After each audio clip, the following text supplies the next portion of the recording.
12th edition this year. So it's more than 12 or 13 years that they are associated with us. They are expert in managing a series of such successful events. The Badar Expo Solution is also a full-service event management company with over 2 decades of successful trade shows. They do it inland and abroad. Badar Expo Solution also have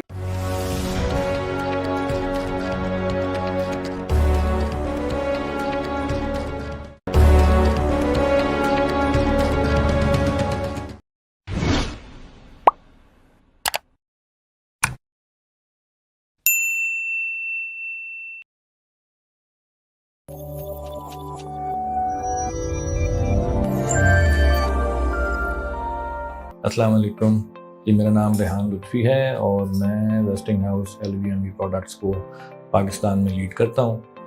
तो wasting house LVMV products जो है वो complete low voltage और medium voltage solutions लेके Pakistani market में enter हुआ है। तो गुज़िश्ता 2 सालों से हम डायरेक्टली इन्वॉल्व हैं। हमारा अपना हेड ऑफिस है कराची में, और उससे पहले से हम अपने पार्टनर्स के थ्रू यहाँ पे ऑलरेडी ऑपरेट कर रहे थे। हमारे प्रोडक्ट्स में मीडियम वोल्टेज प्रोडक्ट्स में RMUs, रिंगमैन यूनिट्स हो गए, मीडियम वोल्टेज स्विच गियर हो गया, VCB, और उसके अलावा ट्रांसफार्मर्स एंड लो वोल्टेज में everything which include in switch gear, जिसमें आपके सर्किट ब्रेकर से लेके तमाम even up to the lowest possible lighting indication, NCTs, everything included in our solution. So हम ये कह सकते हैं कि you name it and we have it. तो ये तो हो गया बुनियादी तारुफ वेस्टिंग हाउस का। IEEE फेयर के बारे में थोड़ा बताता चलूँ कि ये एक यकीनन एक बहुत ही मुफीद प्लेटफॉर्म है जो कि कनेक्ट करता है इंडस्ट्री को और इसके तमाम स्टेक होल्डर्स को एक प्लेटफॉर्म पर लेके आता है। जैसे कि क्योंकि देखें हर गुजरते दिन के साथ देयर चेंजिंग नीड्स चेंज हो रही हैं और उसके साथ साथ इनोवेटिव सॉल्यूशंस की ज़रूरत पड़ती है। तो वो इनोवेटिव सॉल्यूशंस आपको किसी ना किसी प्लेटफॉर्म पे मार्केट करने होते हैं, शोकेस करने होते हैं, जहाँ पे उसके पोटेंशियल बायर्स जिनको कि उसकी ज़रूरत होती है वो भी वहाँ होते हैं, उसके जो इन्फ्लुएंसर्स हैं, डिज़ाइनर्स हैं जो कि उसको टेक्निकली इवेलुएट करते हैं, और जो उसका प्रोड्यूसर है या मैन्युफैक्चरर है, वो सब एक जगह पे इकट्ठे होते हैं। तो इस तरह के प्लेटफॉर्म की डेफिनेटली ज़रूरत होती है, और IEEE फेयर की सूरत में ये एक अपॉर्चुनिटी मिलती है तमाम स्टेक होल्डर्स के कि वो एक जगह इकट्ठे हों अंडर वन रूफ और वो अपना सोल्यूशन शोकेस करें। मेरा अपना एक्सपीरियंस IEEE के साथ वो कैसा रहा है, देखें IEEE तकरीबन 11-12 साल से रेगुलर बेसिस पे एनुअली एक इवेंट करता है। 2 मेजर इवेंट्स होते हैं इसके, IEEE सिम्पोजियम और IEEE फेयर। ठीक है, मैं पिछले 6 साल से रेगुलरली इस इवेंट का वन वे और अनदर मैं इसका पार्ट रहा हूँ। मैं IEEE की टीम का खुद भी बड़ा फाल मेंबर हूँ। तो हम डेफिनेटली मेरा एक्सपीरियंस अच्छा रहा है इसके साथ। मैं जिस भी अपने असाइनमेंट्स था पिछले, उन सब में इसका हमें फ़ायदा हुआ है, और मैंने ये देखा है कि there is significant improvement every year. हर गुजरते साल के साथ इस इदारे ने जिसमें बदर एक्सपो का बहरहाल एक मेजर शेयर रहा है क्योंकि वो they are the event managers, तो उन्होंने हर गुजरते साल के बाद अपनी इस इवेंट को रिव्यू किया है और कोशिश की है कि उसको अगले साल में कैसे फर्दर इम्प्रूव किया जा सकता है। और ये हमेशा डिस्कशन में आई है IEEE की टीम के साथ भी और बदर एक्सपो के साथ भी जॉइंट मीटिंग्स हुई हैं, और उसमें हमने इम्प्रूवमेंट के ऑप्शंस जो रूम्स हमेशा होते हैं, तो वो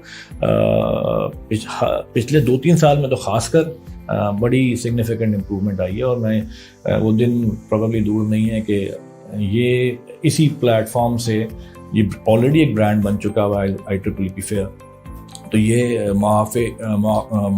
मौके फराहम करेगा लोगों को और जो इसके पार्टिसिपेंट्स हैं कि वो इंटरनेशनल प्लेयर्स को पुल कर सकें पाकिस्तान में।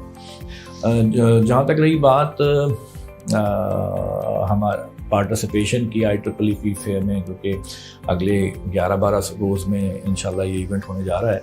Definitely we are very very excited कि ये इवेंट 3 से 5 अक्टूबर को इंशाल्लाह होने जा रहा है कराची में, और हम उसकी प्रिपरेशन में कई दिनों से लगे हुए हैं। वी ऑल्सो वांट के हम कोई कसर ना छोड़ें अपने तौर पे, जो भी अपने प्रोडक्ट्स हैं, सॉल्यूशंस हैं, वो यहाँ पे शेयर करें। जितने भी कस्टमर्स हैं, चाहे वो इंडस्ट्रियल एंड यूज़र्स हैं, चाहे वो कंसल्टेंट्स हैं, चाहे ऑल द प्लेयर्स जिनमें कॉन्ट्रैक्टर्स हैं, वो तमाम हजरात जो कि जिनका स्टेक होता है और जो मिल के इस इवेंट को कामयाब बनाते हैं, तो उनको हम ना सिर्फ इन्वाइट कर रहे हैं बल्कि देखें, मैं चूँकि ख़ुद भी मैंने कहा कि मैं एक्टिव मेंबर हूँ, तो हम लोग अपनी जिम्मेदारी समझते हैं कि हम ही लोग हैं जो, चाहे वो मैन्युफैक्चरर्स हो गए, हम ये कंपनी है, ये सब अपना अपना हिस्सा डालती हैं तो इवेंट सक्सेसफुल बनता है। हम चाहते हैं कि हम इस इवेंट को कामयाब बनाएं and we are looking forward to participate in this event. Thank you.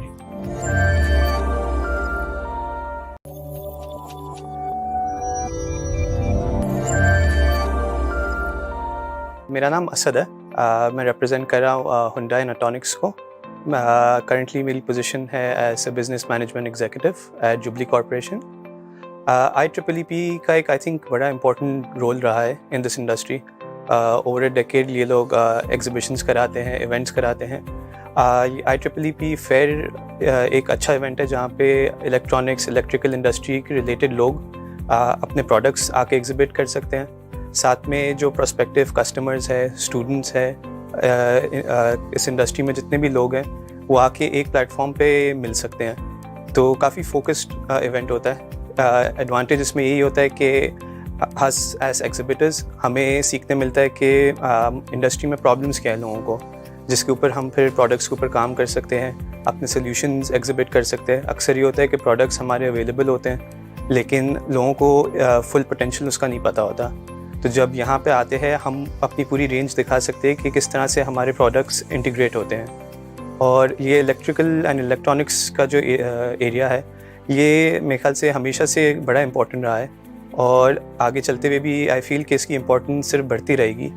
ये इसलिए क्योंकि अब चेंजेस काफ़ी आ रहे हैं। जैसे आप देखेंगे रिन्यूएबल एनर्जीज़ आ रही है, सोलर के ऊपर लोग जा रहे हैं, इलेक्ट्रिक व्हीकल्स आ रही है। तो एनर्जी की एफिशिएंसी के ऊपर बड़ा इम्पॉर्टेंट एलिमेंट है। एफिशिएंसी में आपके साथ में ऑटोमेशन का बड़ा इम्पैक्ट आता है। सो इसके लिए आपको बड़े अच्छे ब्रांड्स की ज़रूरत भी होती है।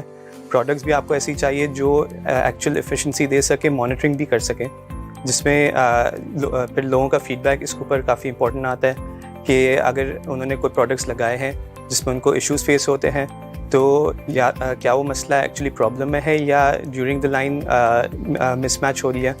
तो उसके लिए हो सकता है कि उसी प्रोडक्ट्स को फाइन ट्यून किया जा सकता है, उनकी ट्वीकिंग होती है, डिफरेंट प्रोडक्ट्स भी लग सकते हैं। तो ये आगे चलते हुए जैसे जैसे नई चीज़ें और आएंगी, ये चीज़ें भी डेवलप होंगी।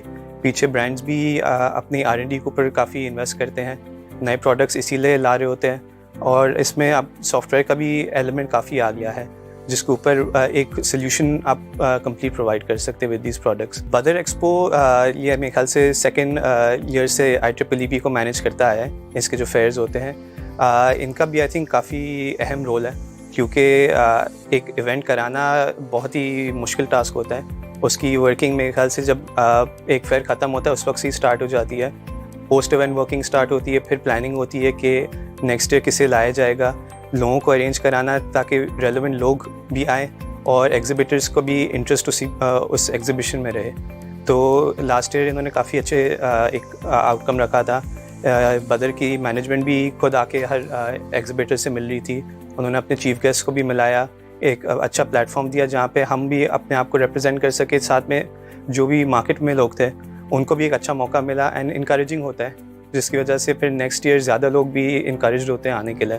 तो आई थिंक एक इनका जो सपोर्ट शुरू से रहा है वो बड़ा इम्पोर्टेंट रहा है इस एग्जीबिशन की सक्सेस के लिए, एंड फ्यूचर में भी आई होप कि इसी तरह ये कंटिन्यू करते रहें। So jubilee corporation as an umbrella एक गोल्ड स्पॉन्सर रहा है। इसके अंदर हम अटॉनिक्स एंड हुंडई को भी स्पॉन्सर करते हैं एज गोल्ड स्पॉन्सर्स। ये हमारा शुरू से रहा है कि ये इवेंट इस इंडस्ट्री के लिए स्पेसिफिक है, तो हमारे लिए भी ये इवेंट काफ़ी अहमियत रखता है। जिसके लिए हमने शुरू से ही इस इवेंट को सपोर्ट करने की कोशिश की है।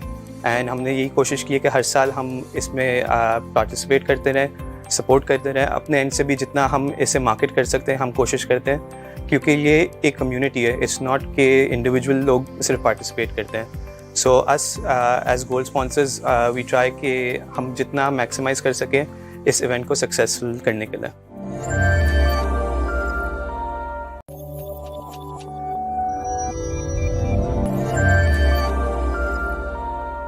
जी अस्सलाम वालेकुम, मैं IMS इलेक्ट्रिक की तरफ से आपसे मुखातिब हूँ। IEEE का जो फेयर हो रहा है ये एक बहुत ही नादिर मौका है। इस पे हम लोग भरपूर शिरकत कर रहे हैं IMS की जानिब से।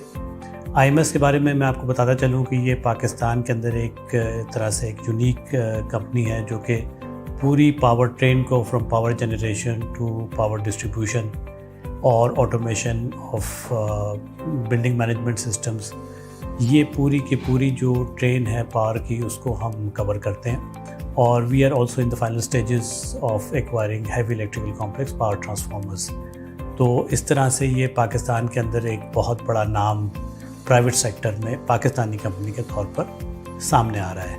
वक्त की ज़रूरत है कि हम दोबारा मेक इन पाकिस्तान की तरफ वापस जाएं। हमने बहुत वक्त गंवा दिया है और इस मौके पर IEEE की जानिब से जो ये फेयर हो रहा है और बदर एक्सपो वाले जो इसको अरेंज कर रहे हैं, तो ये एक बहुत ही सुनहरा मौका है इंडस्ट्री के प्लेयर्स जो हमारे जैसे हैं उनके लिए, और फिर पाकिस्तान की जो इंडस्ट्री में मुख्तलिफ यूज़र्स हैं और जो हमारी टेक्नोलॉजीज़ का इस्तेमाल करते हैं, तो वहाँ पर आएँ और देखें कि इस वक्त पाकिस्तान के अंदर पाकिस्तानी कंपनियाँ क्या बना रही हैं और किस तरह से हम ज़्यादा से ज़्यादा अपनी खुद इन्हिसारी के ऊपर अज़्म के साथ आगे बढ़ते हुए अगर पाकिस्तानी चीज़ों का इस्तेमाल करें अपने प्रोजेक्ट्स में, तो ना सिर्फ हमारी मईशत के लिए बहुत अच्छा होगा बल्कि आहिस्ता आहिस्ता हमारे जो मसनूआत हैं उनकी क्वालिटी और उनकी जिद्दत में भी इजाफ़ा होता चला जाएगा। ये फेयर जो है इसके अलावा हमें इस बात का भी मौका देता है कि हम मुख्तलिफ़ कंपनीज़ के प्रोडक्ट्स को, उनके जो सॉल्यूशंस हैं इंडस्ट्री के लिए, उसको देख सकें और एक ही जगह पे हम एक ही वक्त में इस तरह की नेटवर्किंग कर सकते हैं जिसमें इस तरह के मौके में मिलेंगे। इसके साथ साथ फिर जो लोग इन टेक्नोलॉजीज़ के पीछे हैं, जो ब्रेन्स हैं, वो सब वहाँ पर मौजूद होंगे। तो ये मौका हमारे लिए, हम सब के लिए, ख़ुद मेरे लिए भी बहुत अच्छा मौका होगा कि मैं उन लोगों के साथ रीच आउट कर सकूँ।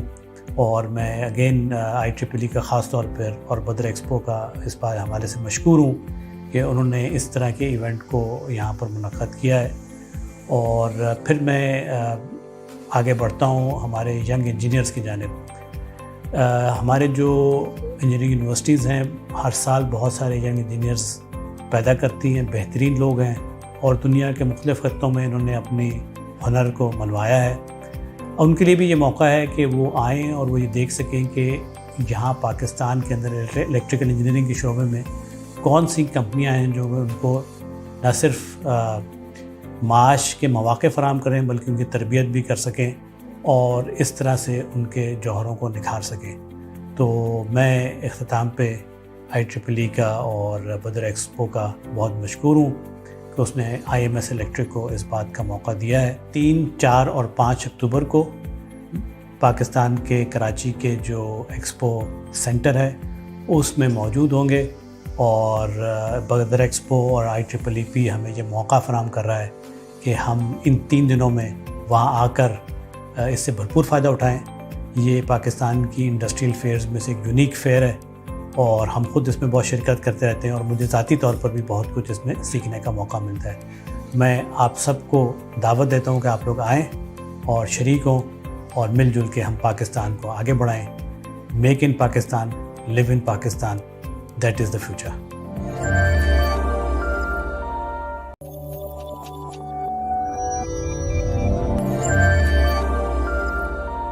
अस्सलाम वालेकुम, मेरा नाम मोहम्मद फैसल बाबानी है और मैं डायरेक्टर सेल्स हूँ फैक्टर LED लाइट्स का। और हम लोग जो है LED लाइट्स को हम प्रोवाइड करते हैं बाज़ार के एतबार से और हमारी मुख्तलिफ़ आइटम्स हैं, स्ट्रीट लाइट हो गई, फ्लड लाइट हो गई और ये शोबाजात में हम अपना काम कर रहे हैं। हमें अल्हम्दुलिल्लाह इस काम को, यानी कि मैं अपनी कंपनी का भी मुतारुफ करवा दूं कि हम बावानी ग्रुप के अंडर में आते हैं और इसमें फैक्टर का काम है। इसके अलावा लोंगी कंपनी है, सोलर के एतबार से जो दुनिया की top of the one company है, वो कंपनी के हम डिस्ट्रीब्यूटर हैं।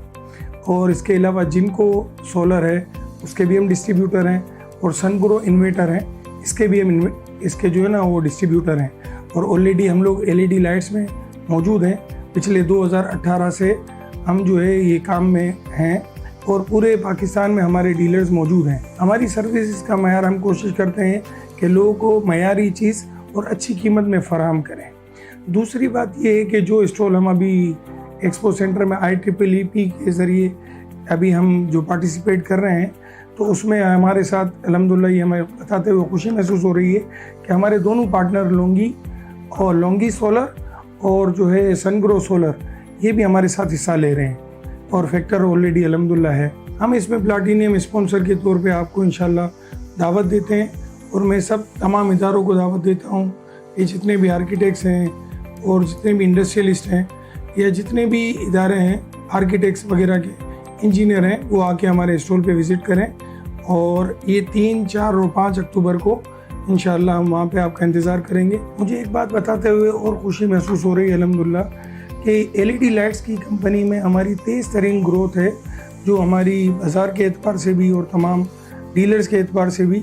ये सब अल्लाह ने करम किया, मदद फरमाई, आसानी फरमाई, और तमाम लोगों की मेहनत है। जैसे मेरी स्टाफ टीम है, तमाम मेरे इंजीनियर्स हैं, और जितने भी मेरे सेल्स के लोग हैं, और जितने भी मेरे डीलर्स हैं, ये खाली फैक्टर कंपनी की मेहनत नहीं है, इन सब की मेहनत है। हमारी जो प्रोडक्ट है वो अल्हम्दुलिल्लाह तमाम DMCs में जाती हैं और तमाम शाहराएँ हमारी LED स्ट्रीट लाइट से रोशन है अल्हम्दुलिल्लाह। और मज़ीद हम कोशिश कर रहे हैं कि CNW में और DMCs वगैरह के ज़रिए पूरे पाकिस्तान की तमाम शाहराओं को रोशनी की तरफ गामज़न करें। और ये जो तवानाई का बहरान है, जो तलब और रसद में जो कमी है, वो हमारे ज़रिए, हमारी प्रोडक्ट के ज़रिए काबिल, यानी कि इस काबिल हो कि इसके जो डेफिशिएट है उसको हम कम कर सकें।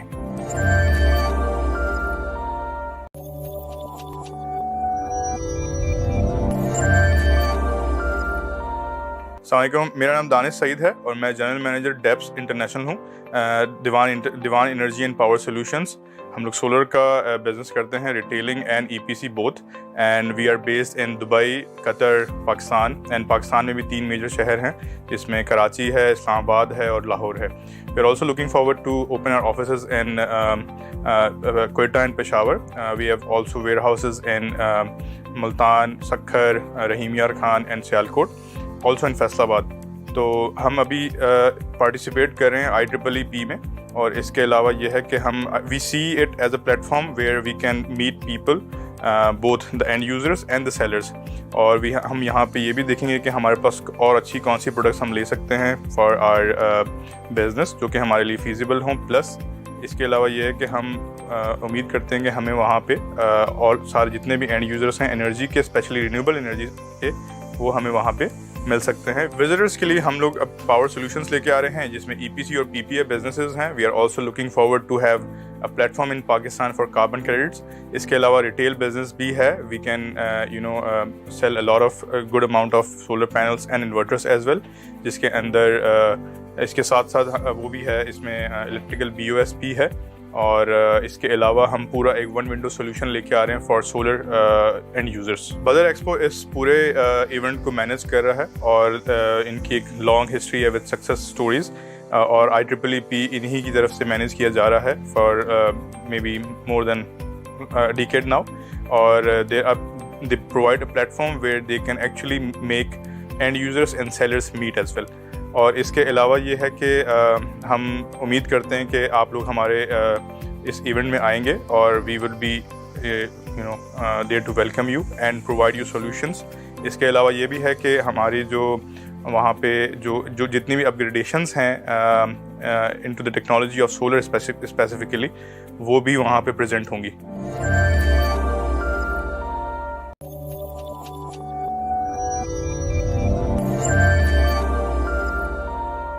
This is Harish Shahid, Director of Orange Electric, and we've been working in Pakistan since 2006. Alhamdulillah, we're working in 8 cities in Pakistan, including all the big channels of Pakistan: Islamabad, Lahore, Karachi, Multan. And we've been in Pakistan for the last 17 years, and we've been attached with IEEE for the last 9 years, since 2014. And it's been a successful journey with IEEE, and it's been a pleasant experience every time. Last year we participated in IEEE, and just like every other year, it was a very successful exhibition. And last year, I believe it was in around September, when we had 4 stalls at IEEE, and we had a massive exhibit stall over there, and we had a massive turnout as well. We had very relevant consultants coming to us, we had engineers, we had builders from the industry who knew us from the last 10 years, and there were some new clients also who visited us, and it was a very pleasant experience. So it's been a journey of 8 to 9 years, where at some times we've been sponsors of IEEE as well, and it's been very productive for us. Last year we were not sponsors, although we had 4 huge stalls, but this year again we're proud bronze sponsors, and we're hoping that this bronze sponsorship is going to bring us fruitful results like it does every time from IEEE channel. And we're going to highlight some new products this time, including automation materials for home and for hotels as well. And we're bringing a new switches series called Odessa series, which we're already supplying to some hotel clients in Lahore and other places in Punjab. So we're going to highlight some new series this time, and with European finish, so hopefully that's going to create an impact. So this exhibition is starting in the first week of October, as you all might know already. It's starting on 3rd October, and I would love for all of you to join us and be part of this healthy community where there's competition as well. And I would love for all of you to join us in the interactive and informative seminars and all the conferences that we'll be having during the 3 days. And it's going to be a very nice learning experience, and for new players as well, and for old players, because there's always room for learning. And these seminars will provide some kind of new information that will come in handy for us in the future, inshallah.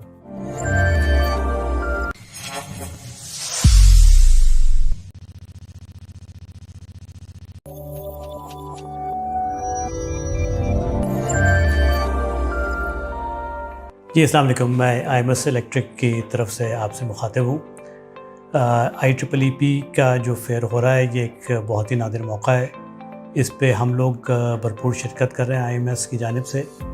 IMS के बारे में मैं आपको बताता चलूँ कि ये पाकिस्तान के अंदर एक तरह से एक यूनिक कंपनी है, जो कि पूरी पावर ट्रेन को from power generation to power distribution और automation of building management systems, ये पूरी की पूरी जो ट्रेन है पावर की, उसको हम कवर करते हैं। और we are also in the final stages of acquiring heavy electrical complex power transformers. तो इस तरह से ये पाकिस्तान के अंदर एक बहुत बड़ा नाम प्राइवेट सेक्टर में पाकिस्तानी कंपनी के तौर पर सामने आ रहा है। वक्त की ज़रूरत है कि हम दोबारा मेक इन पाकिस्तान की तरफ वापस जाएं।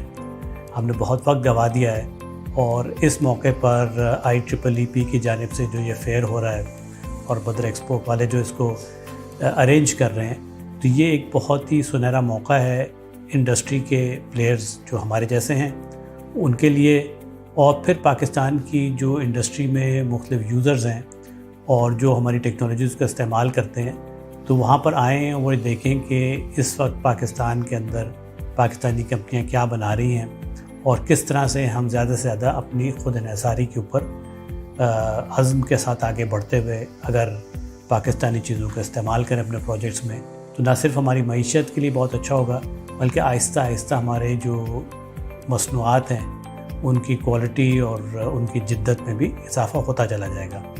ये फेयर जो है, इसके अलावा हमें इस बात का भी मौका देता है कि हम मुख्तलिफ़ कंपनीज़ के प्रोडक्ट्स को, उनके जो सॉल्यूशंस हैं इंडस्ट्री के लिए, उसको देख सकें, और एक ही जगह पे हम एक ही वक्त में इस तरह की नेटवर्किंग कर सकते हैं जिसमें इस तरह के मौक़े में मिलेंगे। इसके साथ साथ फिर जो लोग इन टेक्नोलॉजीज़ के पीछे हैं, जो ब्रेन्स हैं, वो सब वहाँ पर मौजूद होंगे। तो ये मौका हमारे लिए, हम सब के लिए, ख़ुद मेरे लिए भी बहुत अच्छा मौका होगा कि मैं उन लोगों के साथ रीच आउट कर सकूँ। और मैं अगेन IEEE का ख़ास तौर पर और बदर एक्सपो का इस बार हवाले से मशकूर हूँ कि उन्होंने इस तरह के इवेंट को यहाँ पर मुनक़्क़द किया है। और फिर मैं आगे बढ़ता हूँ हमारे यंग इंजीनियर्स की जानिब। हमारे जो इंजीनियरिंग यूनिवर्सिटीज़ हैं, हर साल बहुत सारे यंग इंजीनियर्स पैदा करती हैं, बेहतरीन लोग हैं, और दुनिया के मुख्तलिफ़ खत्तों में इन्होंने अपनी हुनर को मनवाया है। और उनके लिए भी ये मौका है कि वो आएँ और वो ये देख सकें कि यहाँ पाकिस्तान के अंदर इलेक्ट्रिकल इंजीनियरिंग के शोबे में कौन सी कंपनियाँ हैं जो उनको न सिर्फ माश के मौक़े फ़राहम करें बल्कि उनकी तरबियत भी कर सकें और इस तरह से उनके जौहरों को निखार सकें। तो मैं इख्तिताम पे IEEE का और बदर एक्सपो का बहुत मशकूर हूँ कि उसने IMS इलेक्ट्रिक को इस बात का मौका दिया है। 3, 4 और 5 अक्टूबर को पाकिस्तान के कराची के जो एक्सपो सेंटर है उसमें मौजूद होंगे और बदर एक्सपो और IEEE हमें ये मौका फराहम कर रहा है कि हम इन 3 दिनों में वहाँ आकर इससे भरपूर फ़ायदा उठाएं। ये पाकिस्तान की इंडस्ट्रियल फेयर्स में से एक यूनिक फेयर है और हम खुद इसमें बहुत शिरकत करते रहते हैं और मुझे ज़ाती तौर पर भी बहुत कुछ इसमें सीखने का मौका मिलता है। मैं आप सबको दावत देता हूँ कि आप लोग आएँ और शरीक हों और मिलजुल के हम पाकिस्तान को आगे बढ़ाएँ। Make in Pakistan, live in Pakistan, that is the future.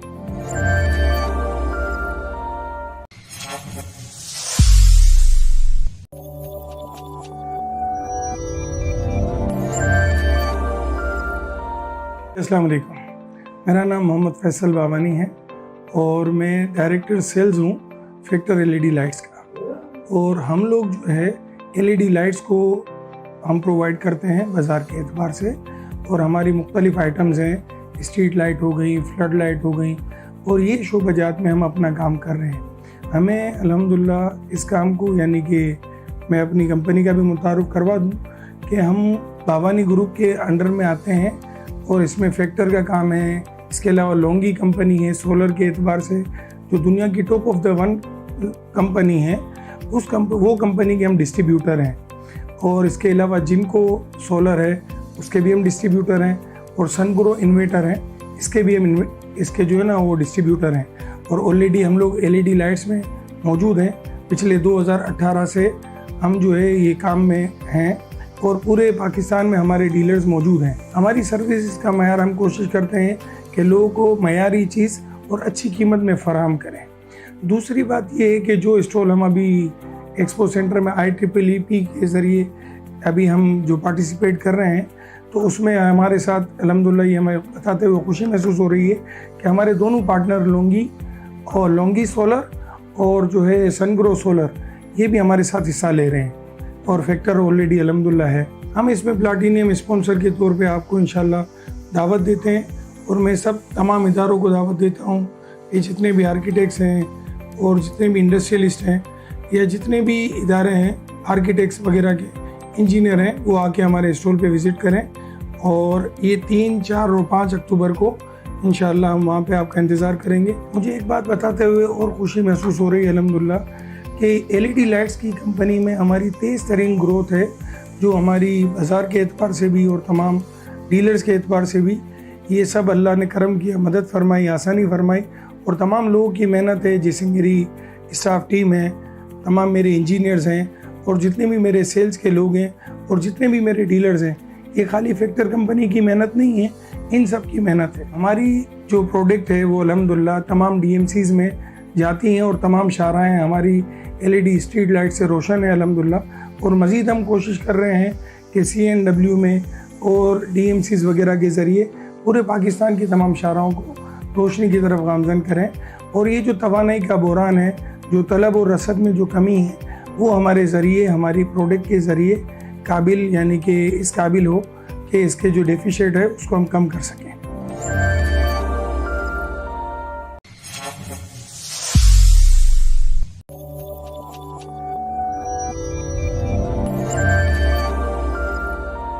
अस्सलामुअलैकुम, मेरा नाम दानिश सईद है और मैं जनरल मैनेजर डेप्स इंटरनेशनल हूँ, Dewan energy and power solutions. हम लोग सोलर का बिज़नेस करते हैं, retailing and EPC both, and we are based in Dubai, Qatar, Pakistan. And Pakistan में भी 3 मेजर शहर हैं, जिसमें कराची है, इस्लामाबाद है और लाहौर है। We are also looking forward to open our offices in Quetta and Peshawar. We have also warehouses in Multan, Sukkur, Rahim Yar Khan and Sialkot, also in Faisalabad. तो हम अभी पार्टिसिपेट कर रहे हैं IEEE में और इसके अलावा ये है कि हम we see it as a platform where we can meet people both the end users and the sellers. और हम यहाँ पे ये भी देखेंगे कि हमारे पास और अच्छी कौन सी प्रोडक्ट्स हम ले सकते हैं फॉर आवर बिजनेस जो कि हमारे लिए फीजिबल हों। प्लस इसके अलावा ये है कि हम उम्मीद करते हैं कि हमें वहाँ पे और सारे जितने भी एंड यूज़र्स हैं एनर्जी के, स्पेशली रिन्यूएबल एनर्जी के, वो हमें वहाँ पे मिल सकते हैं। विजिटर्स के लिए हम लोग अब पावर सॉल्यूशंस लेके आ रहे हैं जिसमें EPC और PPA बिजनेसेस हैं। We are also looking forward to have a platform in Pakistan for carbon credits. इसके अलावा रिटेल बिजनेस भी है। We can sell a lot of good amount of solar panels and inverters as well, जिसके अंदर इसके साथ साथ वो भी है, इसमें इलेक्ट्रिकल BOS भी है। और इसके अलावा हम पूरा एक वन विंडो सोल्यूशन लेके आ रहे हैं फॉर सोलर एंड यूज़र्स। बदर एक्सपो इस पूरे इवेंट को मैनेज कर रहा है और इनकी एक लॉन्ग हिस्ट्री है विद सक्सेस स्टोरीज़, और IEEP इन्हीं की तरफ से मैनेज किया जा रहा है for maybe more than decade now. और they provide a platform where they can actually make end users and sellers meet as well.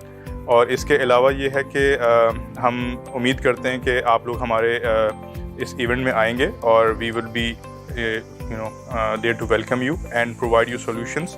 इसके अलावा ये भी है कि हमारी जो वहाँ पे जो जितनी भी अपग्रेडेशंस हैं into the technology of solar specifically, वो भी वहाँ पे प्रेजेंट होंगी।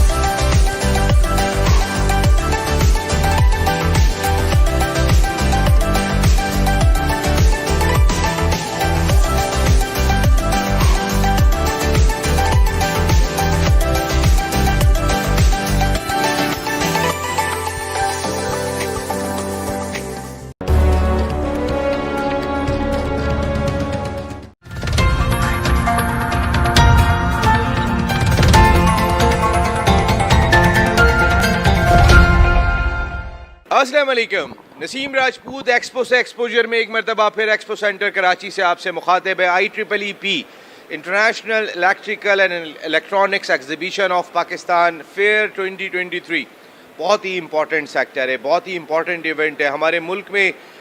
मईशत को स्टेबल करने के लिए, हमारे मुल्क से बेरोज़गारी ख़त्म करने के लिए ये सब लोग सर जोड़ के बैठते हैं हर साल। इनसे रिलेटेड लोग हल तलाश करने की कोशिश करते हैं, किस तरीके से हम अपनी एक्सपोर्ट्स को बढ़ा सकते हैं, किस तरीके से हम अपनी लोकल इंडस्ट्रीज़ को और ज़्यादा मजबूत कर सकते हैं ताकि Malangs is their captain, Daud Pathan, the unbeaten captain, along with match referee Numanullah. Right, gentlemen, I believe Daud Khan is flipping the coin. Daud, let's get on with it. KTPL. KTPL is the call. KTPL. KTPL it is. Haris Ali Khan has won the toss. Haris, अच्छी बात है, toss जीत रहे हैं आप. That's the first step. But again, इस किस्म के tournaments में एक अच्छी जीत आपको बूस्ट अप कर देती है, और अगर वो मलिन मलंग्स के खिलाफ आ जाए जो अनबीटन है, क्या ही बात है. इंशाल्लाह कोशिश यही रहेगी. कोई चेंजेस किए आज आपने? आज एक चेंज किया, एक बैट्समैन ऐड किया. ठीक है, जरूरत भी पड़ रही है आपको थोड़ी सी. बॉलिंग तो आपकी अच्छी काम कर रही है. जी जी. Right Haris, best of luck. Batting करने का फैसला किया आपने? बॉलिंग करूंगा. बॉलिंग करने का फैसला किया. Alright, just confirming. Daud Khan, toss का इतना मसला नहीं है, आपने प्रूव किया है. टॉस जीते हैं हारे, आपकी टीम बड़ा तगड़ा खेल रही है. क्या बॉलर्स, क्या बैट्समैन, आप समेत सब बड़ा अच्छा परफॉर्म कर रहे हैं. खुश हैं अभी तक आप? जी जी बिल्कुल खुश हूँ, और टीम का माहौल बहुत अच्छा बना हुआ है, क्योंकि जीत के बाद वैसे ही टीम का माहौल बहुत अच्छा होता है. और इंशाल्लाह कोशिश है कि ये 5वीं जीत भी अपने नाम करें. 4 में से 4 जीत ली हैं. आज कोई तब्दीली की एक्सपेरिमेंटेशन करने के लिए? जी तब्दीली है, एहसन भाई आज नहीं है और उसकी जगह जो है मुख्तियार इन है. Right, Daud, best of luck for the match. Thank you. And hope you win the 5th one as well. All right, ladies and gentlemen, the word from the centre is Karachi Knights have won the toss and decided to bowl first. We'll take a break here and we'll come back with live action.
अस्सलाम वालेकुम। Expo से exposure में एक मरतबा फिर नसीम राजपूत अपने तमाम viewer से मुखातिब है। पाई में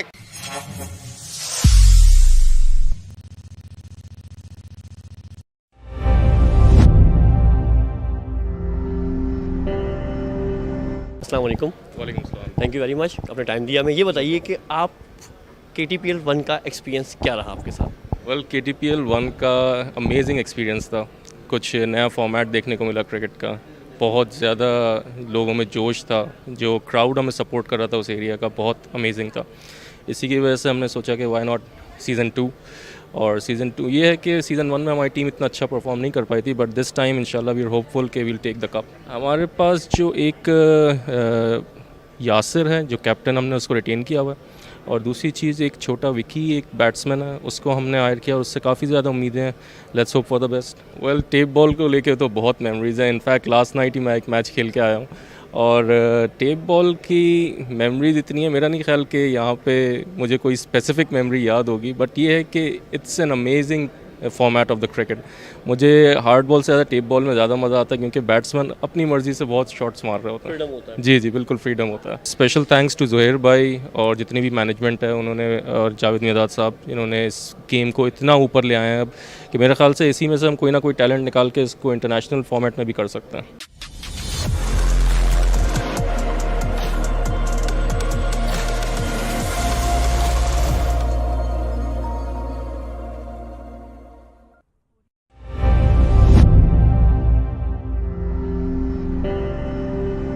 माशाल्लाह KPTL तो बड़ी मशहूर हो गई है, हालांकि सेकंड लीग है, और ज़ोहर साहब के ये कारनामे हैं माशाल्लाह कि कराची की जो रोड की क्रिकेट है ना, जो गलियों की क्रिकेट है, उनको ये टीवी पे लेके आए।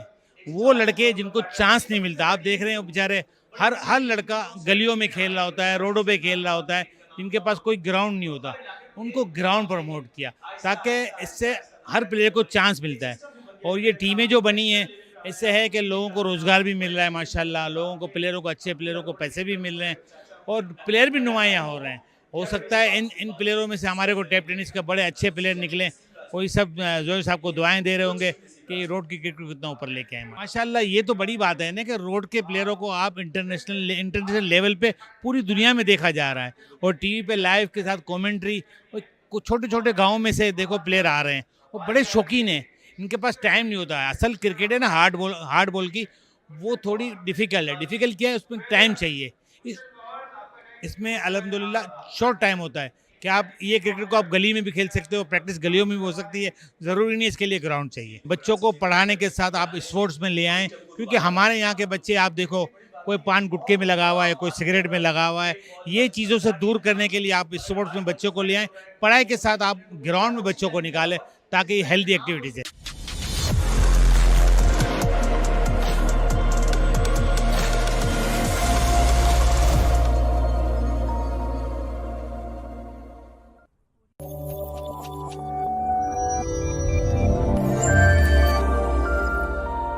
अस्सलाम वालेकुम, मेरा नाम राहिम अहमद है और मैं AT electrical and trading company से हूँ। 2014 से हम लोग IEEE के साथ जुड़े हुए हैं, और हमारी कंपनी का जो बेसिकली काम है, हम पूरी दुनिया से मुख्तलिफ ब्रांड्स जो हैं वो पाकिस्तान के अंदर इंट्रोड्यूस करते हैं, जिसके अंदर हमारा एक बहुत मशहूर ब्रांड है टेंस इलेक्ट्रिक के नाम से, और दूसरा हमारा ब्रांड है उपास के नाम से, तीसरा हमारा ब्रांड है कुंडास के नाम से, और चौथा हमारा ब्रांड है बीटा इलेक्ट्रिक के नाम से। पाकिस्तान के अंदर बहुत सारी चीज़ें, बहुत सारी इंडस्ट्रीज़ ऐसी हैं जो कि ग्रो होना चाहती हैं, ग्रो हो सकती हैं। थोड़ी सी हम लोगों को सपोर्ट की ज़रूरत होती है। इसके साथ साथ IEEE ने बहुत अच्छा काम ये करा है कि हम जैसे जितनी भी हमारी कंपनीज़ हैं, जो लोकल इंडस्ट्रीज़ हैं इलेक्ट्रिकल और इलेक्ट्रॉनिक से रिलेटेड, इन सबको बहुत ज़्यादा सपोर्ट करा है अपने प्रोडक्ट, अपने आइटम्स को एग्जिबिट करने के लिए, लोकल मार्केट से, लोकल मैन्युफैक्चरिंग से इंट्रोड्यूस करने के लिए, और बहुत सारी चीज़ें इस तरीके से, जैसे कि जितनी भी हमारी लोकल मार्केट, लोकल इंडस्ट्री चीज़ें हमारी यहाँ पे मुतारिफ़ कराती है। IEEE का जो बेसिक मकसद मुझे अब तक समझ आया वो ये है कि जितने भी प्रोडक्ट्स होते हैं, इनको किस तरीके से इस्तेमाल करना है, किस तरीके से ये यूज़ होती हैं, और क्या क्या इनोवेशन आगे मज़ीद हम लोग लेकर आ सकते हैं अपनी लोकल मार्केट और लोकल इंडस्ट्रीज़ के अंदर। और इसके साथ साथ IEEE का सबसे अच्छा और सबसे ज़्यादा शुक्रगुजार मैं ये होऊंगा कि जब भी हमने IEEE के अंदर अपने एग्जिबिट करा है किसी भी प्रोडक्ट को, किसी भी चीज़ को शोकेस करने के लिए, तो उसके अंदर हमें सबसे अच्छा रिस्पॉन्स ये मिला है कि लोग जो आते हैं वो डायरेक्ट बिल्कुल कंज्यूमर आते हैं जिनको फील्ड से रिलेटेड नॉलेज चाहिए होती है। ऐसा नहीं होता कि कभी भी कोई भी बंदा आ जाता है जो हमारी फील्ड से ना भी रिलेटेड हो। IEEE का एक ये बहुत अच्छा पॉइंट है कि वो जो भी हमारे लोकल बायर्स हैं और लोकल सप्लायर्स हैं उनके पास डायरेक्ट थ्रू B2B हम लोग अपने प्रोडक्ट को शोकेस कर सकते हैं। IEEE के पिछले 10 साल से हम लोग IEEE के अंदर अपने प्रोडक्ट को एग्जीबिशंस में उनकी जा रहे हैं और इसके साथ साथ IEEE के जब भी कोई फेयर्स होते हैं तो इसके अंदर बहुत सारे हेल्दी कॉम्पिटिटर्स होते हैं हमारे, जो कि वहाँ पे बहुत सारी चीज़ें वो लोग इंट्रोड्यूस कर रहे होते हैं, बहुत सारी चीज़ें हम लोग इंट्रोड्यूस कर रहे होते हैं। तो एक बड़ा अच्छा सीखने का मौका इंसान को मिल जाता है हमारी फील्ड से रिलेटेड जितने भी लोग हैं इन लोगों को। और बाकी जो वहाँ पे सेमिनार्स हो रहे होते हैं और जो कॉन्फ्रेंसेज हो रही होती हैं वहाँ पे, उससे हमें बहुत सारे जो हमारे प्रोफेशनल्स हैं वो आए हुए होते हैं, वो हमें बहुत सारी चीज़ें नई टेक्नोलॉजी के बारे में बता रहे होते हैं कि किस तरीके से इसको हम लोग इस्तेमाल कर सकते हैं, किस तरीके से हम अपनी इंडस्ट्री को ग्रो कर सकते हैं इन प्रोडक्ट्स को साथ लेके जाके, और किस तरीके से हम लोकल मार्केट की हेल्प कर सकते हैं ये प्रोडक्ट आगे लेके जाके। IEEE का 12th एडिशन होने जा रहा है जो कि 3 अक्टूबर से लेके 5 अक्टूबर तक है 2023 कराची एक्सपो सेंटर के अंदर। आएँ और इसका पार्ट बने। और मैं अपने तमाम इंडस्ट्री के जितने भी कोई भी बंदा आ जाता है जो हमारी फील्ड से ना भी रिलेटेड हो, IEEE का एक ये बहुत अच्छा पॉइंट है कि वो जो भी हमारे लोकल बायर्स हैं और लोकल सप्लायर्स हैं उनके पास डायरेक्ट थ्रू B2B हम लोग अपने प्रोडक्ट को शोकेस कर सकते हैं। IEEE के पिछले 10 साल से हम लोग IEEE के अंदर अपने प्रोडक्ट को एग्जीबिशंस में उनकी जा रहे हैं और इसके साथ साथ IEEE के जब भी कोई फेयर्स होते हैं तो इसके अंदर बहुत सारे हेल्दी कॉम्पिटिटर्स होते हैं हमारे, जो कि वहाँ पे बहुत सारी चीज़ें वो लोग इंट्रोड्यूस कर रहे होते हैं, बहुत सारी चीज़ें हम लोग इंट्रोड्यूस कर रहे होते हैं।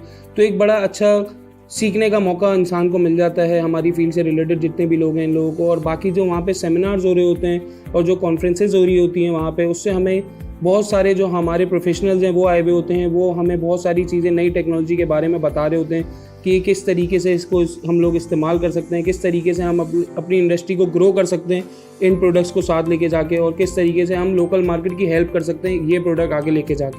IEEE का 12th एडिशन होने जा रहा है जो कि 3 अक्टूबर से लेके 5 अक्टूबर तक है 2023 कराची एक्सपो सेंटर के अंदर। आएँ और इसका पार्ट बने। और मैं अपने तमाम इंडस्ट्री के जितने भी इलेक्ट्रॉनिक इंडस्ट्री के प्लेयर्स हैं इनको दावत देता हूँ कि आएँ और इस एग्जीबिशन का पार्ट बने।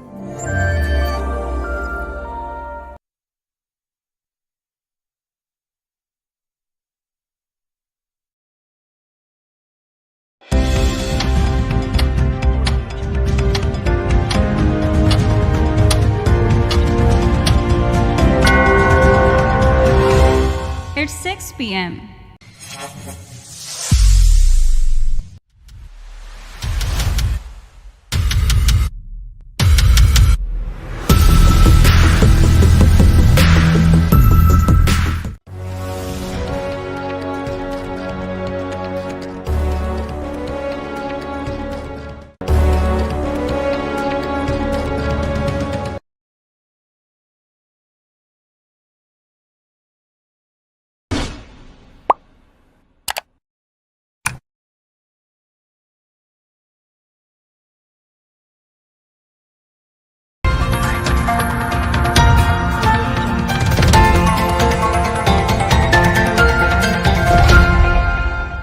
अस्सलाम वालेकुम। एक्सपो से एक्सपोजर में एक मरतबा फिर नसीम राजपूत अपने तमाम व्यूवर्स से मुखातिब है। PIMEC Pakistan international maritime expo and conference आज यहाँ एक्सपो सेंटर कराची में शुरू हो गई। एक ख्वाब लेकर शुरू हुई है कि ब्लू इकॉनमी की सूरत में पाकिस्तान ने अब बहुत ज़्यादा तरक्की करनी है। यही सोच लेकर यहाँ तमाम स्टेक होल्डर्स जमा हुए हैं। पाकिस्तान मैरीटाइम सिक्योरिटी एजेंसी के representative lieutenant commander Mohammad Daud Mirza sahab मेरे साथ गुफ्तगू के लिए मौजूद हैं। अस्सलाम वालेकुम दाऊद मिर्ज़ा साहब। वालेकुम अस्सलाम। सर, पाईमेक का आगाज़ हुआ है, क्या फ्यूचर लग रहा है, क्या आगे देख रहे हैं आप हमारे मुल्क की तरक्की को? माशाल्लाह से पाकिस्तान के पास एक बहुत बड़ा ज़ख़ीरा है सी वाटर का। हमारी पूरी कोस्टल बेल्ट है तो बहुत ज़्यादा ब्लू इकॉनमी का बहुत एक पोटेंशियल है। तो उसको अनटैप करने के लिए this is the best place probably to call everyone from the world to see that कि पाकिस्तान में कितना पोटेंशियल है ब्लू इकोनॉमी का। क्योंकि फाइमैक एक्चुअली एक आइडिया था जो कि एवॉल्व हुआ था बहुत पहले, बट उसको हम सही कर नहीं पाए। But now we have started from scratch. कि पहला फाइमैक का इवेंट है जो कि पाकिस्तान नेवी होस्ट कर रही है और पाकिस्तान मैरीटाइम सिक्योरिटी एजेंसीज का पार्ट है। And through this we are trying to tell the world कि पाकिस्तान में कितना ज़्यादा स्कोप है मैरीटाइम डेवलपमेंट का, इंडस्ट्रीज़ का, जो हमारी पूरा कोस्टल इंफ्रास्ट्रक्चर है, जो फिशिंग इंडस्ट्री है, उसमें कितना पोटेंशियल है, उसे उसका एक झलक दिखाने के लिए ये अरेंज किया गया है। ख़ास तौर पे ये जो इंटरनेशनल मंदूब यहाँ पर आए हुए, जितने डेलीगेट्स आए हुए, जितने हमारे पार्टिसिपेंट्स आए हुए सारी दुनिया से, क्या फ्यूचर लगता है जब बहुत सारे लोगों को आगाही होगी B2B के सिलसिले में भी, क्योंकि हमारा गवादर उस तरीके से अभी तक एक फ़ाल पोर्ट नहीं है जिस तरीके से पोर्ट कासिम अथॉरिटी या कराची पोर्ट ट्रस्ट काम कर रहे हैं। उन लोगों को जब इन तमाम चीज़ों का आगाही होगी तो क्या फ़र्क पड़ेगा? असल में जो बिज़नेस डेवलप होता है वो बिज़नेस टू बिज़नेस मीटिंग से ही डेवलप होता है। क्योंकि बिजनेसमैन जब किसी जगह जाते हैं, किसी चीज़ को प्रैक्टिकली देखते हैं, वहाँ पे उसको फील करते हैं, वहाँ के लोगों से मिलते हैं, उनका कॉन्फिडेंस बिल्ड होता है, कॉन्फिडेंस डेवलप होता है, जिसकी वजह से फिर ये सारी जो आप देखते हैं MOU साइन होते हैं, कोलैबोरेशंस होती हैं, मीटिंग्स होती हैं। इसका ये फ़ायदा बिगर लेवल पे होता है, मुल्की लेवल पे होता है, सिर्फ एक नेवी की सतह पे या सिर्फ एक फ़ोर्स की सतह पे नहीं, बल्कि पूरे माशरे के लिए, पूरे नेशन के लिए एक बहुत फ़ायदेमंद चीज़ होती है। इसमें लोगों को जॉब्स मिलती हैं, उनको काम मिलता है, उनका ना सिर्फ ये कि बिज़नेस बढ़ता है बल्कि इंटरनेशनल इन्वेस्टमेंट बाहर से आती है, जिसकी पाकिस्तान को बहुत ज़रूरत है। दाऊद साहब, पाकिस्तान मैरीटाइम सिक्योरिटी एजेंसी के बारे में थोड़ा सा हमें बताइएगा ज़रा, ताकि हमारे लोगों को भी कि क्या काम कर रही है Pakistan maritime security agency. Pakistan maritime security agency को आप अगर एक बहुत ही आम लफ्ज़ों में बात करें तो जो भी हमारा समंदर है, इसकी जो सेफ गार्ड करना है respect to illegal fishing, narcotic smuggling, human smuggling, anti trafficking, और कोई भी एक ऐसा इलीगल वेसल जो कि हमारे पानी में आके कोई भी इकोनॉमिक एक्टिविटी करने लगे, उसको रोकने का जो जिम्मेदारी वो पाकिस्तान मैरीटाइम सिक्योरिटी एजेंसी के पास है। बहुत बड़ा टास्क है, जिसको हम अल्हम्दुलिल्लाह बहुत अच्छे तरीके से अभी तक अंजाम दे रहे हैं और दुआ करते हैं कि आगे भी देते रहें। नहीं, माशाल्लाह आप लोगों ने जिस तरीके से पहले ही बता देते हैं कौन आ रहा है कौन नहीं आ रहा, समझ गए होंगे हमारे सारे लोग, तो आपकी काबिलियत तो बहुत ज़बरदस्त है। हम इस ब्लू इकॉनमी के सिलसिले में कौन कौन से ऐसे सेक्टर हैं कि जिनको अभी हमने प्रॉपर तौर पे नहीं सामने लेकर आए हैं? जैसे हमारी 1000 किलोमीटर पर मुश्तमिल कोस्टल लाइन इतनी खूबसूरत, मैं गया था कुंद मलीर, और क्या ज़बरदस्त हमारे साहिल हैं और माड़ा, हम इनसे उस तरह फ़ायदा उठा नहीं पा रहे जो हमें उठाना चाहिए।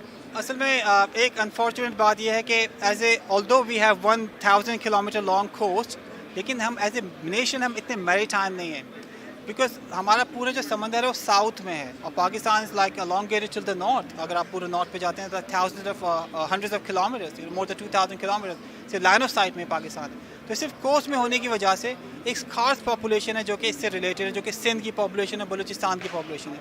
ऑल्दो कि मुल्क का पूरा ट्रेड हमारे पानी से ही आता है, समुद्र सारी 90% ट्रेड यहीं से होती है, लेकिन उसके बावजूद भी जो हमारा बाकी मुल्क का हिस्सा है उसको उसकी इतनी कहने के लिंक नहीं है हमारे साउथ के साथ, जिसकी वजह से जो इन्वेस्टर्स हैं उनको इतनी अवेयरनेस नहीं है हमारे कोस्ट के बारे में। तो इसी तरह के इवेंट्स, जैसे आप माशाल्लाह से कोस्ट में आपने खुद देखा कि वहाँ पे कितना पोटेंशियल है, तो इस तरह के इवेंट्स उसी चीज़ को उजागर करने के लिए हैं, उन्हीं अपने लोकल इन्वेस्टर्स को और जो इंटरनेशनल इन्वेस्टर्स को बताने के लिए कि we have so much potential in our coast, जिसमें सबसे ज़्यादा कोस्टल टूरिज़म।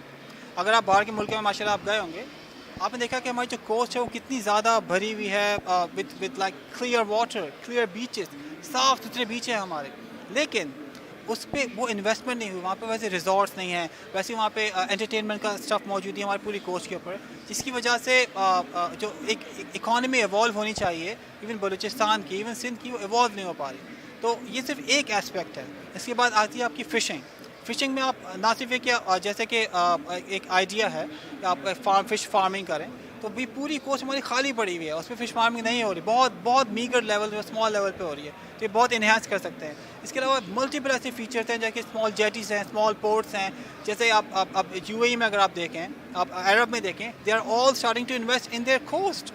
वो सब कुछ अपने कोस्ट पे बना रहे हैं, आर्टिफिशियल आइलैंड्स बना रहे हैं एंटरटेनमेंट के लिए, लोगों के जाने आने के लिए, क्योंकि सही जो पैसा है, इकॉनमी है, वो इसी चीज़ के अंदर है, और यही हम दुनिया को इस तक दिखाना चाह रहे हैं इस एक्सपो। आपका क्या ख्याल है दाऊद साहब, जितने हमारे इंटरनेशनल मंदूब यहाँ पर मौजूद हैं, जितने भी डेलीगेट्स यहाँ आए हुए, अगर उनको हमारी इस कोस्टल लाइन का एक विज़िट भी साथ साथ कराया जाता, जहाँ वो 3 दिन यहाँ पे रुकें, कोई एक दिन का प्लान ऐसा भी होता, क्योंकि बहुत ज़्यादा तवील तो है नहीं, तो ये भी कोई फ़ायदेमंद हो सकता था। हाँ, ये बहुत आपका एक अच्छा सजेशन है, लेकिन नेवी ऑलरेडी ऐसा करती रहती है। हम डिफरेंट डेलीगेशंस को डिफरेंट औकात में, इनफैक्ट हमारे जो वेरियस हमारे एलिमेंट्स हैं, जैसे मैरीटाइम सिक्योरिटी वर्कशॉप है, मैरीटाइम लॉ इन्फोर्समेंट वर्कशॉप है, जो MSA ने लास्ट रिसेंटली करवाई है। इसके थ्रू हम डिफरेंट जो मुल्क के लोग हैं उनको भी लेके जाते हैं, जो डिसीजन मेकर्स हैं, ब्यूरोक्रेट्स हैं, मिनिस्टर्स हैं, सेनेटर्स हैं, we show them the coast. Also जो बाहर से लोग आते हैं, फॉरेन मीडिया आता है, हम उनको भी लेके जाते हैं।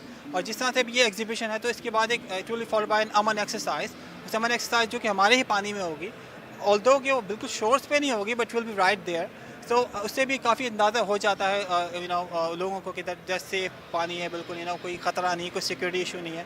तो it is a very good suggestion कि हम ज़्यादा लेवल के लोगों को, ज़्यादा तादाद में लोगों को लेके जाएँ, तो वो ज़्यादा एक अच्छा इंप्रेशन होगा। बट वो हम ऑलरेडी करें, छोटे लेवल पे कर रहे हैं, बस को इंशाल्लाह इन्हांस भी करेंगे फ्यूचर में। आपका बड़ा अच्छा पॉइंट था अभी कि बिज़नेस टू बिज़नेस होता ही जब बिजनेसमैन जमा होते हैं। पाकिस्तान के और इंटरनेशनल बिजनेसमैन जब ट्रैवल करेंगे तो फ़र्क ज़रूर पड़ेगा। एक आखिरी सवाल आपसे ये कि आइडियाज़ किया था अभी बदर एक्सपो सॉल्यूशंस ने, आप पाइमेक कर रहे हैं, कैसे अरेंजमेंट्स लगे मोहम्मद दाऊद मिर्ज़ा साहब को और आपकी कंपनी को? पाकिस्तान जो है ऐसे मुल्क माशाल्लाह से बहुत तरक्की कर रहा है। मैं दुनिया के काफ़ी और एग्जीबिशन भी गया हूँ, माशाल्लाह से वो भी इसी लेवल के होते हैं। तो अगर हम पाकिस्तान में रह के भी इसी लेवल का एग्जीबिशन करवा पा रहे हैं, जो कि इंटरनेशनल स्टैंडर्ड के बिल्कुल मतलब मुताबिक है, इसका मतलब कि हमारे लोगों में टैलेंट भी है, पोटेंशियल भी है, कैपेबिलिटी भी है अपने मुल्क को बिल्कुल दुनिया के साथ खड़ा करने की, जहाँ पे दुनिया इस वक्त खड़ी है। मैं तो बात कर रहा हूँ यूरोप की, मैं बात कर रहा हूँ US की, जो कि तरक्की याफ्ता मुल्क है। तो हम में वो कैपेबिलिटी है एज ए कौम भी, सिर्फ मिलिट्री के पास या सिर्फ कुछ इदारों के पास नहीं, बल्कि पूरे मुल्क के हर आम शहरी के पास ये कैपेबिलिटी है। तो ये देख के मुझे बहुत खुशी होती है कि माशाल्लाह से हम तरक्की करें एज ए नेशन भी, इंडिविजुअल भी और हर लेवल के ऊपर। Thank you very much lieutenant commander Mohammad Daud Mirza sahab, बहुत बहुत शुक्रिया आपसे। बहुत बहुत शुक्रिया आपका। Thank you very much. तो फिर आपने गुफ्तगू सुन ली होगी, पाकिस्तान मैरीटाइम सिक्योरिटी एजेंसी वो लोग हैं कि जो समंदरी रास्ते से हमारी हिफाजत कर रहे हैं, हमें महफूज बना रहे हैं और अपने मुल्क की हिफाजत कर रहे हैं। लेकिन एट द सेम टाइम इनका भी पैगाम ये है कि पाइमेक का आगाज़ हो गया है और आने वाला वक्त इंशाअल्लाह पाकिस्तान का होगा और इस ब्लू इकॉनमी की सूरत में पाकिस्तान बहुत तरक्की करेगा इंशाअल्लाह। नसीम राजपूत को पाकिस्तान मैरीटाइम सिक्योरिटी एजेंसी के स्टॉल से इजाज़त, फिर मिल रहे हैं किसी और स्टॉल से। टिल देन अल्लाह निगहबान।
अपना हुनर कुछ बांध कमर कोई ना हो डर, यह टैप बॉल का जोश और जुनून जो होगा वतन में अब घर घर,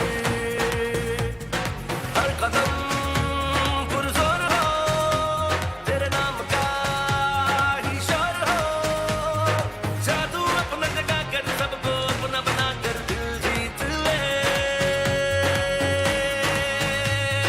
दिल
रफ्तार से हर वार से यलगार से ललकार से रफ्तार से हर वार से यलगार से दिल जीत ले दिल जीत ले दिल जीत ले दिल जीत ले दिल जीत ले ललकार से दिल जीत ले रफ्तार से दिल जीत ले हर बार से दिल जीत ले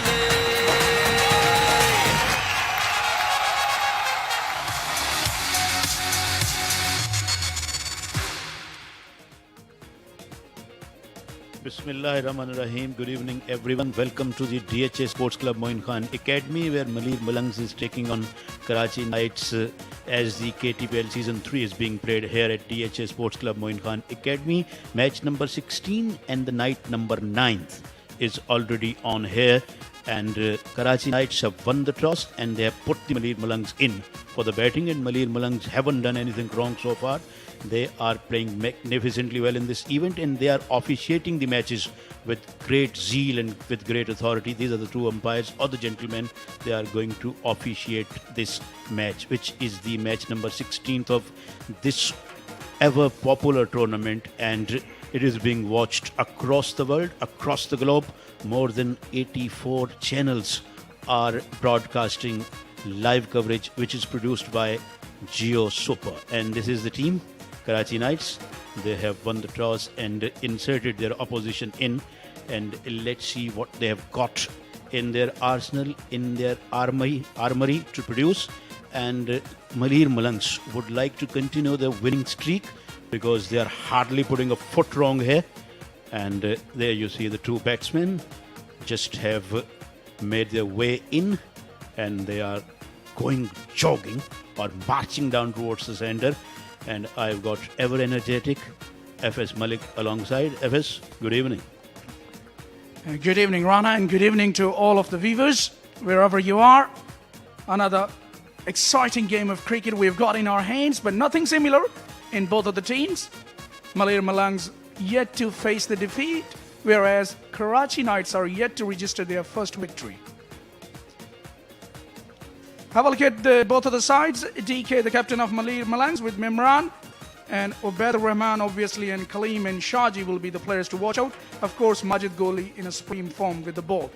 And whereas Karachi Knights will be depending on their captain Haris Ali, who came back into very good form last night. Ubaid Lefty and Usman Jan still need to fire as they are known for their reputation. Imtiaz Imti and Joni too will play a part. Karachi Knights opted to field first, and what do you make out of this, Palak? Well, it's an interesting decision in my opinion, Rana, because opting to field first, I get the feeling it's in a way sort of a defensive approach, because they got to have that idea how much runs they needed to put earlier on winning the toss, and batting first would have been a better option in my opinion, but they know better. It's up to them. This is how they think.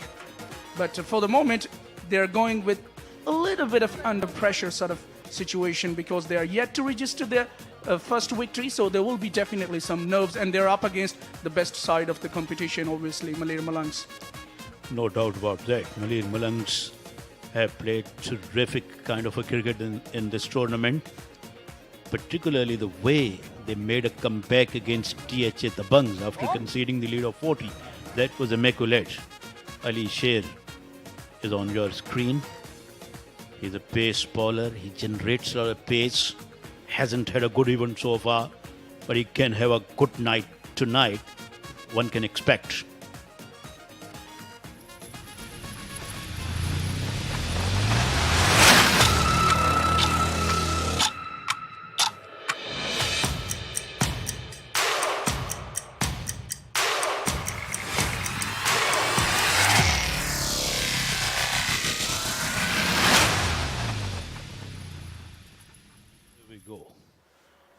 We already have gone past the half stage of the tournament. This is the night number 9 Final will be held on 16th of this month. This tournament is being admired throughout the world as well. Badar Expo KTPL doing a great job, and he started off with the ball, which was a good one, and batsmen all but beaten. Well, I wonder if there was a little bit of shape into the right hand. Have a look at that again. Maybe brush the trouser in the way through. This is what they were appealing for, but there was no bat involved. And that's what umpire presumed as well. That's why he didn't call it a wide. Mohammad Sami, the speedster of Pakistan. And here we go. Entertainment begins here, and begins with a 6. Malir Malangs, as I told you earlier, they are not putting a foot wrong here. He picked it out. Well, I tell you what, it may just look easy on the eyes, but it's not that easy to execute that kind of stroke. He's taken it from almost about 7th or 8th stump, and he's hit that way in front of square for the maximum. That is incredible to watch. Absolutely spot on. He dragged that one from way outside the off stump and still middled that one with authority. Way outside the off stump. That's not on. It's going to cause him a lot of problems. Couple of runs. Well, that was the effect of that previous blow. That was really a nice looking shot with some authority, and that shows the man in form. DK.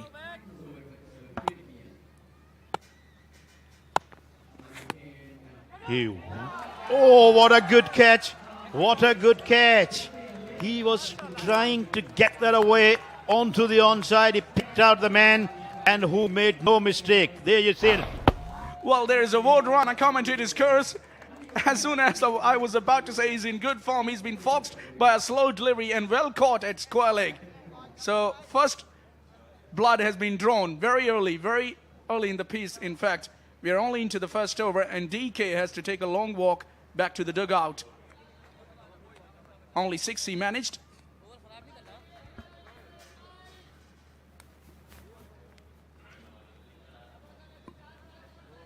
A lot is happening already.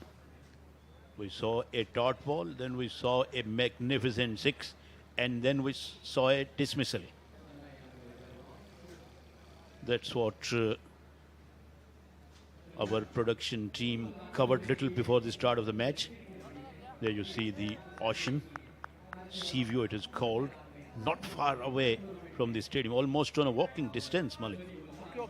Yeah, we are on the bank of the Arabian Sea, which is very famous here in Karachi, and we'll love to go there.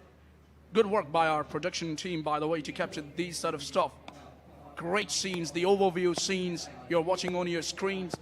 It was just before the start of the play. Outside the off stump, batsman aborted his stroke at the end. I'm not quite sure why. What was going through his mind? First he made up his mind that he was going to play that one, but at the end he didn't. He didn't pick the slow one, in my opinion, because he was not expecting that ball to be slow. It just never arrived.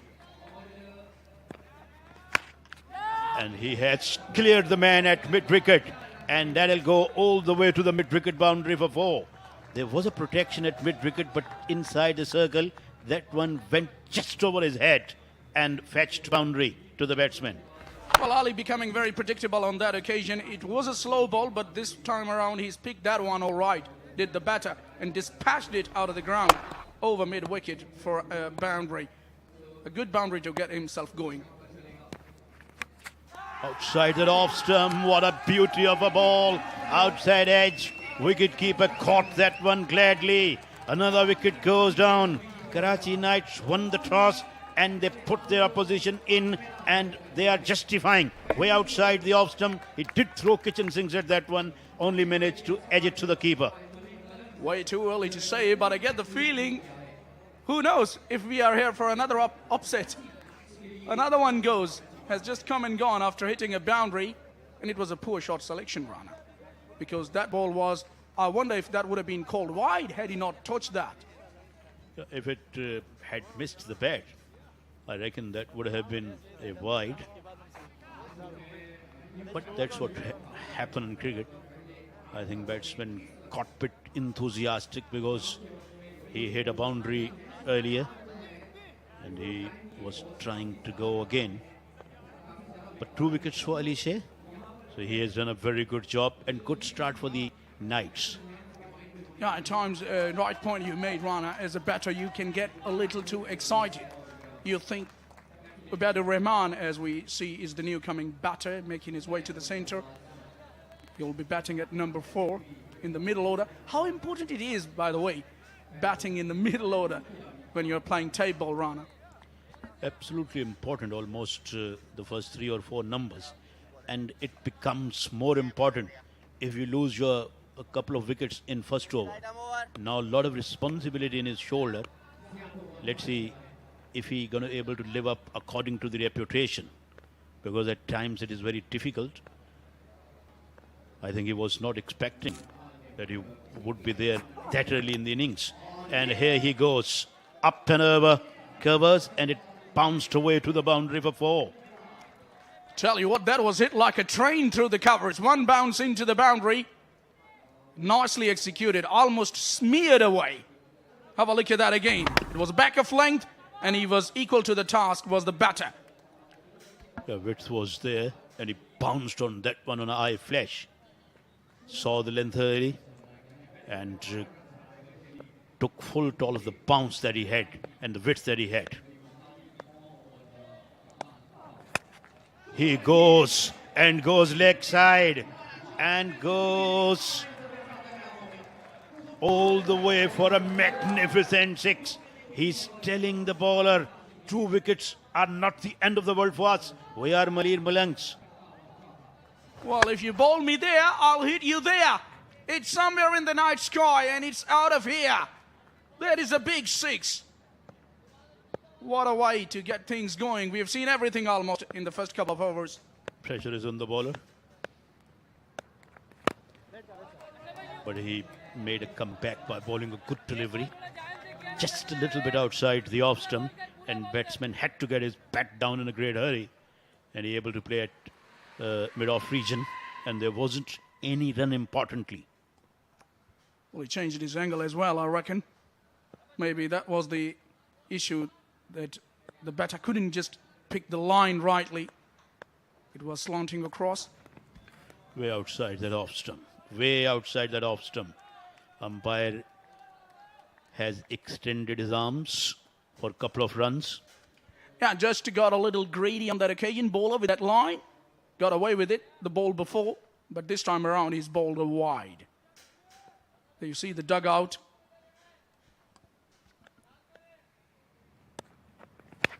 He has smashed that away, pulled that over backward square leg, or conventional square leg, I would say rather, but it's gone all the way, and he got the desired result.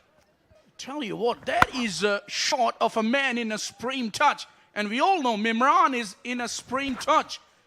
He was ready, almost ready for that type of length. Absolutely, he is in a rich vein of form. He's doing all right for his team, getting a lot of runs and getting them swiftly as well. That is more important when it comes to 6-over format or when it comes to tape ball. Outside the off stump, and he has patched that away and patched that away, long way, another 6. Mimran's a little beauty, absolutely on fire. I tell you what, Ron, I was just counting. Only a few could do that over extra cover. If you're talking about Khurram Chakwal, Fahad Mian Channu, Sarmad Hamid, here is Mimran to give us a glimpse of going over cover with a magnificent blow. A little bit of hostility was there. Oh, well bowled, but he well blocked as well. Well bowled by the bowler, well played by the batsman. Straight to the mid-wicket. Second over is ended. 36 for 2.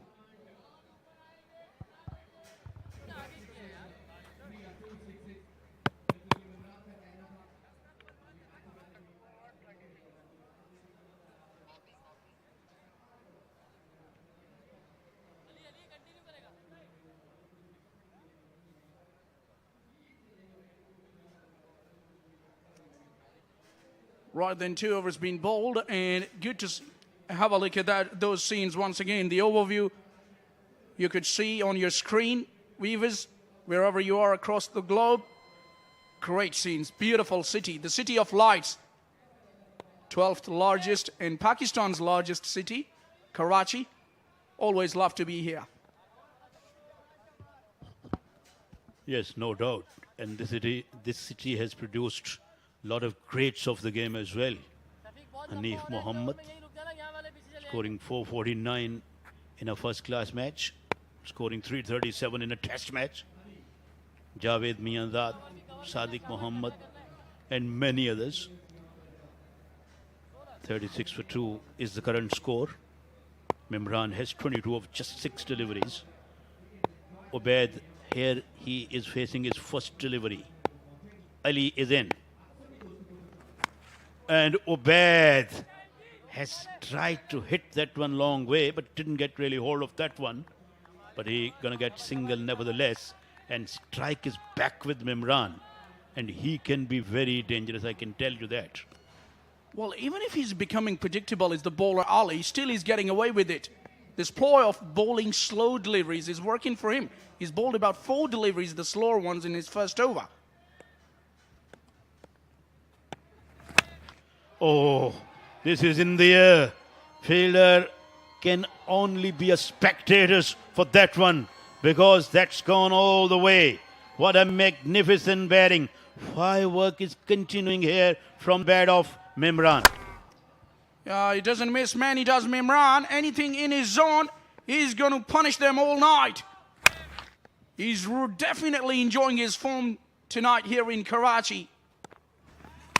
Outside that off stump, and he whacked that away over covers. What a massive 6. That was a colossal hit. He's having no mercy at all, and doesn't matter who is bowling to him. He only knows one way. Well, he doesn't need second invitation. He has really smoked that out of its sights. That was a big hit. Again, it's going, and gone. Lot of 6s. Oh my God. He's absolutely relentless. He's pulverizing the bowling. And the bowler couldn't believe. I tell you what, he was almost looking for shelter, was the bowler on that occasion. Ali has been taken to the cleaners here by the batter Mimran. He's playing with a great swagger. He's playing with a bit of a grunt here. Oh, mine. Oh, batting yard. Way outside the stump, and there you see, bowler lost his balance as well. He's looking furious with himself. He's looking frustrated. He's in some sort of panic. Well, you were talking about swagger. You just can't see a better player in the world when it comes to swagger than Sir Vivian Richards. Viv Richards, one of the best stalwarts of the game we have ever watched, rather.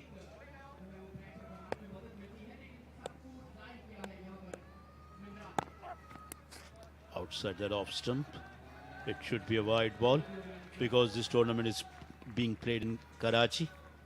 And I will love to remind you, Viv Richards getting 181 here in Karachi at National Stadium back in 1987 against Sri Lanka.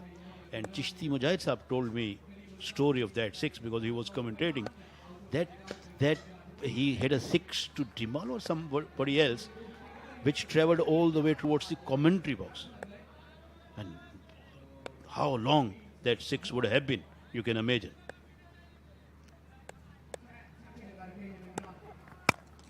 He has driven that away for a single. We got to take care of ourselves because we are associating Mimran with Sir Vivian Richards. Come on, Mimran, don't hit our way. We have to be careful. Thankfully, it's a tape ball. Not a cricket ball. But what would have happened had these cricketers played the tape ball? And there we go. There we go. This time it's the other batsman who has decided to go downtown. Another 6. What a way to end the third over. Now then, change of angle even not working for the bowler because Mimran is absolutely swear tonight. Anything in his arc, my word, he's prepared to take them on. And he's hitting them big. What a way to end the over. 3 done. And with that, it's changing the commentary to take you through for the next 3 overs. It's going to be Zishan alongside Farooq.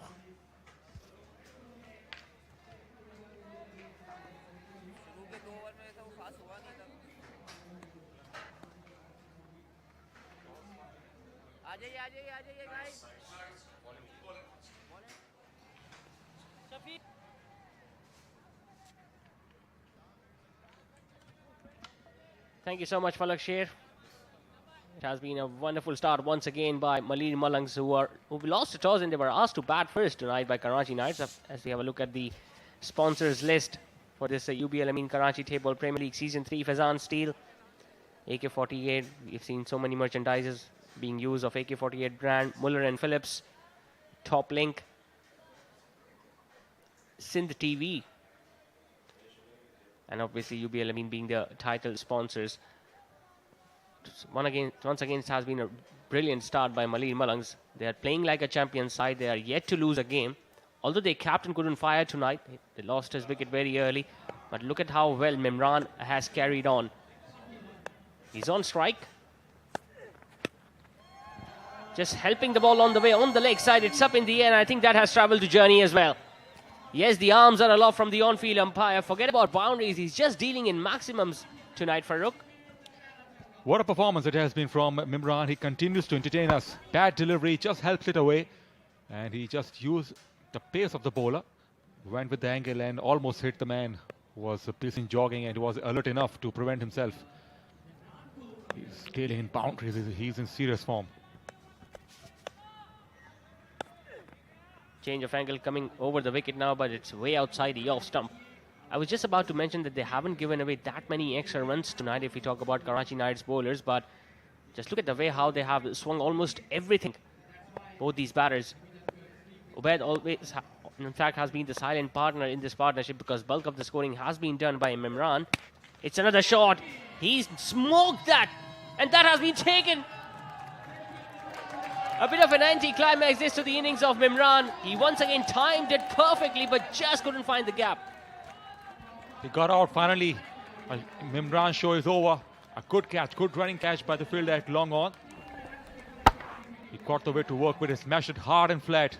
But the fielder covered a lot of ground. He didn't get the placement right, and neither he got the enough height to clear the boundary. So well taken, and what a good knock that is from Mimran. He is walking back. It was really expensive in the last over early, but took a really good catch, running away towards his right. Mimran walking back after scoring 47. It's 74 for 3.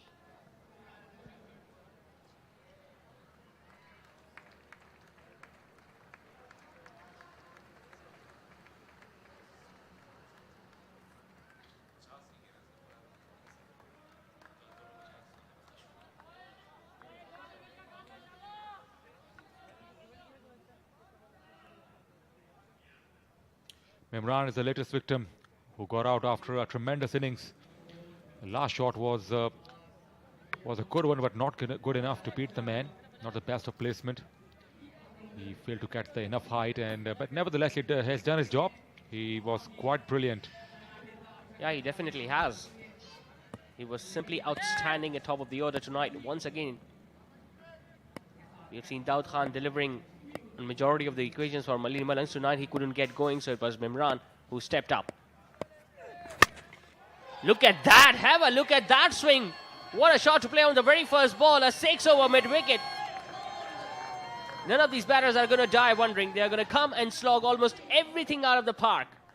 Mukhtiar joins the party straight away. First ball he faced, over pitch outside the off stump, and he smashed it towards cow corner. What a blow that is. That will make him feel better. He must be so delighted. Thickish outside edge. It's running down towards third man. That's going to run away for 4 as well. Nothing is going in the favour of Karachi Knights. Bad line outside the off stump, very full. He went for the big shot. Didn't get the desired connection, but held the outside edge, and the ball travelled to the boundary easily. So runs continue to flow even after the departure of Mimran. Mukhtar is a man who is having fun out there. Spare a thought about Karachi Knights. They were playing their second game last night as well. Once again, it's short.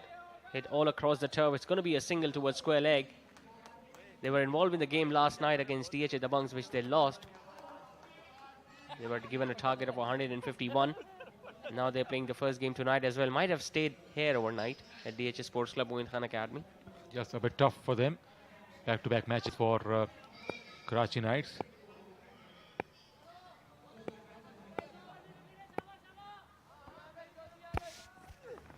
Full toss. Carved away on the offside. It's into the gap. And that has run away for 4 as well. Once again, the line not good. The length not perfect. Just asking the batter to go big, which he did. At this time getting a boundary to his name. Once again, bad line and length. Juicy full toss outside the off stump. What else batsmen want? Just mashed it through the covers for 4. 89 for 1.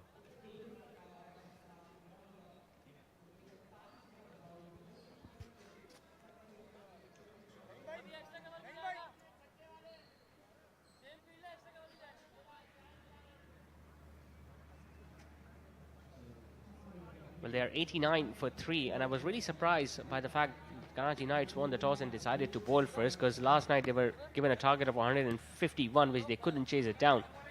But good signs were that the captain came back in form, scored a brilliant 60 before he was dismissed as well. I just get the feeling they need to curtail the flow of runs now, because 89 runs in first 4 overs are a lot. Yes, absolutely. They have to find a way to drive the runs here. They should restrict them around 110 or 115. That doesn't look like the case for Mali Malak, because they are in good form, and they may get easily around 30-35 runs away. Both batsmen are batting. Imtiaz Imti is the new bowler as we have a look at the field. 2 fielders inside the in a ring on the offside, 2 fielders outside the ring on the leg side. There you see the fielder at deep mid wicket and deep square leg pretty close to each other. Mukhtiar is on strike. He bludgeons that over long off, and that has travelled to Journey. Or did that just bounce in front of the boundary ropes? It's up 4. Great placement from Mukhtiar outside the off stump. The bowler bowling round the wicket, but he gave a lot of it. Mukhtiar is not extremely happy because he could not clear the boundary, but placement did the job for him. Just one bounce into the fence. What a start from this man. Yeah, they haven't found any difficulty whatsoever.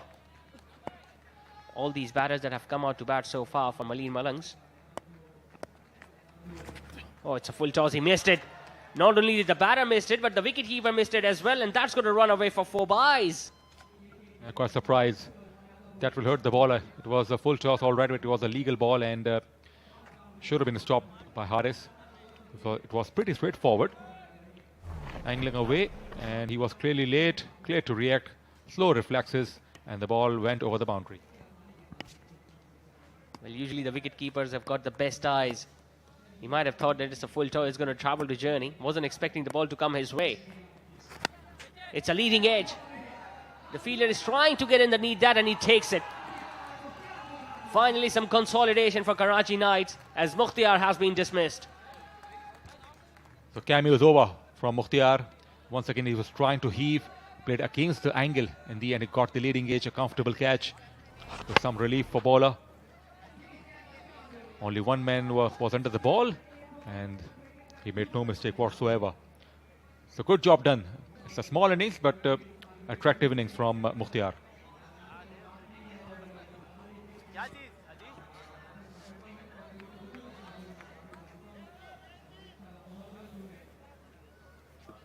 It was a good change-up by Imtiaz Imti. Bowled a slower one, much slower through the air. Just get the feeling he was into the shout a little too early there, Imtiaz, because of which he got a leading edge, and there was just one fielder on the offside inside the inner ring. Usually we don't see fielders being placed on the offside when it comes to tape ball cricket. A right-hander in, another new batter for Maliin Malangs. Now they have lost 4 wickets. But still, I still believe they have got many runs on the board, considering the fact that they still have an over remaining after this one.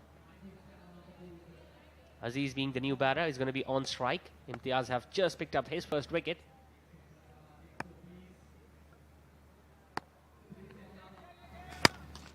Have a look at that! Just look at how far the ball has went! They are facing no difficulty whatsoever. No matter if it's the first delivery or the second, they are ready to just dispatch it out of the ground. Once again, a new batter announced his presence in a grand fashion. Mukhtar did the same, and now Aziz. Half volley outside the off stump and struck it immensely hard and way high. What a good shot. What a big hit. Got beaten all ends up by the lack of pace. Well, he's trying different thing, Imtiaz. He's using the crease, coming wider of the crease just to create a different angle for the batters. But so far, everything have come from the middle of their bat. 103 for 4. Still 7 legitimate deliveries remaining. As you mentioned, the Karachi Knights won the toss and opted to field. They batted really well last night. They could have continued the same momentum. They had the confidence. The captain, Haris, is in good form. But surprisingly, they opted to field first. Another slower one, another play and a miss. Good end to the over this from Imtiaz. Empty 2 dot balls. It's 103 for 4 after 5.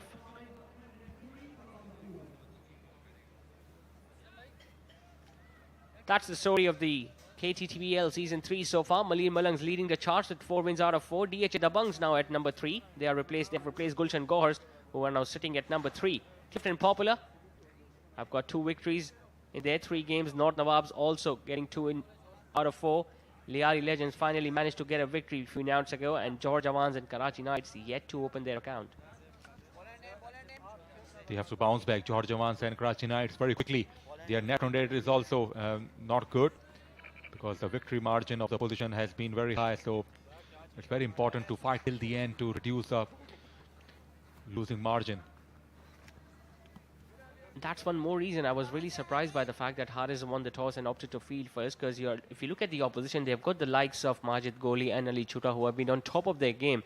Now they're going to be chasing down the target against these sort of bowlers who do not just stop the flow of runs, but they are very much capable of picking up wickets as well.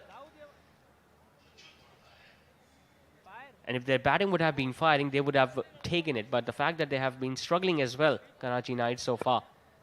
Last night was just the first instance where their batters stood up. But even then, they were chasing down 151 and they lost that game by a big margin as well. Must be a fan of Karachi Knights.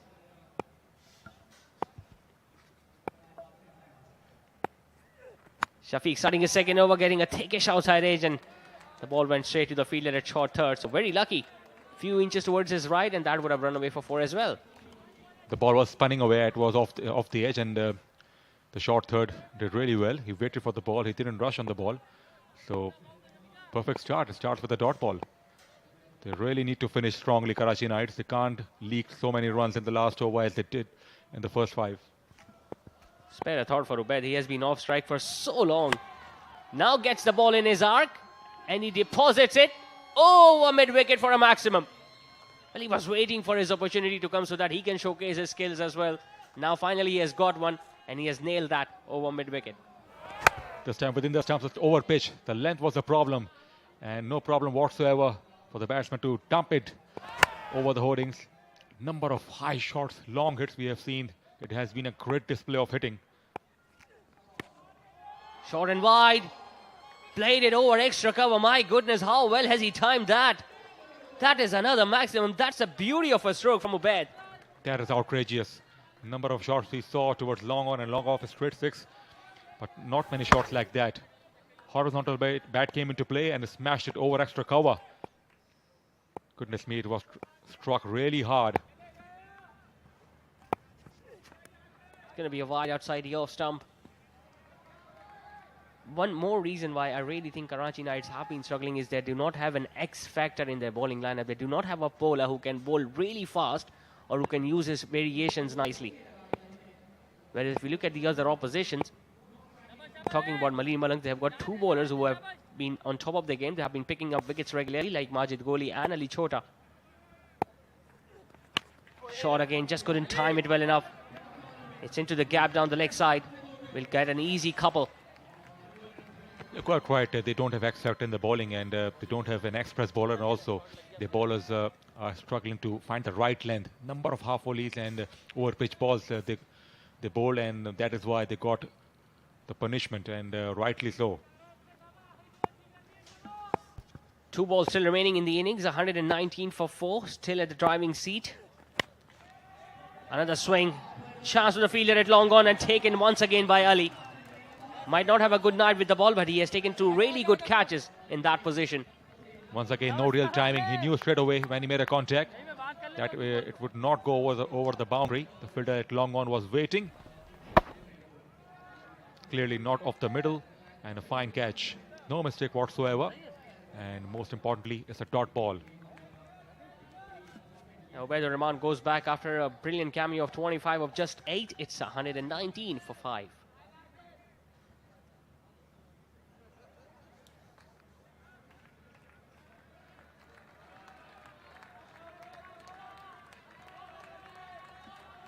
Shaji is the new batter in at number 7 for Maleem Malang. So far, 2 batters have managed to open their account with a 6 of the very first ball. We're talking about Aziz and Mukhtiar. Can Shaji do the same? And he'll be looking to do that because it's the last ball of the innings.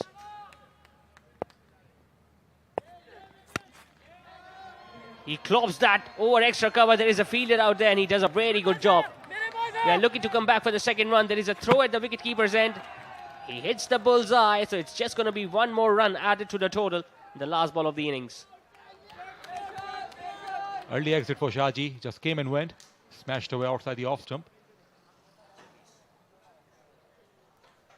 So he had to run. There was a man did really well, very sensible. Kept his cool and it was on the cards. They had to go for second run. Direct throw. That's a good one from the bowler. 120 they posted of 6 overs. A big score. Maleem Malangs, they are leading the chart points table here. And they played like a champion side. Pressure on Karachi Knights, that's for sure. Yeah, the damage has been done. Almost every batter came and chipped in because of which they have managed to score a mammoth total on the board. 120 for the loss of 6 wickets. Yes, they kept on losing wickets during the middle phases and towards the start of the innings as well. But the fact that each and every batter contributed in the score for Maleem Malangs. And now they are clearly in the driving seat. Karachi Knights obviously will have to bat out of their skins if they want to get near to this total of 120. They will have an opportunity to bounce back because every side gets to play twice. Daud Khan Pathan once again started his innings brilliantly before he was dismissed. It was the first time he was dismissed early in this tournament. Ali picked up 2 wickets in that over, and after that Mimran, it was totally Mimran show. He bludgeoned every bowler to all corners of the park, and just have a look at that strength in his shoulders. He doesn't use his body much, he doesn't use his lower body whenever he's looking to blow those big shots, but the hand-eye coordination is brilliant. And he's a kind of a batter who doesn't only look to target the leg side region, but he's very good straight, and whenever he is looking to hit on the offside as well. He was very unlucky that he missed out on a half century, fall short by just 3 runs. And even after that, whenever the new batter came in, even like Mukhtiar, they continued with that onslaught. Both of these batters came off, got up to a mark with the maximum. Ali taking a really good catch once again. So although they lost 6 wickets in this innings, Maleem Malangs, but they still managed to score a very decent total. 120 for the loss of 6 wickets. Lost another wicket in the last ball because of a run out at the wicket-keeper's end. But Maleem Malangs are going to take it. There you see 6 wickets went down. DK went very early. Mimran being the top scorer, 65 over just 15. Ubaid scoring 25. Mukhtiar chipping in with 19. Aziz scored 6. And Shaji just could score 1 before he was run out on the last ball of the innings. Talking about the bowling effort, 4 bowlers were used. Ali picked up 2 wickets though, but he was very expensive, gave away 42. Zia also gave away 24. Look at those spell of Shafiq, 2 for 40, very expensive, and Imtiaz picking up a wicket and went for 14 in his solitary over. There you see the openers are already making their way out there at the centre for Karachi Knights. Haris batted beautifully last night against DH at the Mungs. He'll be looking to carry on that momentum. And this partner will be looking to provide them with a very good start. It's an uphill task, but it's tape ball cricket. Anything can happen. Time for a change in the commentary box. It's going to be Falak Sher alongside Kainat Imtiaz.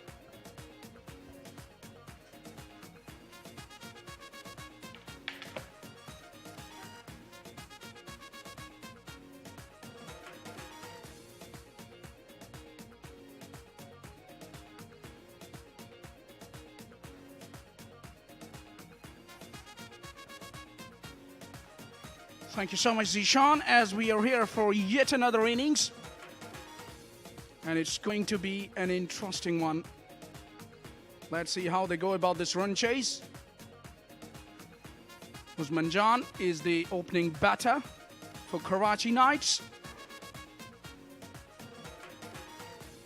A lot will be depending on this man, Captain Haris Ali.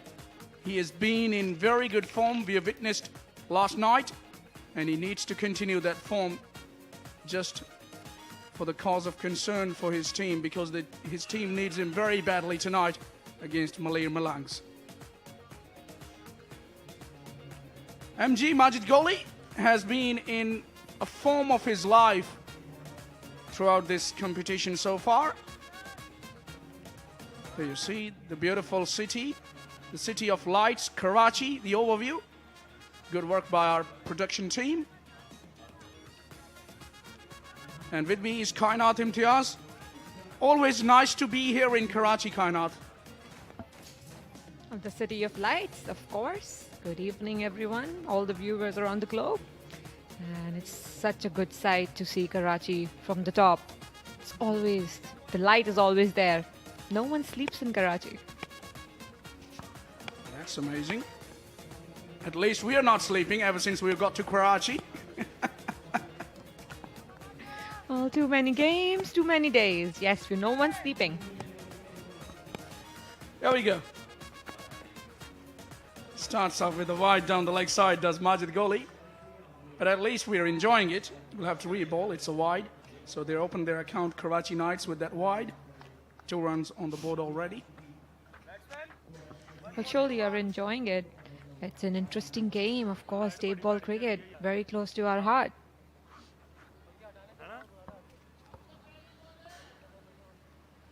Usman Jan has got a responsibility to provide his team with a good start. There you see the dugout of Karachi Knights.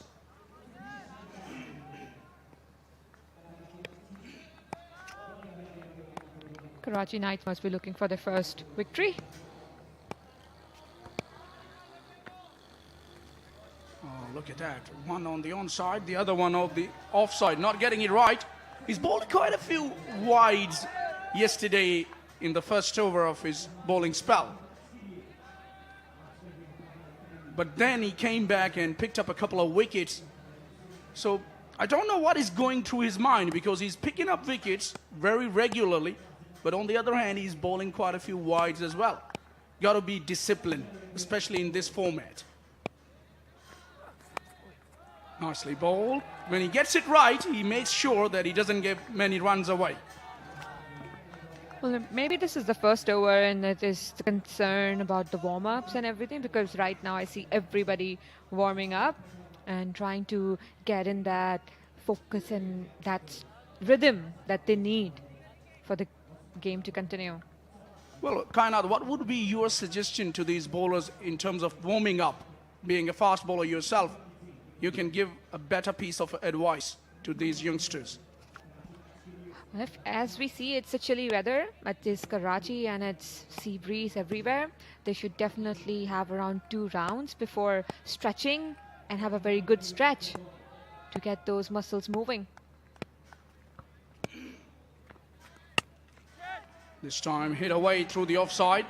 We have seen quite a few strokes being played in that region, which is good to see, because mostly we don't associate tape ball cricketers, the batters in particular, to go through that cover point region.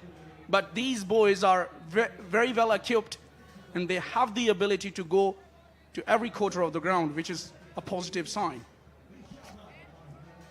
And also, as it's also professional cricket, you see all the gaps, and they have a lot of gaps in the cover region. So it's easier to get those boundaries and also those doubles from the cover region, even if you only punch. Majid Goli is definitely a wicket-taking bowler.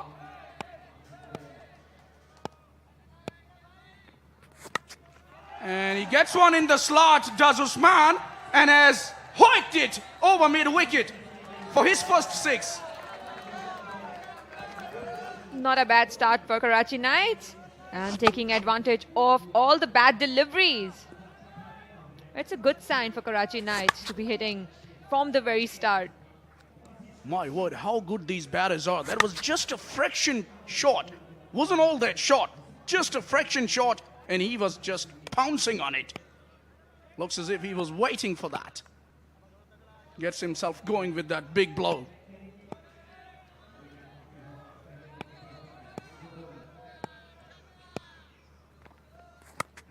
And he goes again. That's going to be another one. Yes, 2 in 2. This is brilliant batting. Usman Jan needs some runs, and he's making sure that he's getting them tonight. Well, surely he is. Again, it was not a bad delivery, but again, put it through mid-wicket. It was a really good pickup. He had all the strength. He took all the strength from the ground and put it in his bat to hit that shot.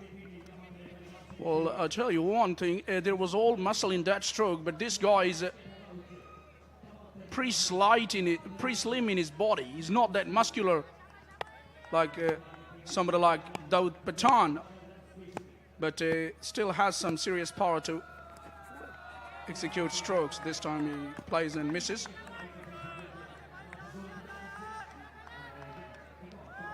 So they'll be happy with it. It's a good start for Knights. Well, I think it is a good start for Knights, but again, there were a few deliveries where they can put the ball towards the cover region, and it would be easier for them to get more score from the cover area. He's picked that one all right, and it's going towards the boundary. Eventually it goes to the boundary after a couple of bounces. So Usman is looking good tonight, and that will definitely give him a lot of confidence, that stroke.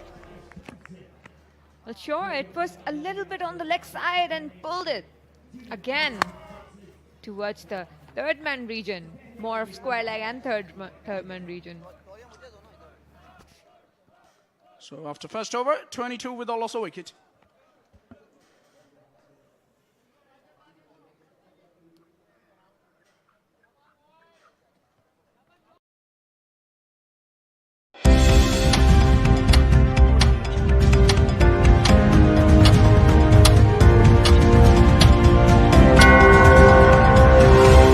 It's 7 p.m.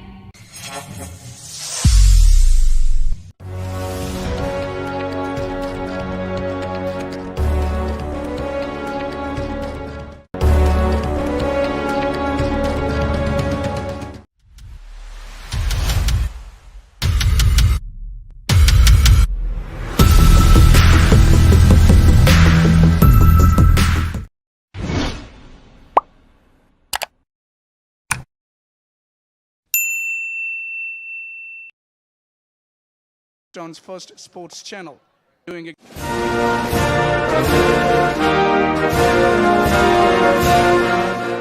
खुदी को कर बुलंद इतना कि हर तकदीर से पहले खुदा बंदे से खुद पूछे बता तेरी रजा क्या है।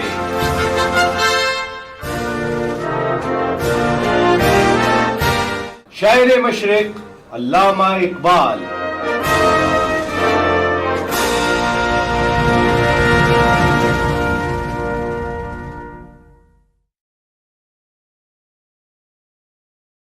Because we've seen quite a few getting outside the off stump, getting greedy, chasing the ball without any conviction, getting the outside edges. So we've seen it happening. Anyways, he's in good form, is Haris. We've witnessed yesterday night, and we'll love to continue in the merry way for the Knights' perspective. They will be hoping that he will deliver the goods, because he is the captain and he's got the responsibility on his shoulders. And he is the one actually who has earlier on won the toss and opted to bowl first. And he needs to justify that decision as well. Well, a lot of pressure on Haris from you to justify his decision. Well, the bat is in his hands, so he can do that. Not that tough. I think there was some problem with the baller's run up. And people on the side screen, always.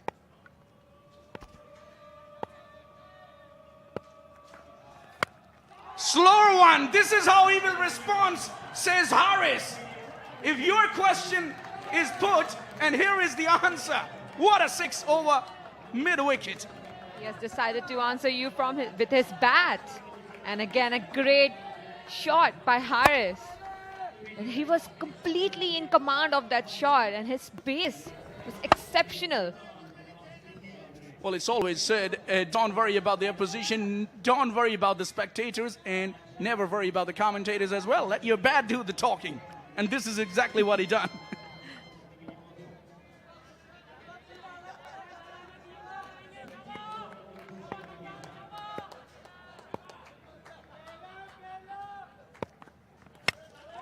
That's high. It's a skyer. Mid-off is lining underneath that one. Oh, it's as safe as a house. Very good catch taken at mid-off. Right then, the first blood drawn by Chota Wiki here. Well, Harris was disappointed the minute he played that shot. It was not completely timed well. Well, that was the reason it was high up in the air and caught an easy catch by the mid-off fielder. I got a little carried away with the names. Chota Ali, beg your pardon, was the bowler. Harris makes his walk back to the dugout with a score of just 6 against his name. 28 and 1 wicket down they are. So the captain has been removed now, so they will be feeling very confident now, seeing the back of captain, because he was in good form and he was the one who could have given Knights a very good start. On the other hand, Usman Jan is going great guns, I would tell you. Has hit 3 sixes so far. And he too has a very good reputation when it comes to type ball, has Usman Jan. Just hasn't been able to click in this competition, but tonight he's looking good, and they will be definitely banking on his authority and on his capability. He has the capacity to do the runs for them. Junaid Joni makes his way to the center at number 3. And we have seen him playing good, Junaid Joni, just a couple of nights before. Outside the off stump, he chased that, but no connection. It was always going to go away from him. But the intention was good from the batter. I would say Junaid picked the ball right, even though it was completely outside the wide line.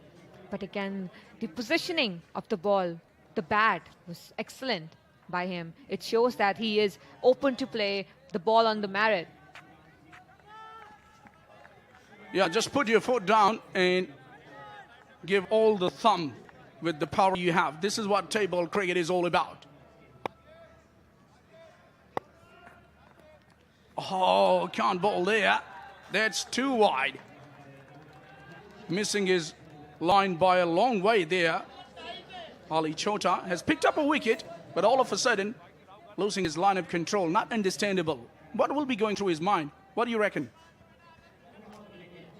Well, maybe the intention of Junaid was the thing going on in Ali Chota's mind, because he had a great intention to play over the cover region, and it's not always okay for the batter that the ball.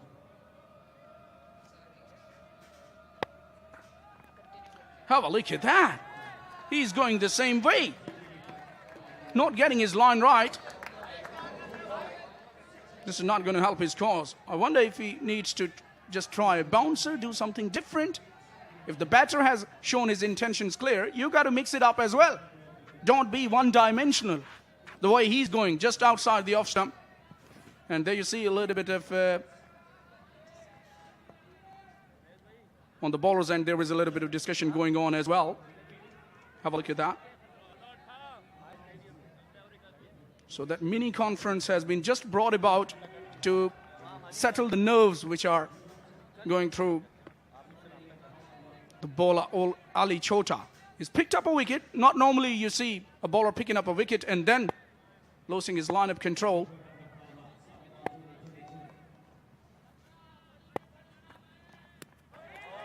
This is what I think he was trying to achieve. Got it right this time around. Well, sometimes there's not really anything going on inside bowler's head, and it's not just your day. Wherever you bowl, it can be a wide, or it can be hit for a 6. So I think there's something also wrong with his shoe. And maybe because of the dew. Maybe he's pretending. Maybe he's acting, maybe he's real. But anyways, it's not working for him for the moment. Going outside the off stump.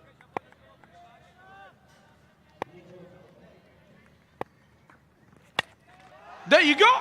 When you get it right, you will get that kind of response by the batter. That's gone a long way. That is gigantic, enormous. Junaid was waiting for this opportunity to hit that ball because he has been trying from quite few balls and waited because he had a lot of wide. Yeah, he stalled better. It's easier for him to hit all these kind of shots. Very well picked. He's picked that one all right, and it's over fine leg. The ball is going towards the boundary. Fielder's given the chase, and good bit of football skills down at the boundary, limiting the batters to a couple. So that's good work by the fielder. You need all kind of skills when you're playing table. Diving, fielding, football. It helps. Also in hardball cricket, it helps a lot. There you see, this is how he's topped. Well done. We've seen quite a few. Oh, is it okay? Yeah, all right. Good bit of teamwork. Have a look at that again. Looks all right from here. Umpire wants to have a good look at that.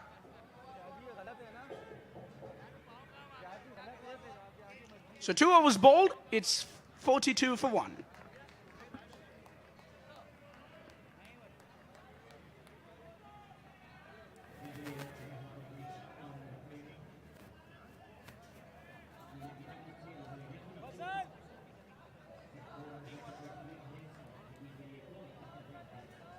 Karachi Knights trail by 78, which means that in the first innings, Malir Malangs managed 120 runs, courtesy brilliance with the bat by Mimran. He has shown some great skills to all around the ground, through the offside, on the onside, down the ground.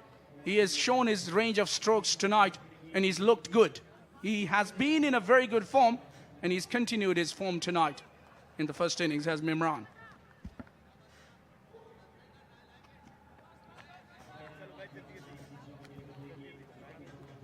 And Usman again on strike. Ubaidul Rahman, the new bowler from Malir Malangs. Well, they all seem to be warming up in the first over.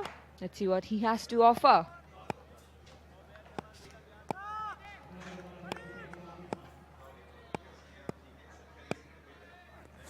Well, you can't afford to bowl a loosener. Even if you are in your first over, this is good. He has a protection at deep mid-wicket, so he knows what to do and how to go about the things. That's good. You almost thought it's a 4 or a 6. The excitement. Just I get do a like little bit of this. excitement because, I'll tell you one thing. I love this table. I just love to be involved in every part of this table. And what's happening in this UBL Amin Presents KTPL Season 3 is just getting me goosebumps all the time. Whenever the batters hit the ball at the meat of the bat. Oh, this time toe end of the bat. It's going to be a single down to long on. Could have been a wide too. But saved by the batter. Well, he's got some responsibility to make a comeback as Ubaid Rahman. He can bat as well, so he's a very good all-round cricketer for Malangs. Usman Jan is iced. They will scamper through for a single shot at the stumps, misses the stumps. And this is what they will get in the end, only one. So there was a little bit of drama in that leg by run. And if you see Usman's position, the way he's standing, well, it could have been out. Of course, a direct hit. He wasn't in the frame, he was a goner. He was gone by all money, but luckily the ball didn't hit the stumps.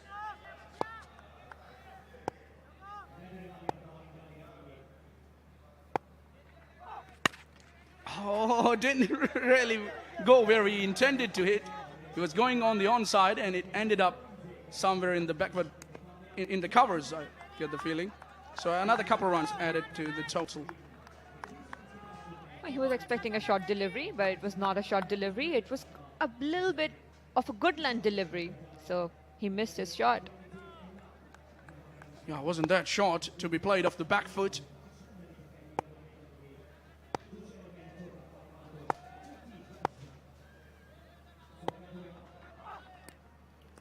too wide.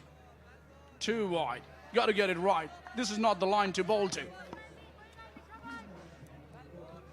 Well, surely, I think he needs to adjust his run up and come a little bit closer to the crease to have that straighter line drawn directly, and he won't be needing any sort of effort if he comes a little bit close to the stumps.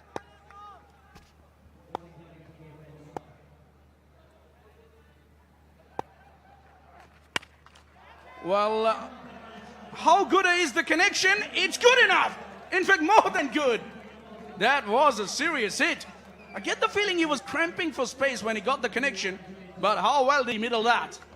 Well, he was not able to extend his arms, but again, a back foot punch, we would say. I mean, it was almost like that. He did not even get all the arms extended to play that shot. Well, it's a short arm jab, and he has really given it a go.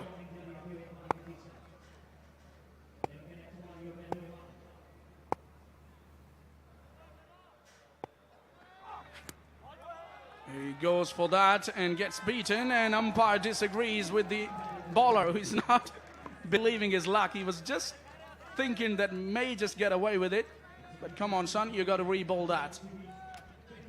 Well, I would say bowlers never agree, because I won't ever agree that it's a wide delivery until it's going towards the slip area. And of course, I understand all the feelings Ubaid have, but somewhere inside he knows that it was a wide. That's all right.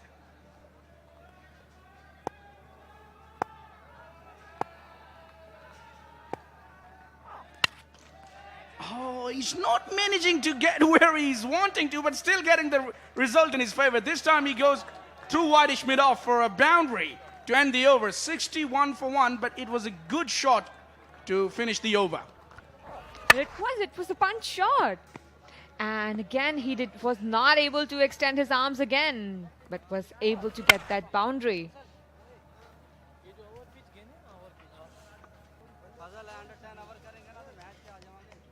All right, with that, we are going to have a change in the commentary. It's going to be Naseem Rajput and Danish Anis to take you through to the end of this innings.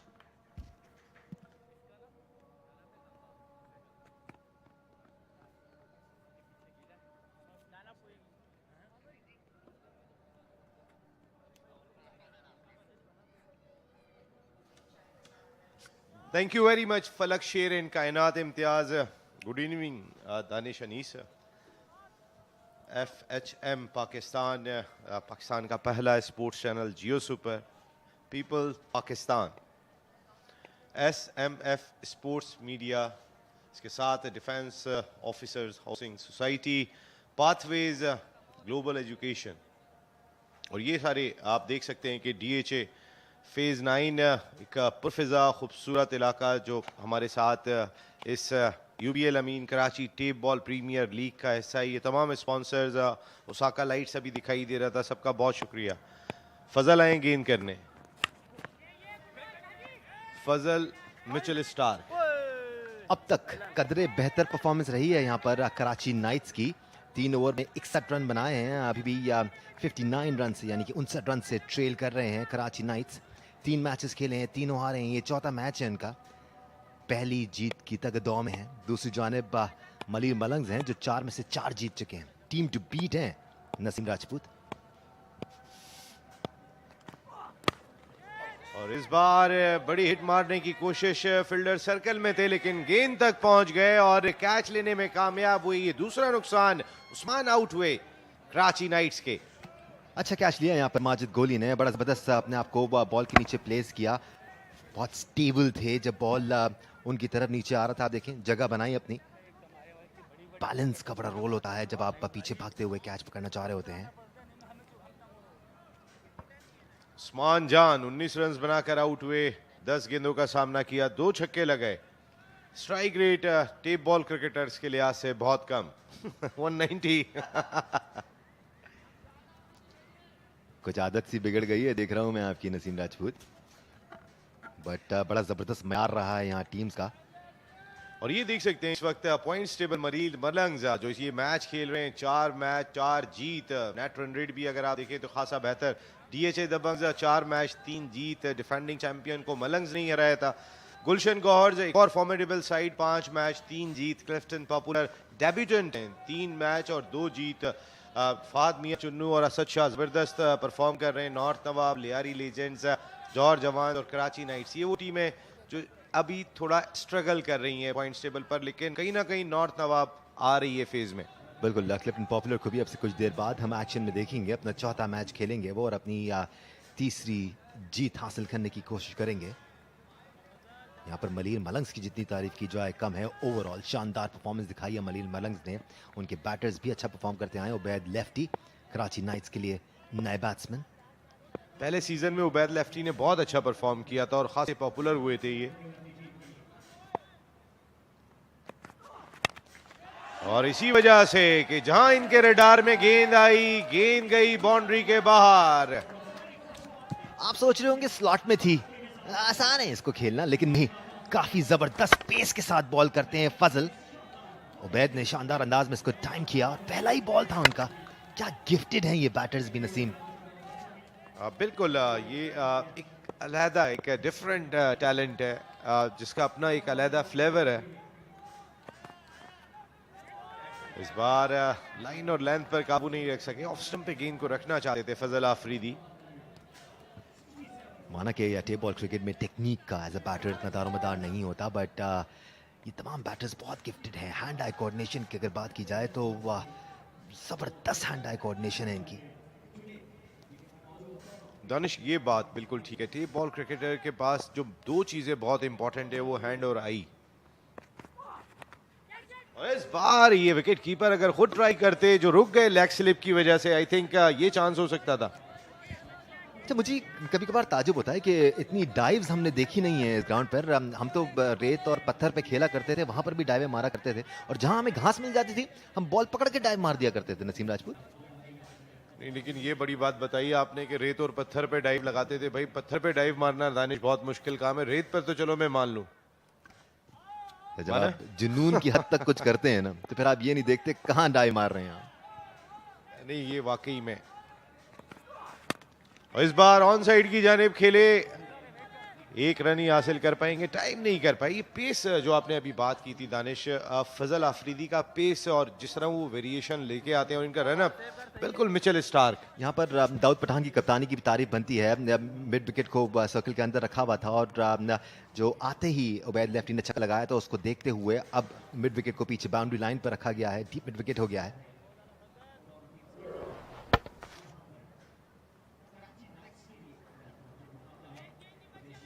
खासे toll हैं फाजिल, height का इस्तेमाल करते हैं pace generate करने में भी। पहले ही ओवर में 1 विकेट हासिल करके सिर्फ 9 रन दिए हैं। अच्छे फिगर्स हैं।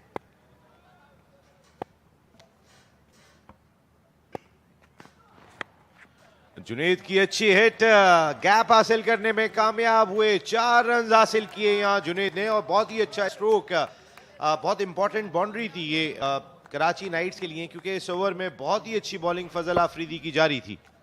बहुत रूथलेस गेम है ये, मार्जिन ऑफ एरर ना होने के बराबर। जरा सी भी अगर आपकी लाइन चुकी तो रन्स पड़ेंगे, और ऐसा ही हुआ। 4 के बाद 74 पे 2 के। और ये नन्हे fan future of UBL Amin Karachi tape ball premier league अभी से वार्म अप होना शुरू हो गए। फुर्तियां दिखा रहे हैं, फील्ड में खड़े प्लेयर्स को बता रहे हैं कि ये होती है एनर्जी। ये पत्थर पे जमती मुझे लगा।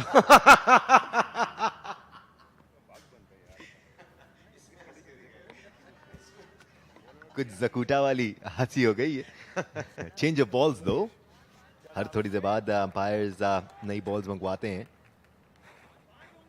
ताकि बैटर्स को किसी किस्म की कोई शिकायत ना हो। टेप बॉल का एक अंदाज ये भी है कि हर थोड़ी देर बाद बैटर चेक करता है अभी बॉल ठीक है या नहीं है, टेप फटा तो नहीं है। जरा से भी टेप फट जाए तो बॉल पर्थ की तरह स्विंग होना शुरू हो जाता है। बिल्कुल, ये बात दानिश आपने सही की। इसी वजह से बैटर्स चेक करते हैं, लेकिन ये बहुत ज़्यादा हो रहा था पिछले 2 सीज़न में इस वजह से मैनेजमेंट कमेटी ने ये डिसीजन लिया है। मोस्टली आपने देखा होगा बॉलर्स चेक नहीं कर रहे, 2 ओवर के बाद ऑटोमेटिकली बॉल बदल देते हैं। और फिर ये ओसाका क्रिको टिप, ये बहुत ही ज़बरदस्त किस्म की, हमने देखा कि इस साल बॉल्स कम ख़राब हुए, जो पिछले 2 साल में हम यूज़ कर रहे थे उसमें ज़्यादा बेहतरी आई। इस साल बॉल कम भी इसलिए ख़राब हुए क्योंकि 2 ओवर्स तक एक बॉल रहता ही नहीं है, ग्राउंड से बाहर चला जाता।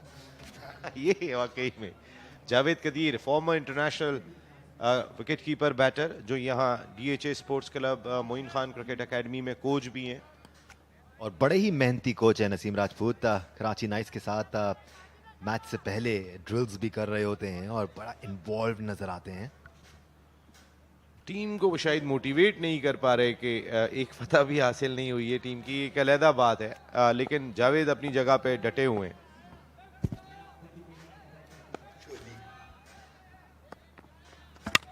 माजिद गोली की इस गेंद को गोली की रफ्तार से हिट लगाई है यहाँ और 6 रन हासिल किए उबैद लेफ्टी ने। ये गेंद गोली की रफ्तार से नहीं आई थी, थोड़ा सा चेंज ऑफ पेस था माजिद गोली की इस गेंद में। ये लगातार दूसरा मैच है कि माजिद गोली की कुछ चल नहीं रही है। पहले ओवर में 22 रन दिए थे और दूसरे ओवर की पहली बॉल पे 6 रन कंसीड किए उन्होंने। स्लोअर वन था लेकिन उबैद लेफ्टी तैयार थे पूरी तरह से इसके लिए। Very well played Ubaid lefty. और कराची नाइट्स को बहुत ज़रूरत थी इस तरह की बैटिंग की, जो मोमेंटम उन्होंने आके 4 गेंदों पे 13 रन बनाकर हासिल किया। जुनेद को साथ मिल गया, वरना उससे पहले जो बैटर थे वो बहुत ज़्यादा खेल गए थे। अभी भी 40 रन करने हैं इनको, 11 गेंदें बाकी हैं, ये सिर्फ खसारा उतारने के लिए। MG की इस गेंद को MG की रफ्तार से ही बाहर पहुंचाया उबैद ने। दूसरा छक्का, 2 मुसलसल गेंदों पर 2 छक्के और जो फॉर्म पहले सीजन में थी उबैद लेफ्टी की वो वापस आती हुई। यहाँ कुछ मुख्तलिफ करना होगा माजिद गोली को। एक बार फिर जोन में थी उबैद लेफ्टी के, यही अगर करते रहे माजिद गोली तो इसी तरह रन कंसीड करते रहेंगे। उबैद पनिश करने के मूड में लग रहे हैं यहाँ पर और बिल्कुल इसी किस्म के एग्रेशन की जरूरत है कराची नाइट्स को उबैद लेफ्टी की जानिब से। राइट देन माजिद गोली अब किस तरह कम बैक करेंगे, 2 छक्के कंसीड कर चुके हैं। गोली तो इस वक्त उबैद की जानिब से आ रही है और इस बार ऑन साइड की जानिब हिट। 1 रन हासिल किया यहाँ उबैद ने। ये बेहतर डिलीवरी थी माजिद गोली की जानिब से, थोड़ा सा अपनी लेंथ को खींचा, शॉर्ट ऑफ लेंथ बॉल किया लेकिन ज्यादा शॉर्ट थी नहीं। डबल माइंडेड नजर आया यहाँ पर उबैद। कराची नाइट्स के नन्हे सपोर्टर भी डग आउट में बैठे हुए। प्रॉपर ट्रेनिंग हो रही है इनकी। सिर्फ इतने छोटे बच्चों को ही अलाउ है।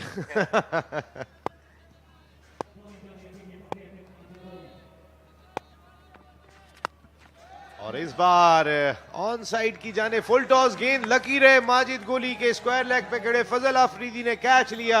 ये जुनेद की इनिंग का खात्मा हुआ, तीसरी विकेट गिरी कराची नाइट्स की। माजिद गोली का तोहफा जुनेद के लिए और जुनेद का रिटर्न में तोहफा स्क्वायर लेग पर खड़े फील्डर के लिए। फुल टॉस डिलीवरी थी, ग्राउंड से बाहर जानी चाहिए थी लेकिन स्कूप किया सीधा फील्डर के हाथ में। स्ट्रेटेजिकली प्लेस किया गया था वहां पर फील्डर को। जुनेद जोनी 9 गेंदों पर 25 रन बना के आउट। कराची नाइट्स 87 पे 3। दानिश, ये क्रिकेट है, बुरी गेंद पे जो है वो विकेट भी हासिल हो जाती है और अच्छी गेंद पे छक्का भी लग जाता है। माजिद की इससे पहले जो 2 गेंदों पे छक्के लगे थे वो शायद इतनी छक्के वाली गेंद नहीं थी। अच्छा टाइम किया था उबैद ने, ये छक्के वाली गेंद थी जिस पे आउट हो गए और सेट बैट्समैन आउट हुए। सवाल यही है कि उबैद लेफ्टी के तने तनहा अपनी टीम की नैया पार लगा सकते हैं या नहीं, क्योंकि अभी तक उनका साथ देने वाला कोई नजर नहीं आया है जो क्रीज पर खड़ा होकर रन्स भी स्कोर करे अपनी टीम के लिए। अप्पू आ गए, वसीम अप्पू।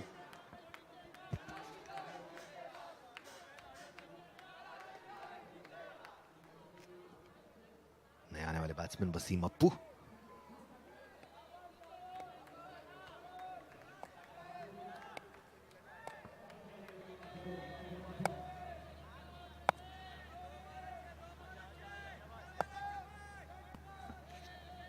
आठ गेंदों पर 33 रन मजीद चाहिए। बहुत ही अच्छी बॉलिंग, अच्छा इम्प्रोवाइजेशन यहाँ माजिद गोली की जानिब से, स्लोअर वन किया ऑफ स्टंप के और बिल्कुल क्रीज के साथ गेंद गया। क्या कमाल ताल्लुक है विकेट लेने और एक बॉलर के कॉन्फिडेंस का। जैसे ही विकेट मिलती है, एक बॉलर जो स्ट्रगल भी कर रहा हो, 1.5 ओवर में 35 रन भी दे चुका हो, विकेट लेते ही आप देखें फौरन सही जगह गिरा, स्लोअर वन भी, और डिसीव किया बैटर को। कॉन्फिडेंस मिलता है, बिल्कुल दानिश आप सही कह रहे हैं, और विकेट तो बहुत ही कॉन्फिडेंस देती है आपको अपने चैनल पे दोबारा आने के लिए।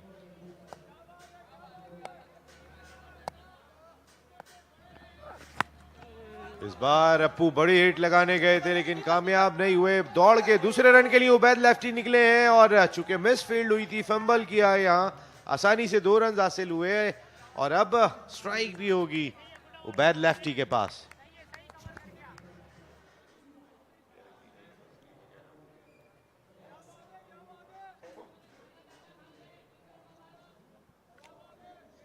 वसीम अप्पू आखिरी गेंद पर दूसरे रन के मूड में थे नहीं, चाह रहे थे आखिरी ओवर की पहली बॉल खुद फेस करें, लेकिन मिस फील्ड हुई।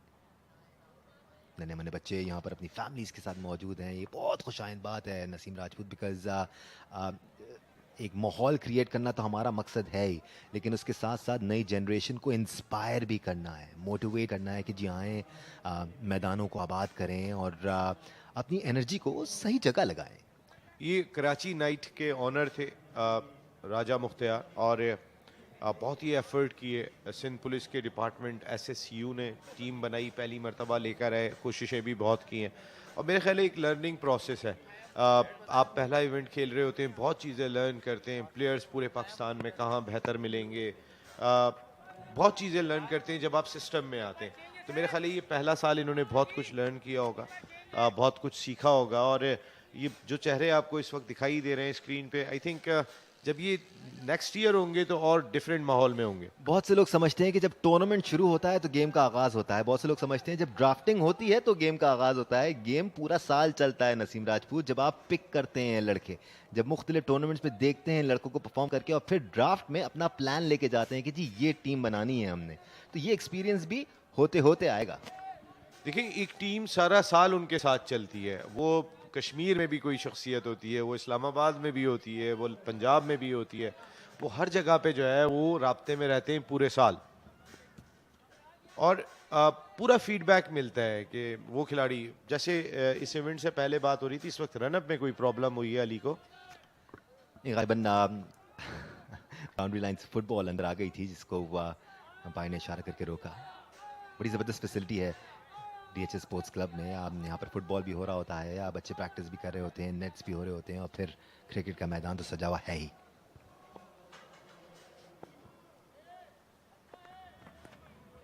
अच्छा तेज गेंद, थोड़ा सा खुद को हटाया लेकिन खासा ऊपर था, वाइट बॉल के 2 रन मिलेंगे।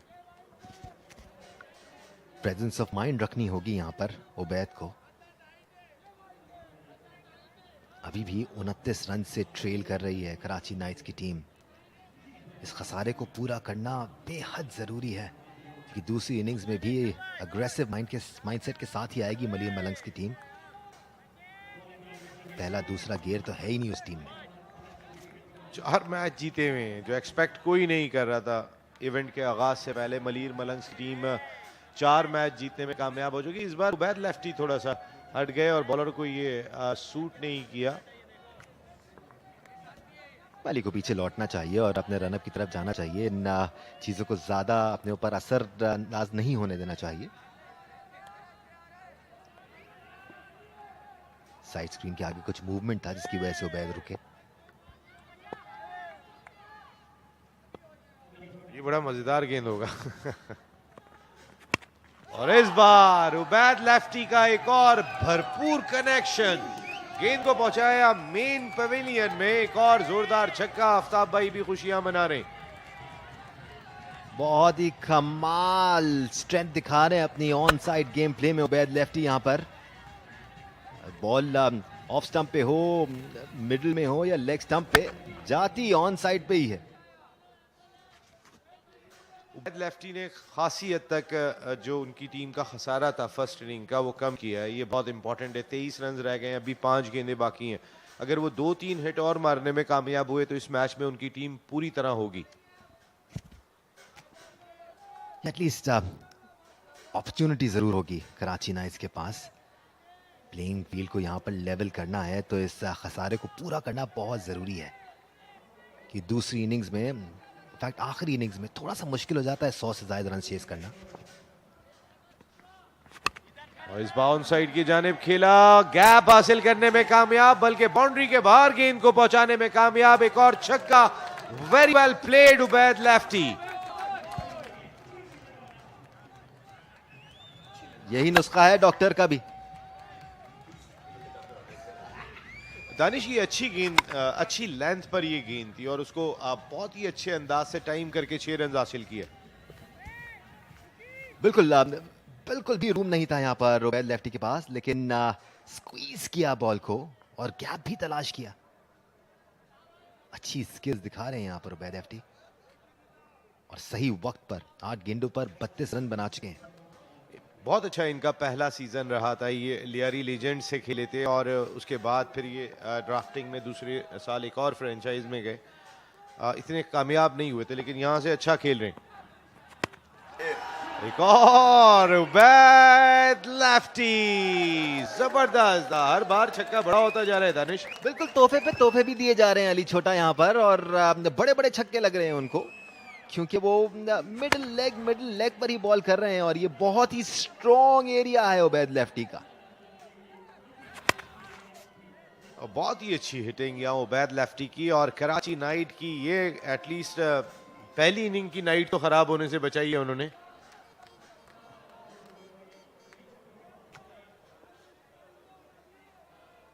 खलीम कुछ इंपॉर्टेंट इंफॉर्मेशन देते हुए अली छोटा को, देखते हैं अब क्या सुना उन्होंने और करते क्या है। उबैद लेफ्टी 3 मुसलसल छक्के लगा चुके, 3 गेंदों पर 20 रन हासिल कर चुकी है।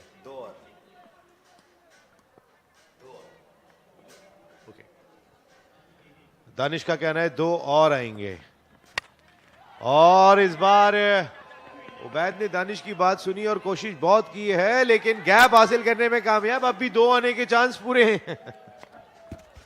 माजिद गोली भी भागते हुए आए, कलीम भी भागते आए, लेकिन कॉल किसी ने नहीं की।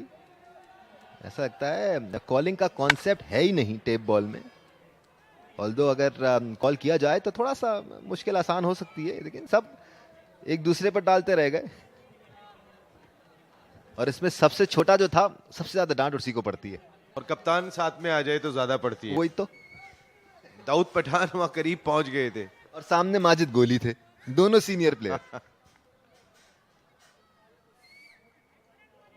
9 रन रह गए। इसका मकसद है कि Karachi knights first inning total को बहुत करीब ले आई, और भी करीब, और भी करीब। एक और छक्का, चौथा छक्का इस ओवर में उबैद लेफ्टी ने लगाया है। मेरे ख्याल से किसी छोटे को छत पे भेज देना चाहिए, वो वहां पर बॉल पकड़ पकड़ के फेंकता रहेगा, क्योंकि अली छोटा तो वह लेग स्टंप की लाइन से हट ही नहीं रहे।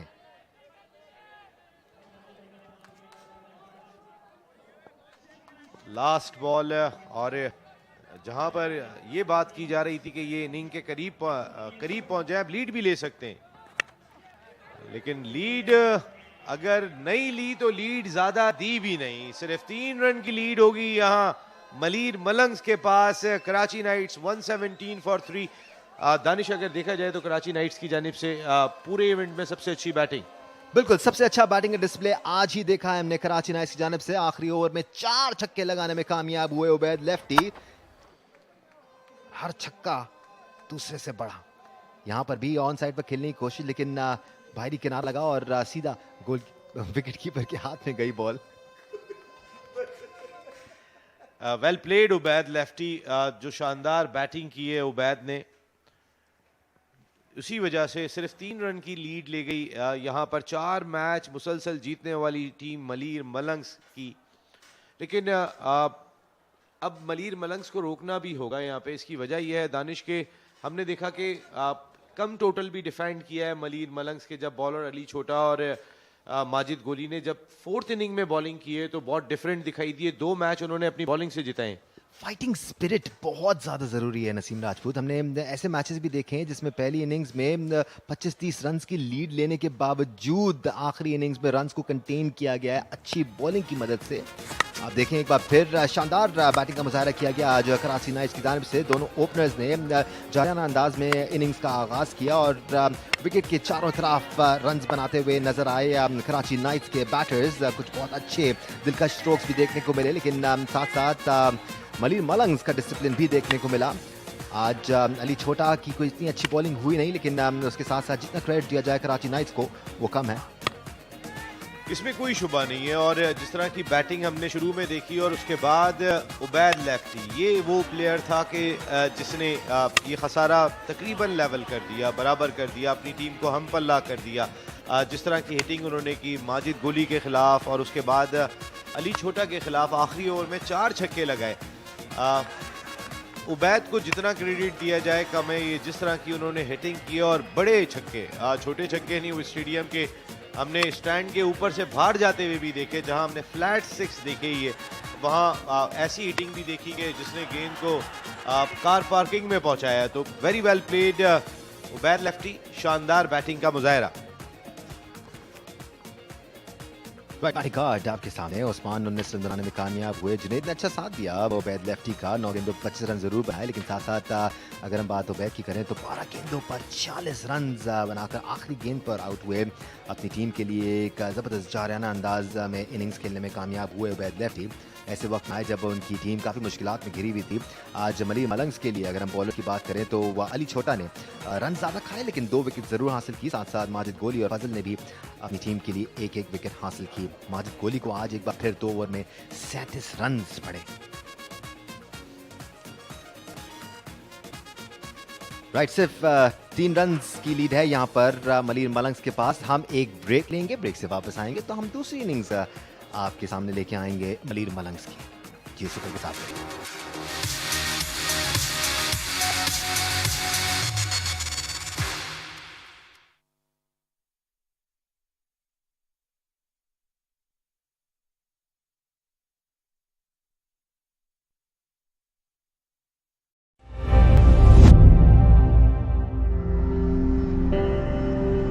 अस्सलाम वालेकुम। वालेकुम अस्सलाम। थैंक यू वेरी मच, अपना टाइम दिया। हमें ये बताइए कि आप KTPL 1 का एक्सपीरियंस क्या रहा आपके साथ? वेल KTPL 1 का अमेजिंग एक्सपीरियंस था। कुछ नया फॉर्मेट देखने को मिला क्रिकेट का, बहुत ज़्यादा लोगों में जोश था, जो क्राउड हमें सपोर्ट कर रहा था उस एरिया का, बहुत अमेजिंग था। इसी की वजह से हमने सोचा कि वाई नॉट सीज़न 2। और सीज़न 2 ये है कि सीज़न 1 में हमारी टीम इतना अच्छा परफॉर्म नहीं कर पाई थी, बट दिस टाइम इंशाल्लाह वी आर होपफुल कि विल टेक द कप। हमारे पास जो एक यासिर है जो कैप्टन, हमने उसको रिटेन किया हुआ है। और दूसरी चीज़ एक छोटा विकी एक बैट्समैन है, उसको हमने हायर किया और उससे काफ़ी ज़्यादा उम्मीदें हैं। Let's hope for the best. Well tape ball को लेके तो बहुत मेमोरीज़ हैं। इनफैक्ट लास्ट नाइट ही मैं एक मैच खेल के आया हूँ और टेप बॉल की मेमोरीज़ इतनी है, मेरा नहीं ख्याल कि यहाँ पे मुझे कोई स्पेसिफिक मेमोरी याद होगी, बट ये है कि it's an amazing format of the cricket. मुझे हार्ड बॉल से ज़्यादा टेप बॉल में ज़्यादा मज़ा आता है, क्योंकि बैट्समैन अपनी मर्ज़ी से बहुत शॉट्स मार रहे होते हैं। फ्रीडम होता है। जी जी बिल्कुल फ्रीडम होता है। स्पेशल थैंक्स टू ज़ुहैर भाई और जितनी भी मैनेजमेंट है उन्होंने, और जावेद मियादाद साहब, जिन्होंने इस गेम को इतना ऊपर ले आए हैं अब कि मेरे ख्याल से इसी में से हम कोई ना कोई टैलेंट निकाल के इसको इंटरनेशनल फॉर्मेट में भी कर सकते हैं।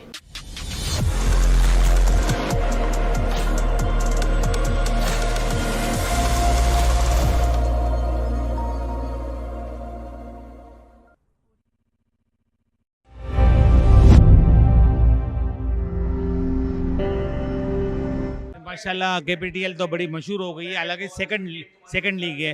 और ज़ोहर साहब के ये कारनामे हैं माशाल्लाह कि कराची की जो रोड की क्रिकेट है ना, जो गलियों की क्रिकेट है, उनको ये टीवी पे लेके आए। वो लड़के जिनको चांस नहीं मिलता, आप देख रहे हो बेचारे, हर लड़का गलियों में खेल रहा होता है, रोडों पे खेल रहा होता है, जिनके पास कोई ग्राउंड नहीं होता, उनको ग्राउंड प्रमोट किया ताकि इससे हर प्लेयर को चांस मिलता है।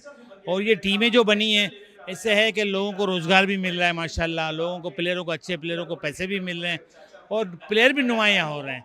हो सकता है इन प्लेयरों में से हमारे को टेप टेनिस के बड़े अच्छे प्लेयर निकलें।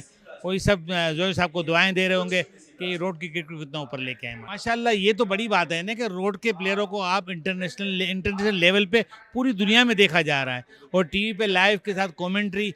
कुछ छोटे छोटे गाँव में से देखो प्लेयर आ रहे हैं, वो बड़े शौकीन हैं, इनके पास टाइम नहीं होता है। असल क्रिकेट है ना हार्ड बॉल की, वो थोड़ी डिफ़िकल्ट है। डिफ़िकल्ट क्या है, उसमें टाइम चाहिए। इसमें अल्हम्दुलिल्लाह शॉर्ट टाइम होता है कि आप ये क्रिकेट को आप गली में भी खेल सकते हो, प्रैक्टिस गलियों में भी हो सकती है, ज़रूरी नहीं इसके लिए ग्राउंड चाहिए। बच्चों को पढ़ाने के साथ आप स्पोर्ट्स में ले आएँ, क्योंकि हमारे यहाँ के बच्चे आप देखो, कोई पान गुटके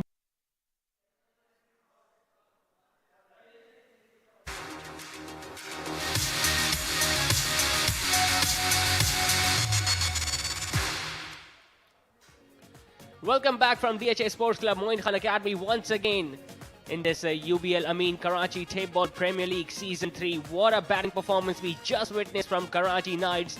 In pursuit of 120, they finished on 117, giving Maleen Malangs just a 3-run lead. What a batting performance it was from Ubaid Lefty. I think it was a master stroke played by the captain to send Ubaid Lefty at number 5 tonight, because he was opening the batting in the previous few games, wasn't firing. Tonight he came at number 5, and what a knock did he play. He single-handedly brought his side into a winning stage, I believe. What do you reckon about that, Rana Ashfaq?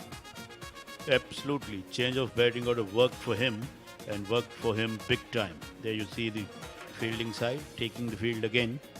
And I think both sides have impressed a lot with their batting. And this match is nicely and equally poised so far.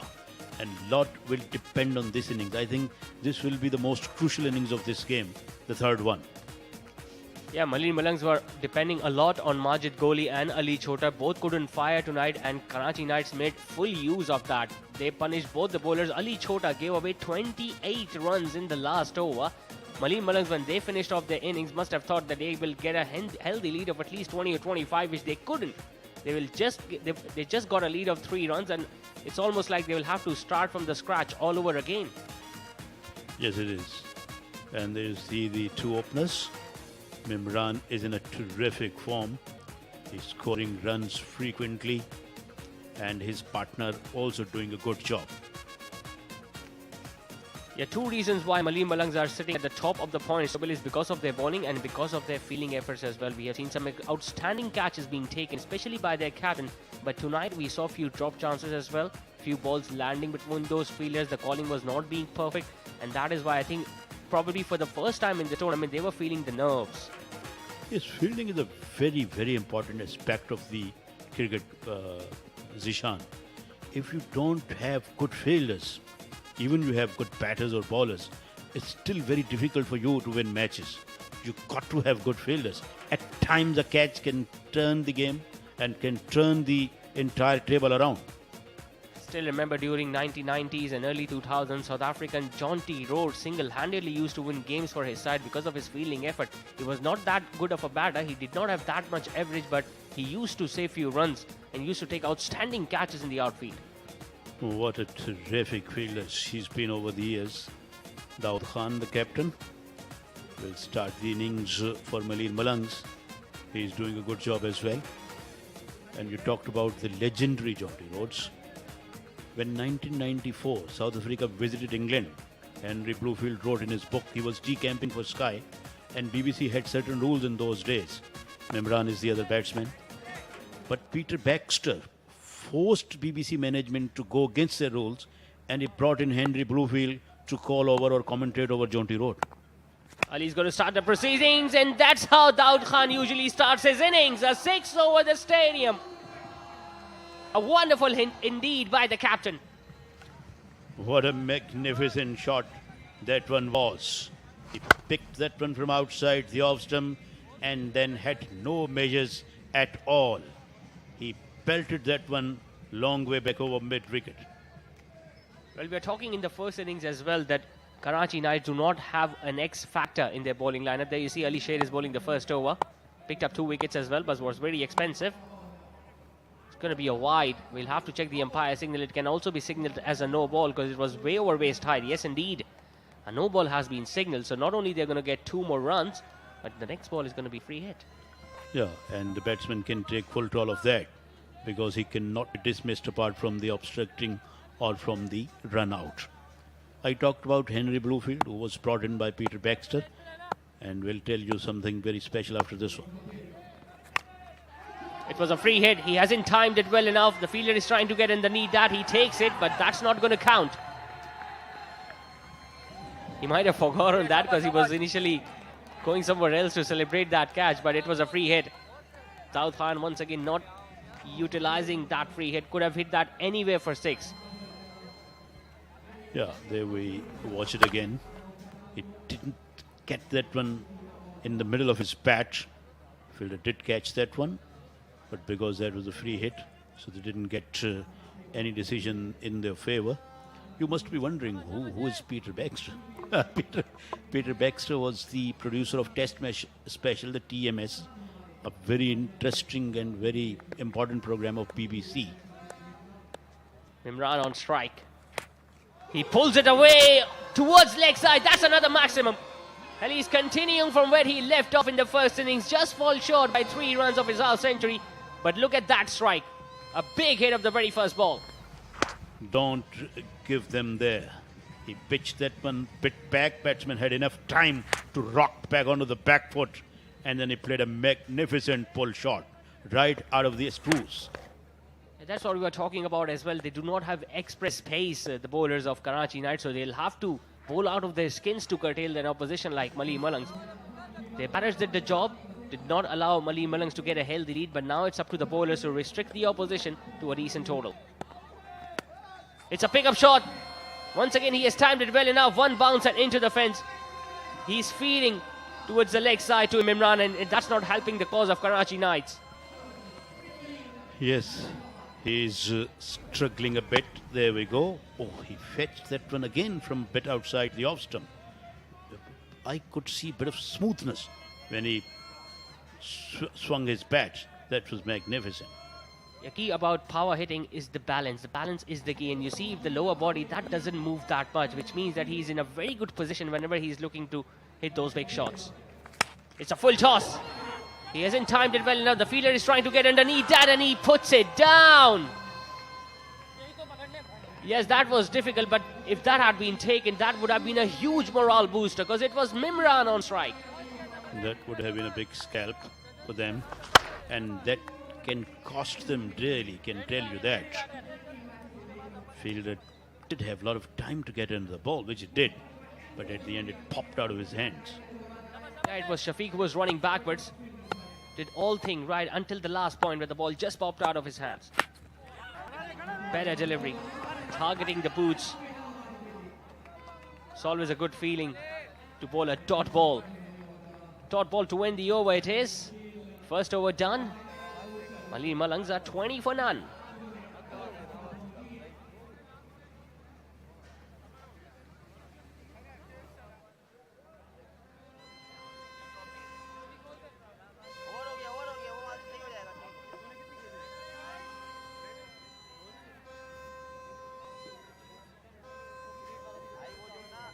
The great Imran Khan written in his book that good captain are always those who know their bowling well. And it's the bowlers who mostly win you the big events, big tournaments. So bowling is an important aspect, and captain should know how capable his bowlers are and which bowler should be used at what situation. So it lot depends on captain and lot depends on his bowlers to win a big matches or big events. Shafiq Rahman is the new bowler in, will be bowling the second over. He was the one who put it down, the catch of Mimran. Yeah, as the legendary South African fast bowler Dale Steyn once said, batters wows the crowd, bowlers win you tournaments.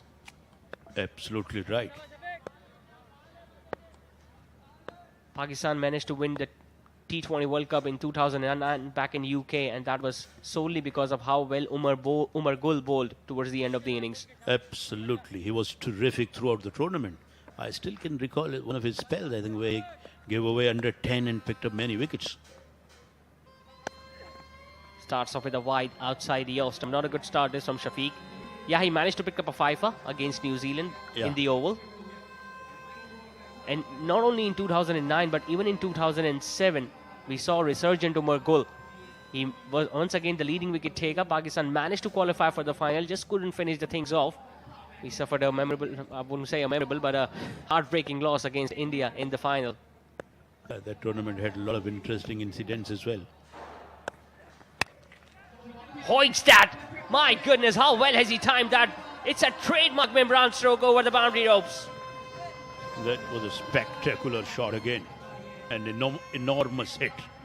Outside. Oh, look at that. He's in great control. He does have a lot of command and a lot of control when he fetches the ball from outside the off stump towards the leg side. When we talk about cricket, we talk so much about the feet movement.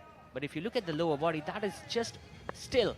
That means he's got an excellent hand-eye coordination, and all the strength comes from his shoulders and arms. He goes for another one. It's a flat hit. That's going to run away for 4. That was hit so hard, even the cameraman couldn't catch that. What a magnificent batting is going on. Pitched fairly back. He pulled that away. Few bounces over the line it went. And in 2007 World Cup, we didn't have the super over rule in those days. And Pakistan tried their first match against India, and there was a ball out rule. I think all the Indians able to hit the stumps, and from Pakistan, I think only 1 or 2 succeeded. Or no one? No one. No one succeeded. Oh my God. And I will tell the reason after this delivery, which Mahendra Singh Dhoni pointed out. In fact, Robin Uthappa pointed that thing out. It's going to be another wide outside the off stump. Not a good start. This from Shafiq. 2 wides. A maximum and a boundary has already been conceded. Robin Uthappa once said that Mahendra Singh Dhoni stood right behind the stumps, and he was asking the bowlers to target me. Not target the stump, target me, so that you are going to end up hitting the wickets. Whereas Karman Akmal, who was keeping the wickets, was standing pretty wide from the stumps. Dhoni was a great captain. Not only won that World Cup, the India, and they also went on to win the World Cup 2011, which was the ODI one. Yeah, he's the only captain to have won all the trophies when it comes to limited overs format. We talk about 50 over World Cup, T20 World Cup, Champions Trophy. But I think he didn't win the Test Championship, if my memory serves me right. This is also the ICC tournament. Yeah, World Test Championship did not begin when Mahendra Singh Dhoni announced his retirement, but he did win the ICC Test Mace. Yeah. And the other interesting incident was when should I be calling it incident or not? We'll let you know. Once again, a swing all across the turf. That's going to run away for 4 as well. There are no half measures from any of these 2 openers. This time it was Daud Khan Pathan hitting a boundary down the leg side. Daud Khan Pathan and Mimran having a wonderful time out there in the middle.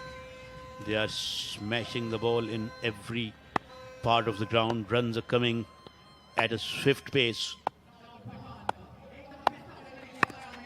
Just missed out. It was there to be hit, but it was well outside the off stump. Even if he had let that ball go to the wicketkeeper, might have been called a wide as well. Would have got 2 runs, but instead this time they got just a single towards long on. Stuart Broad got hit for 6 sixes off the bat of Yuvraj Singh. It shouldn't be called an incident. It was sort of accident for Broad and sort of achievement for Yuvraj in India. Yeah, Yuvraj after that said that he was provoked by Andrew Flintoff before that over. Over extra cover. It's up, and it's over the boundary ropes. There is no stopping Mimran tonight, that is for sure. An expensive over this from Shafiq comes to an end. 26 of it. It's 46 for none. And lead has stretched up to 49. Oh, he played away from the body, but still authority and command was there, and it carried all the way. He showed some elasticity as well in his arms and in his body. Yes, you talked about the great Flintoff, and what a great cricketer he was. I think he and Simon Jones in the KP won England the Ashes of 2005 after 18 long years. What a what a fighter he was. But yes, it did provoke Yuvraj Singh.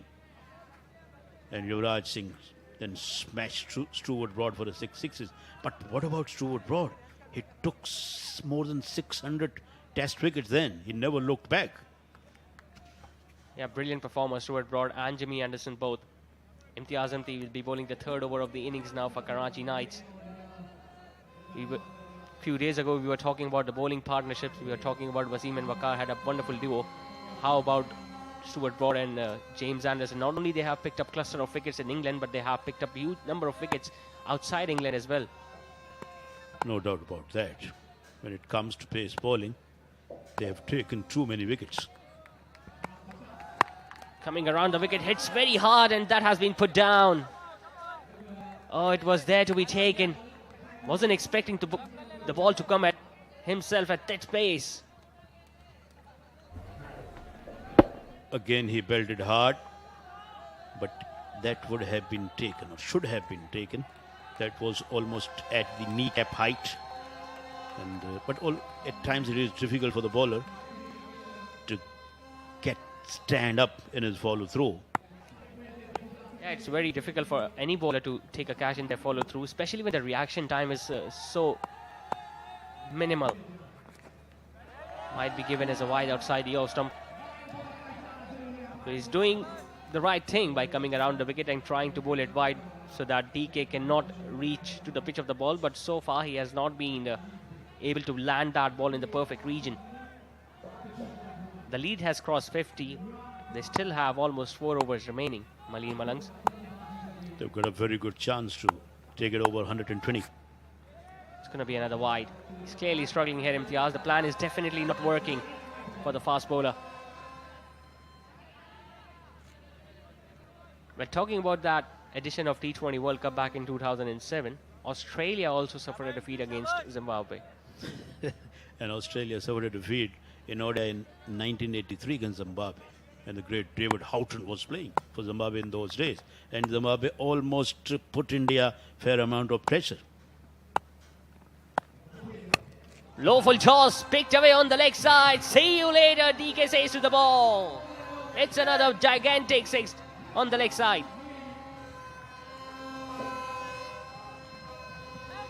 There you watch it again. He pitched the pit up and batsman said thank you very much and sent it for half a dozen. Margin of error is almost nothing. That was a full toss. I beg your pardon. I thought he pitched it up, but he bowled a full toss and asked for the trouble. 2 consecutive wides and then being belted over square leg for a maximum. Another low full toss. Should consider himself very lucky that it just went straight to the field and it's long gone. Yeah, even against India, even against Zimbabwe, India were 17 for 5 back in 1983, and Kapil Dev came out to bat at number 7 and scored a brilliant 175. Yeah, one of the finest innings I've ever witnessed or watched through television. I think it didn't televise rather. I've listened to that story through many great cricketers. Down the leg side, that's going to be another one. Yeah, there are few achievements of players that the games were not televised. That innings of Kapil Dev wasn't televised. Even yes. That spell of Chamin Dawaz where he picked up 8 wickets for 19 against Zimbabwe, even that match wasn't televised anywhere. Yeah.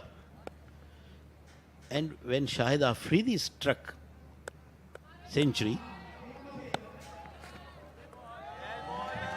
Slower delivery. Got down but just couldn't connect it, Imran. A rare dot delivery this from Imran.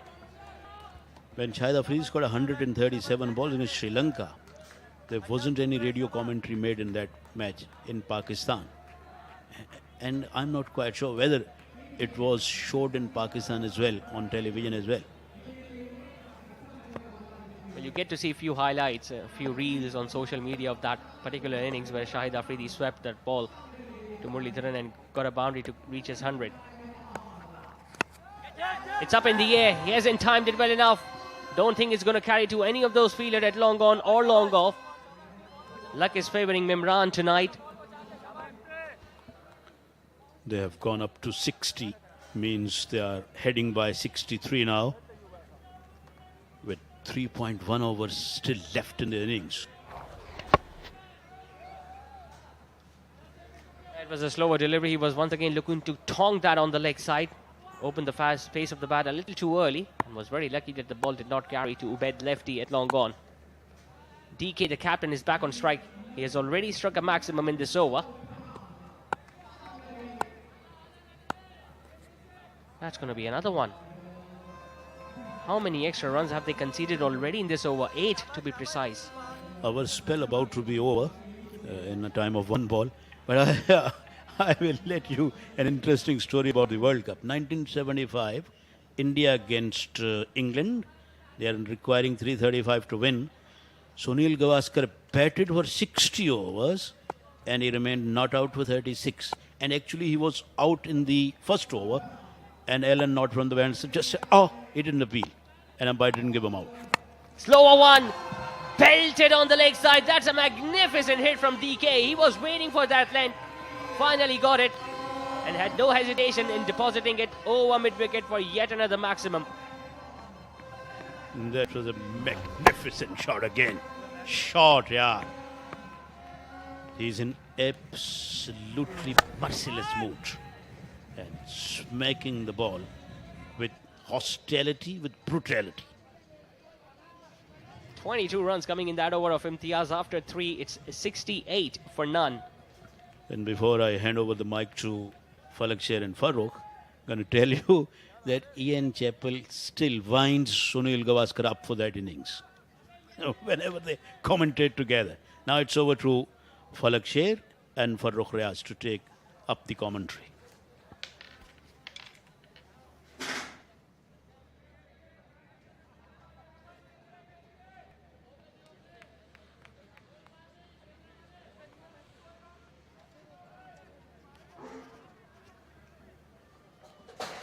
Right then, it's going to be Zia, the bowler. Thank you so much, Zishan and Rana Shfaq.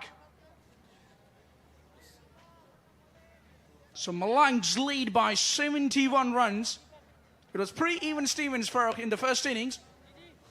But now it looks as if that they are just going to press the paddle, I would say, stepping on the gas. Both of these batters, Mimran and DK. Well, it seems like adversity continues for Karachi Knights. They struggled last night as well, and now today they opted to field first. Although they batted well, but at the moment momentum is with Mali Malang, so anything beyond 100 will be really challenging for the batting side Karachi Knights. Remember, they are right at the bottom of the points table. They have yet to get off the mark. Full toss, got away with that. Mimran was the batter. And they've decided themselves to bat in the fourth innings. I mean, winning the toss and opting to bowl first was virtually meaning that they have to bat in the fourth innings. Never easy. We haven't seen, teams feeling better while batting in the fourth innings. I don't know what was going through their minds. Exactly what I was talking about with Zishan, that the momentum was with them. They batted well in the fourth innings last night, but they opted to field first. That was an interesting decision. Play and a miss. Very rarely you see a full toss being missed by somebody like DK. Bowler was very lucky to get away with that one. Absolutely. It was pretty much on the zone, low full toss. They tried to heave it, and the batsman will be very disappointed, especially the player like DK, 25 of 11. The player of his caliber has missed it. It's quite unacceptable here. This time it's high. It's miles in the air. There are fielders converging from every corner of the ground. No one could get to the ball. Would you believe that? Well, it was a tough one, and nobody looked like they would go for the catch. It was way up in the air. He hasn't got the timing right. He only got the elevation. It went miles in the air, and always difficult to keep the focus on the ball. When the ball was coming from the dark skies, he was not even close. Even though three men were converging, DK was also very confident that the ball would land safely. Quite a few underneath that ball, but none of them could get even closer to the ball. You feel lucky. DK still remains not out. will be batting on 27 of just 12 deliveries that he's faced so far. Nicely bowled inside edge, good bit of fielding. Dot ball. Dot ball is very precious at any stage of the game in this format of the game. It has been a good over as far as the runs are concerned. 3 runs and 2 dot balls. He's slightly struggling. Loopy ball, low full toss, targeted toward off stump. And that is some problem with his front foot landing. Maybe it's slightly problematic for the bowler. Some amount of sand is required to get it dry a little bit. Umpires have to make sure that bowlers remain safe here, and the front foot lands on that region. Now, from now on, as we see that they haven't lost any wicket as yet, it will be very interesting to see how much target they're going to set for the opposition Karachi Knights.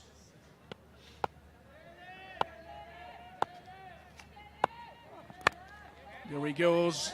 Doesn't get the elevation. Should be only one. It is one. Well, he continues to be effective. Just 4 off the over, 1.2.1.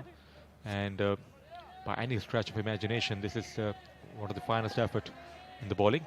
He kept Mimran and DK absolutely quiet here.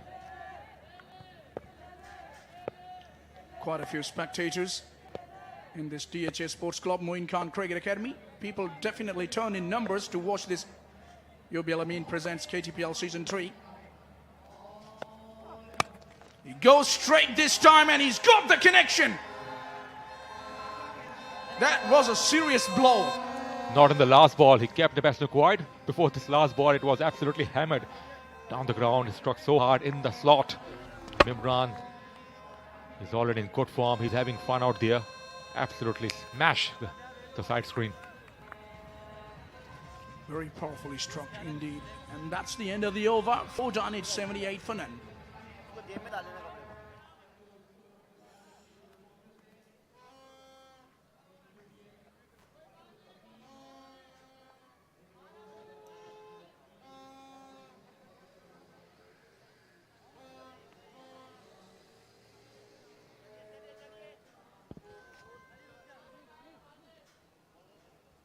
$78 for none. 4 overs have been bowled. It has been a great partnership. DK missed out in the first innings. It was a brief innings, and now at the moment he's playing quite wonderfully. The strike rate of 200, whereas Mimran has been a dominant partner with a strike rate of more than 300 here. What a match it is he's having, and if Mali Malangs win this contest, and Mimran will be the strongest candidate to pick up the Man of the Match award. Well, he has a chance to make another half century in this match. In the first innings, he scored a half century. In this competition, we have seen only Taimur Mirza getting half century on both innings when he made 52 and 56 runs respectively.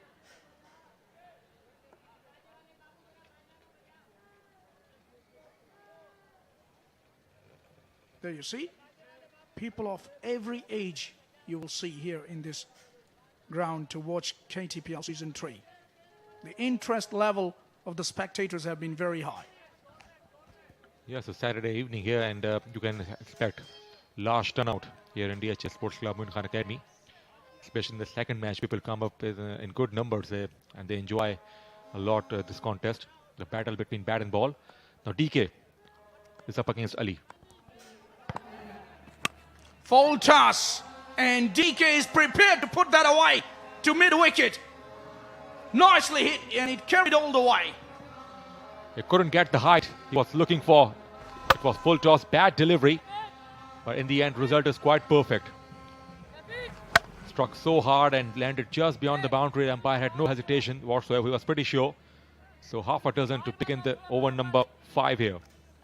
Ali, not learning from his mistakes, went for 20 in his first over and started off with a full toss. And this time a shorter one. He was in 2 minds. I tell you what, in the end just managed to sort of dab it through the cover point for a couple. That is quite interesting. The kind of shots we see in test matches sometimes when batsmen get confused and they try to withdraw the shot. Exactly what he did. He was very fortunate. It didn't go in the hands of any fielder. Nevertheless, he has kept a strike. Obviously was in two minds was DK on that occasion. Gets a Yorker, gets it right. This is good bowling. This is how he should be operating, Ali, the bowler. That of course tough from Ali. In the previous over we saw the kind of low full toss towards fourth stump, and that worked in the last over. And Ali is not very express on that occasion. He was quite spot on. It's been a very close encounter so far. Malir Malang's making 120 after being asked to bat first in the first innings. Oh, he's hit that hard. Almost toe end of the bat, earning him another single. And in reply, Karachi Knights managed 117, just a lead of 3 runs. Lead is a lead at the end of the day, but still, I would say it was pre-even Stevens after the end of the first innings. So it's been a very good contest, isn't it, so far? Yeah, so far so good, but one thing is very important. They should restrict Malir Malang's below 100. But they have to bowl really well, although they have produced some dot balls. They have to drive the runs. But if you bowl there, you're going to travel over your head for the maximum. Get the ball back, please, because that has been struck many a miles by DK. They will certainly punish you if you bowl there. You are right, Falak, outside the off stump, over pitch. And thank you very much from DK. Quite easily done. A man with class, a man with power. Loved it. He doesn't have to do much when he's in this sort of mood, but this time he's been caught. Or has he? It's a no ball. Oh my word, you gotta be kidding me. It's a no ball. He's got the man, but it's a no ball. Unbelievable. How unlucky Ali has been. And very good fortune for DK. They delivered a no ball. And I think there is something else. He hasn't overstepped. We have to confirm maybe for the field restrictions. No, I get the feeling that he has cut the return crease with his back foot when he was about to deliver the ball. This is what I felt, by the way, not confirmed yet. But the bottom line is this, Teak and Mimran both are still alive in the middle.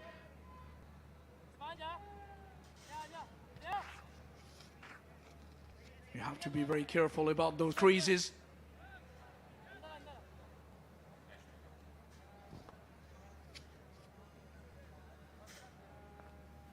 So Ali will be bowling a freebie to Mimran. This is the last thing you need as a bowler.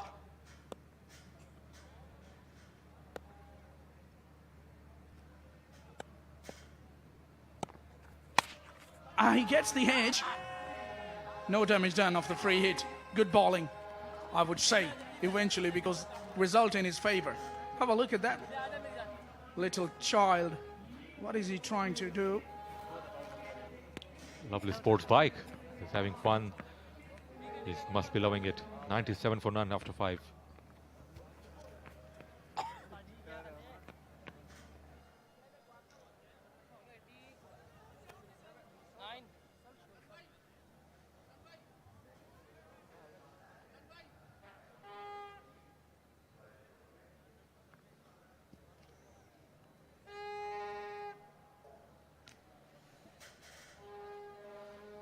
Well, it surely has been entertaining stuff. This UBL Amin presents KTPL Season 3 for everyone, for the children, for the cricket lovers, for fans, for the families. We have witnessed, and there you see, Zohair Nasir, the CEO of this KTPL. Our co-commentator is also busy, Kainat Imtiaz, texting someone.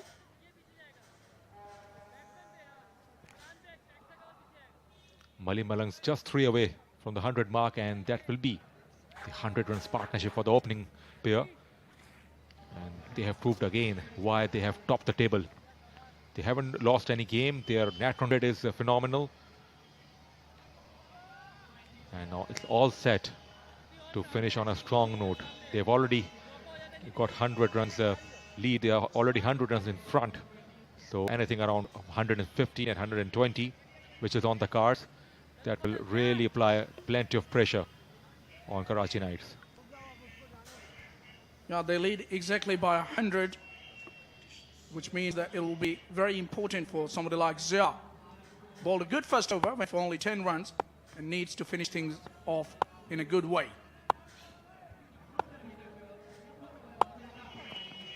Bowls are wide to start off his last over. He must be feeling the pressure because he knows Mimran and DK are devastating at the moment. He's trying something outside the off stump, so they don't get enough connection.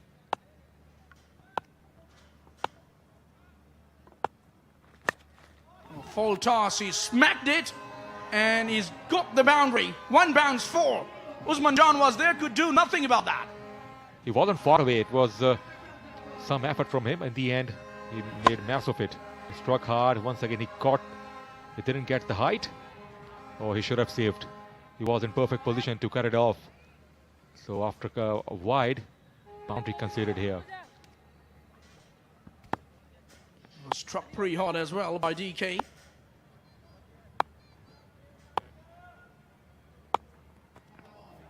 Another wide. He's feeling a little bit of pressure here, is the youngster, the bowler, Zia. So 8 runs have been conceded and only 1 ball has been registered. Now someone is going to Zia to have a chat. TK is just 2 away from his half 100, whereas Mimran is 13 away. Both batsmen certainly can get to their half 100s. Full toss. Nicely struck in the gap. What a way to get to your half century. DK is back into form here. Lovely innings from DK. He's a man in form. We all know he's a devastating cricketer. And he got 21 balls to get to the landmark. A strike rate nearly to 50. What a performance. What a superb show that is. That is how the table cricket is played. Waited for it. And on that occasion, he placed it to the perfection. Bisected a 2-man quite outstandingly. It wasn't such a bad delivery, I tell you what, Farooq. It was not far away from being a good Yorker. It was a low full toss. It was tailing in, and he's picked that away.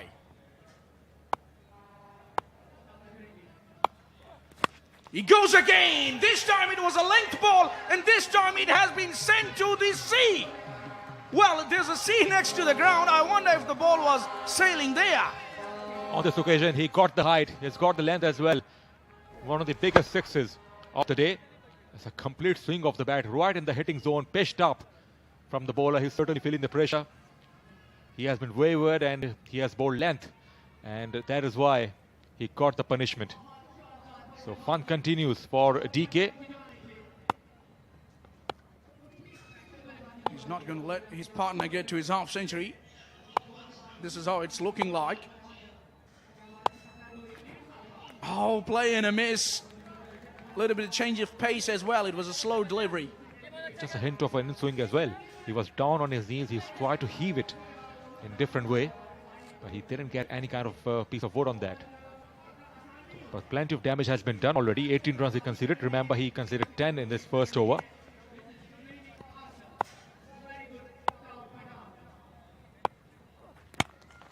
This time he goes flat. He goes hard. Well stopped at long off. How well did he hit that? He is definitely striking it some. Go strike, but no placement. Just one to his name, and he is not a happy man. He wanted to finish. He wanted to stay till the last ball. Nice Mimran's turn, who certainly can't get to his 50. He can add 1 more 6 under his belt. Mimran just confirming before he faces the last ball of the innings.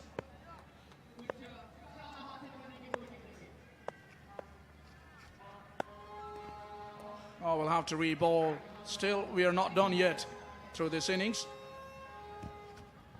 As I mentioned, 115, 120 is on the cards. So 121, in fact, more than 120 they've posted now. And lots of wides in this over. So final ball, possibly. Yeah, that's toe end of the bat. It's high in the air. It could be a wicket of the last ball. It is. Well caught this time. Missed stump shot from Imran, and he got out here. He went for it outside the off stump. It's a good idea. So margin of error so minimum if you deliver outside the off-stump Yorker. And that is why he really had to reach for that. And that is the reason he couldn't get the clear connection. Haris was watchful and has kept his eye on the ball, completed the job. And that is the end of the innings. Mali Malang's the partnership, opening partnership also has come to a close. 118 they posted in exactly 6 overs. So it means 121 Karachi Knights has to get to win this game, and that will be their first victory if they get to 121 here. It's not going to be that easy. We haven't seen many scores being chased above 100 scores in this competition, and that too against us.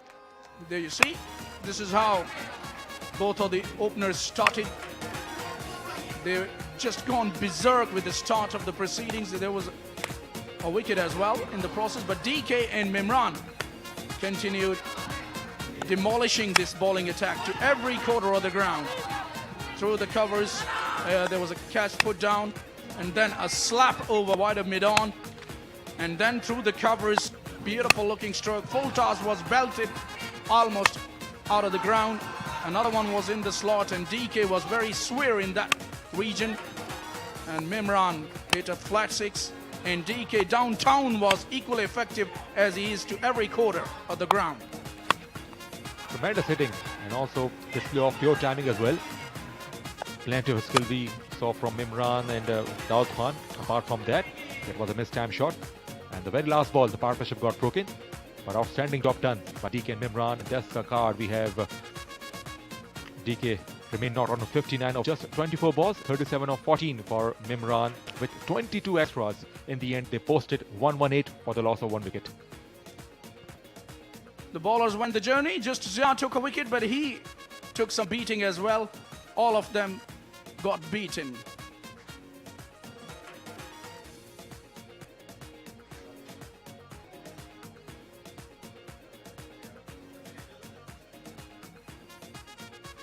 It's time to change in the commentary box. To start the next innings, it's going to be Naseem Rajput with Danish Anis.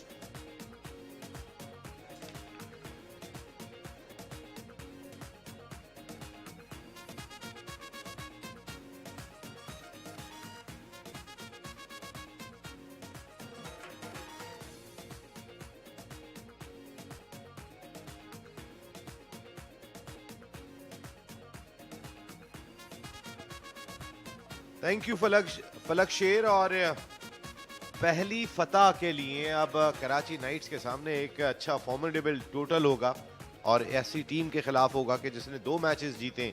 122 run चाहिए Karachi nights को इस match में फतह के लिए, और इस event में पहली फतह के लिए। वही हुआ जिसका डर था मली मलंग के बैटर्स ने दूसरी इनिंग्स में भी धुआंधार बैटिंग का मुजाहरा किया और 122 रन का हदफ दिया है कराची नाइट्स को। अगर अपनी पहली फतह हासिल करनी है तो गैर मामूली बैटिंग करनी होगी यहाँ पर, खासकर कराची नाइट्स के इन दोनों ओपनर्स को। उनके कप्तान हारिस अली खान अभी तक अच्छे रूप में नजर आए हैं नसीम, और आज भी अगर एक अच्छा आगाज़ फराहम किया तो इस टोटल तक पहुँच सकते हैं। कोई गैर मामूली टोटल नहीं है, ये टोटल्स बनते हुए देखे हैं हमने टेप बॉल में। कराची में DHA फेज़ 8 का खूबसूरत इलाका जो आप देख रहे होंगे इस वक्त, DHA sports club ground, Moin Khan cricket academy, बिल्कुल सामने अपार्टमेंट्स हैं, और जो आपको लाइट्स दिखाई दे रही हैं ये ज़बरदस्त किस्म का सिनेमा है हमारे यहाँ कराची में, जहाँ आप आएँ और आके ज़बरदस्त किस्म के इंजॉयमेंट कर सकते हैं। ये पूरे पाकिस्तान के लोगों के लिए एक पैगाम है, आप कराची आएँ और एंजॉय करें। आज से 20 साल पहले जब हम क्रिकेट खेला करते हैं नसीम, अगर आप मुझे कहते कि इस तर्ज पर टेप बॉल टूर्नामेंट होने वाला था, मैं आपको बिल्कुल यकीन नहीं करता। उस्मान जान आए हैं आप कराची नाइट्स के लिए अपनी इनिंग्स का आगाज़ करने के लिए। दूसरे एंड पर हारिस अली खान मौजूद, कप्तान है अपनी टीम के।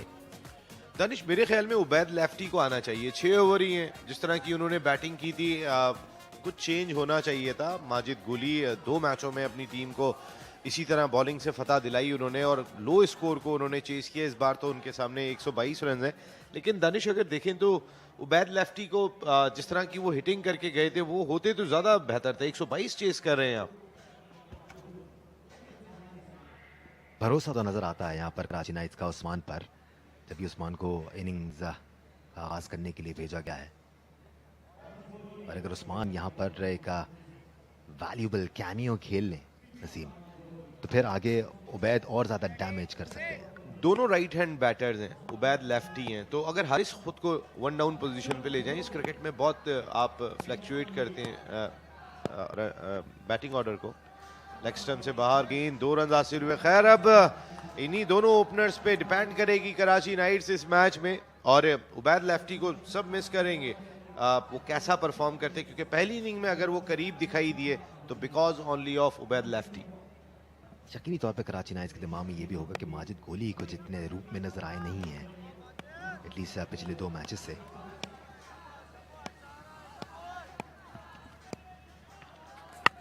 वाकई में बिल्कुल रूप में दिखाई नहीं दिए माजिद गोली, और एक और छक्का लगा इस बार उस्मान जान, मिड विकेट के बाहर गेंद को पहुंचाया।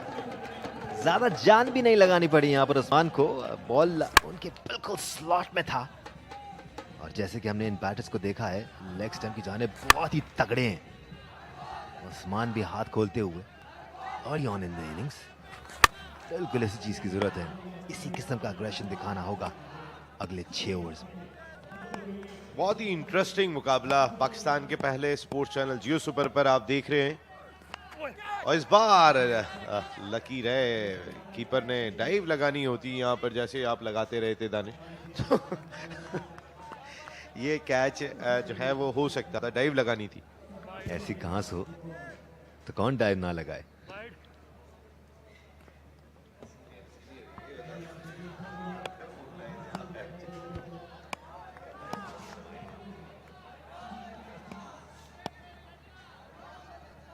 एक 114 रन मजीद दरकार यहाँ कराची नाइट्स को पहली फतह के लिए। इस बार बहुत ही ऑफ टारगेट हुए, जिसका पूरा फायदा उठाया, गेंद को स्क्वायर लेग बाउंड्री के बाहर, और बिल्कुल डॉक्टर डॉन कदीर केटीपीएल के पास गेंद को पहुंचाया। Of target of colour Majid गोली, अब कुछ आदत सी हो गई है हमें भी माजिद गोली की ऑफ कलर बॉलिंग देखने की, क्योंकि ये डॉक्टर साहब अपनी बाइक पे बैठ गए।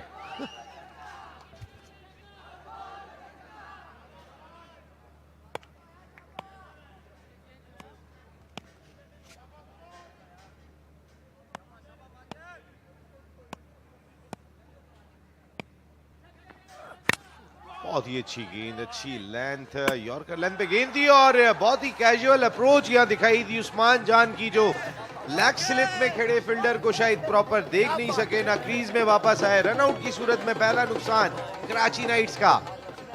समझ से कासिर हूं मैं कि उस्मान क्या करना चाह रहे थे। बीट हुए, बॉल पीछे की तरफ गई, वहां पर विकेट कीपर भी मौजूद है, बहुत ही फाइन लेग भी मौजूद है, उसके बावजूद वो अपनी क्रीज छोड़कर खड़े रहे। सो गिफ्ट किए यहाँ पर उस्मान जान ने अपनी विकेट, कुछ वैल्यूबल रन स्कोर कर सकते थे अपनी टीम के लिए, जरूरत भी थी। 10 रन बनाकर आउट, के 12 पे 1।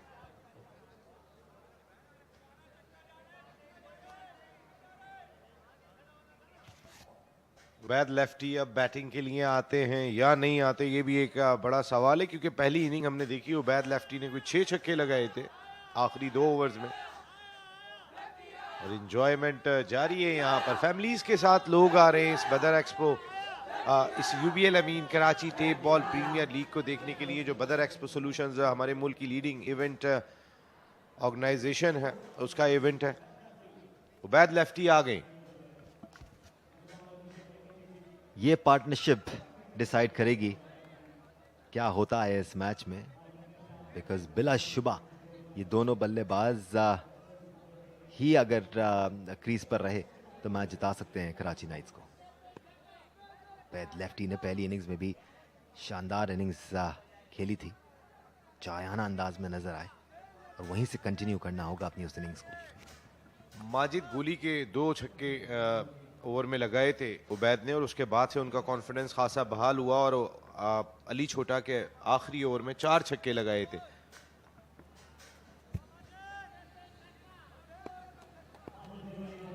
गोली 3 गेंदों पर 12 रन ऑलरेडी दे चुके हैं। थोड़ा सा रनअप में फंबल हुआ यहाँ माजिद गोली के।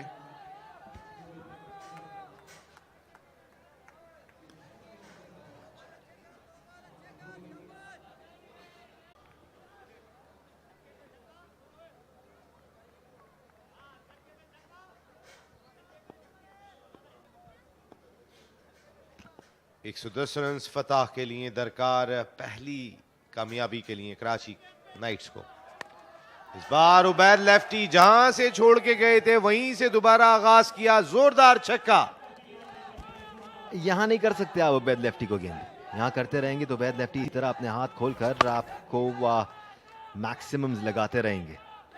बहुत तगड़े हैं ऑन साइड पर, बहुत ज्यादा, एक बार फिर साबित करते हुए। अच्छा एंगल हासिल कर सकते हैं यहाँ से माजिद गोली, अगर बाहर की तरफ निकालें बॉल को। इंटेंट होनी जरूरी है। एक और उबैद लेफ्टी का अच्छा स्ट्रोक, गेंद हवा में बातें करती हुई जाके स्क्रीन से टकराई, एक और छक्का।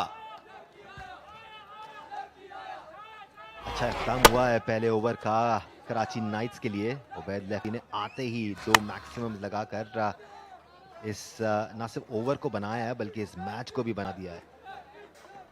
एक ओवर के बाद कराची नाइट्स 24 पे 1, 98 रन दरकार।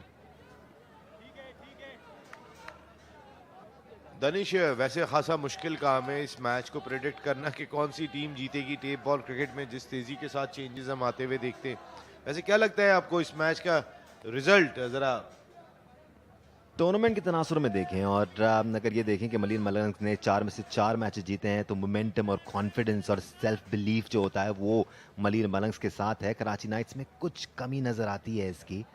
इवन हारिस अली खान से जब हमारी बात हो रही थी हम थोड़े से डिसअपॉइंटेड नज़र आ रहे थे, बट हमने उनसे ये ज़रूर बात की कि एक मैच पूरे टूर्नामेंट का नक्शा बदल सकता है, खासतौर पर अगर आप एक ऐसी टीम को शिकस्त दे दें जो अभी तक अनबीटन है।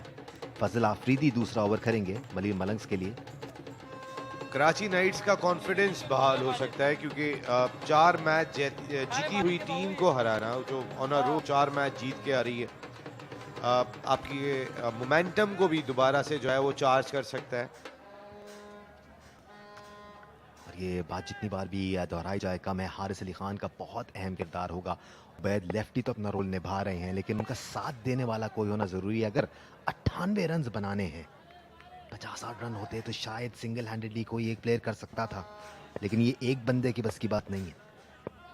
तकरीबन 20 की औसत दरकार है हर ओवर में इस मैच में फतह के लिए, और ये रन बहुत आसानी से भी बनते हैं टेप बॉल क्रिकेट में।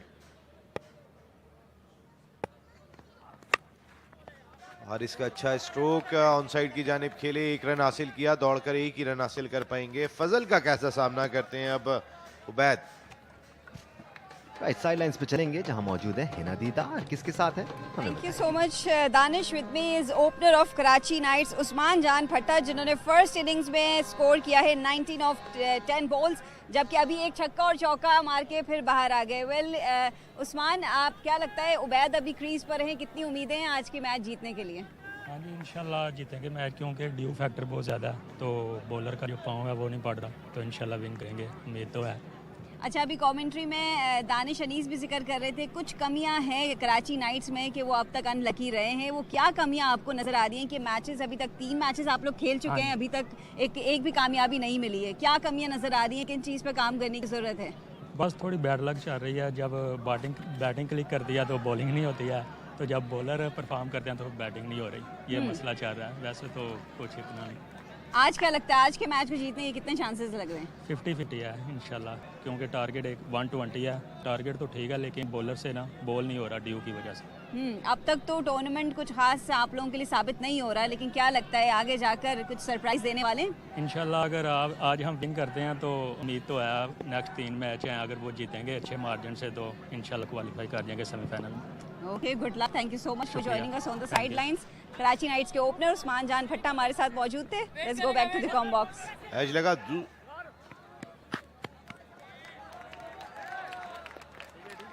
दौड़कर 2 रन हासिल किए यहाँ, अच्छी रनिंग बिटवीन द विकेट, बहुत ही अच्छी कॉल थी उबैद की और स्ट्राइक भी लिया उन्होंने यहाँ।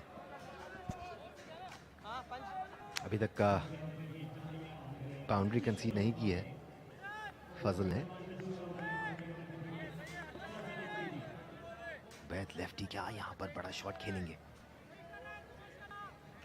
लाजिम है उनकी टीम के लिए कि वो अग्रेशन का मुजाहरा करें।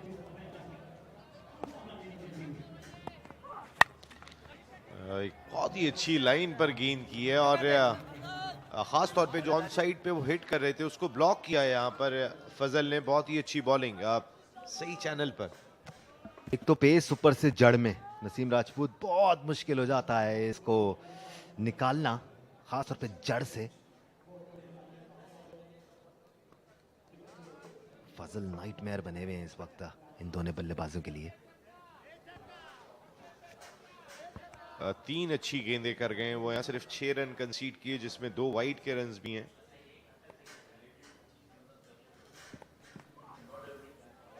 हारिस, इस गेंद को हिट करना चाहिए था हारिस को, जिस जगह पे बॉल उन्हें मिल गया था।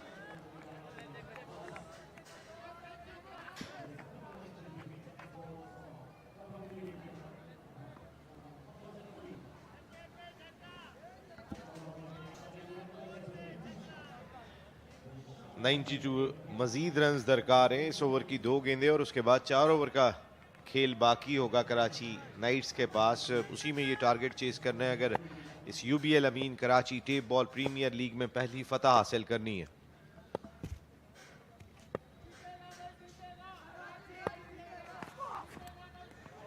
लेग स्टंप से बाहर गेंद और दोनों बैटर्स यहाँ पे स्ट्राइक के लिए हारिस को आना चाहिए था क्योंकि इनफॉर्म बैटर है और ये रन बन सकता था। दानिश बिल्कुल उबैद बिल्कुल भी खुश नहीं है, हारिस ने उनकी कॉल का जवाब नहीं दिया। बन सकता था यहाँ पर रन, कीपर से मिस हो गई थी बॉल, बट फजल बड़े जबरदस्त अंदाज में अपनी लेंथ को वेरी कर रहे हैं यहाँ पर। इससे पहले वाला बॉल शॉर्ट बॉल था, तो काफी डबल माइंडेड नजर आ रहे हैं हारिस अली खान, यहाँ पर परेशान नजर आ रहे हैं, सेटल नहीं होने दिया अभी तक फजल ने उनको। बेहतर होता है कि एक बैटर अगर ज्यादा अच्छा स्ट्राइक कर रहा है तो आप स्ट्राइक उसी को दें। सामने की जानिब जोरदार स्ट्रोक, 4 रन हासिल किए यहाँ हारिस ने। इस बार फजल थोड़ा सा ओवरडू कर गए, फुल टॉस थी, स्लॉट में थी हारिस के लिए, बट हारिस भी अच्छे पक्के शॉट खेलते हैं। फर्स्ट क्लास क्रिकेटर है हारिस ने, अच्छी क्रिकेट खेली है। नजर आता है नसीम, यही वजह है कि ज्यादा अनऑर्थोडॉक्स शॉट खेलते हुए नजर नहीं आते। इसका टेप बॉल क्रिकेट में नुकसान भी हो सकता है आपको। मेरे ख्याल नुकसान ही है अब तक जो देखा है, क्योंकि हार्ड बॉल में आमतौर पे इस तरह की गेंद को इधर नहीं मारा जाता, तो यहाँ पे ट्राई करनी होती है। बहुत ही अच्छा ओवर यहाँ फजल आफरीदी का, जिसमें सिर्फ 12 रन दिए उन्होंने, और टेप बॉल क्रिकेट में अगर आप 12 रन दें तो बहुत ही अच्छा ओवर होता है। 36 for 1 कराची नाइट्स।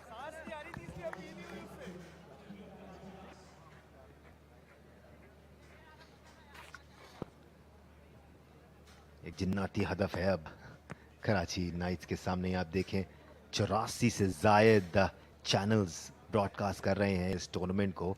इनमें अफ्रीका एक्सपी, एमबीसी, वुल टीवी जो कि मुख्तलिफ ममालिक में इस ब्रॉडकास्ट को दिखा रहा है, सब सहारा और ऑब्वियसली जियो सुपर जो ना सिर्फ ब्रॉडकास्ट कर रहा है इस टूर्नामेंट को बल्कि इसकी प्रोडक्शन भी कर रहा है नसीम राजपूत। बिल्कुल, पाकिस्तान का पहला स्पोर्ट्स चैनल और बड़ी खिदमात हैं, इसमें कोई दो राय नहीं है।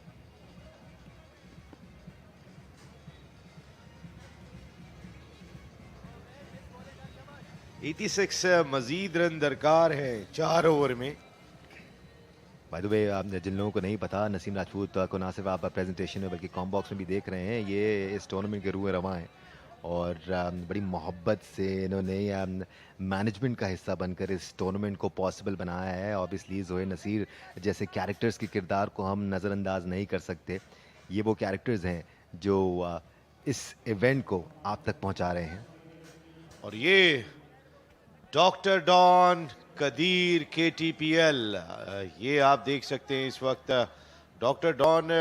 और बच्चे आए हुए हैं कुछ, मुझे लग रहा है इनकी बाइक वाइक ना छीन लें, जा तो रहे उस तरफ बच्चे बहुत सारे।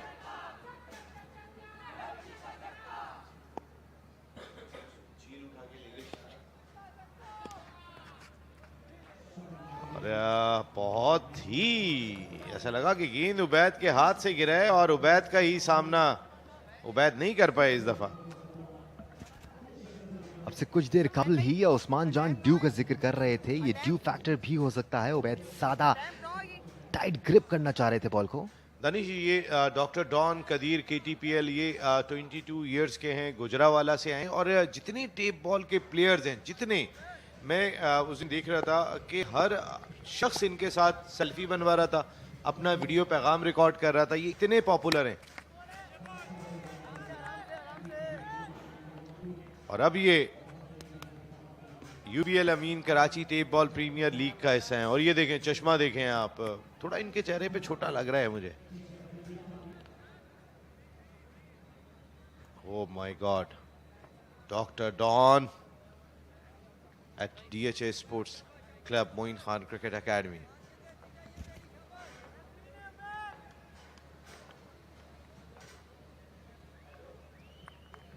दूसरी जानब हारिस अगर अपनी टीम के लिए मैच जीतना चाहते हैं तो डॉन वाला किरदार निभाना होगा इनको भी। हारिस इस बार प्रॉपर हिट नहीं कर सके और यूं हारिस की विकेट भी गिर गई और मैच अब कराची नाइट्स के लिए मजीद मुश्किल होता हुआ। स्ट्रगल कर रहे थे हारिस खान, बिल्कुल भी सेटल नजर नहीं आ रहे थे। एक बार फिर स्लॉट में था बॉल, बट एक ऑफ साइड की बॉल को ऑन साइड की तरफ स्लॉक करने के चक्कर में सिर्फ टॉप एज देकर वो पवेलियन लौटते हुए।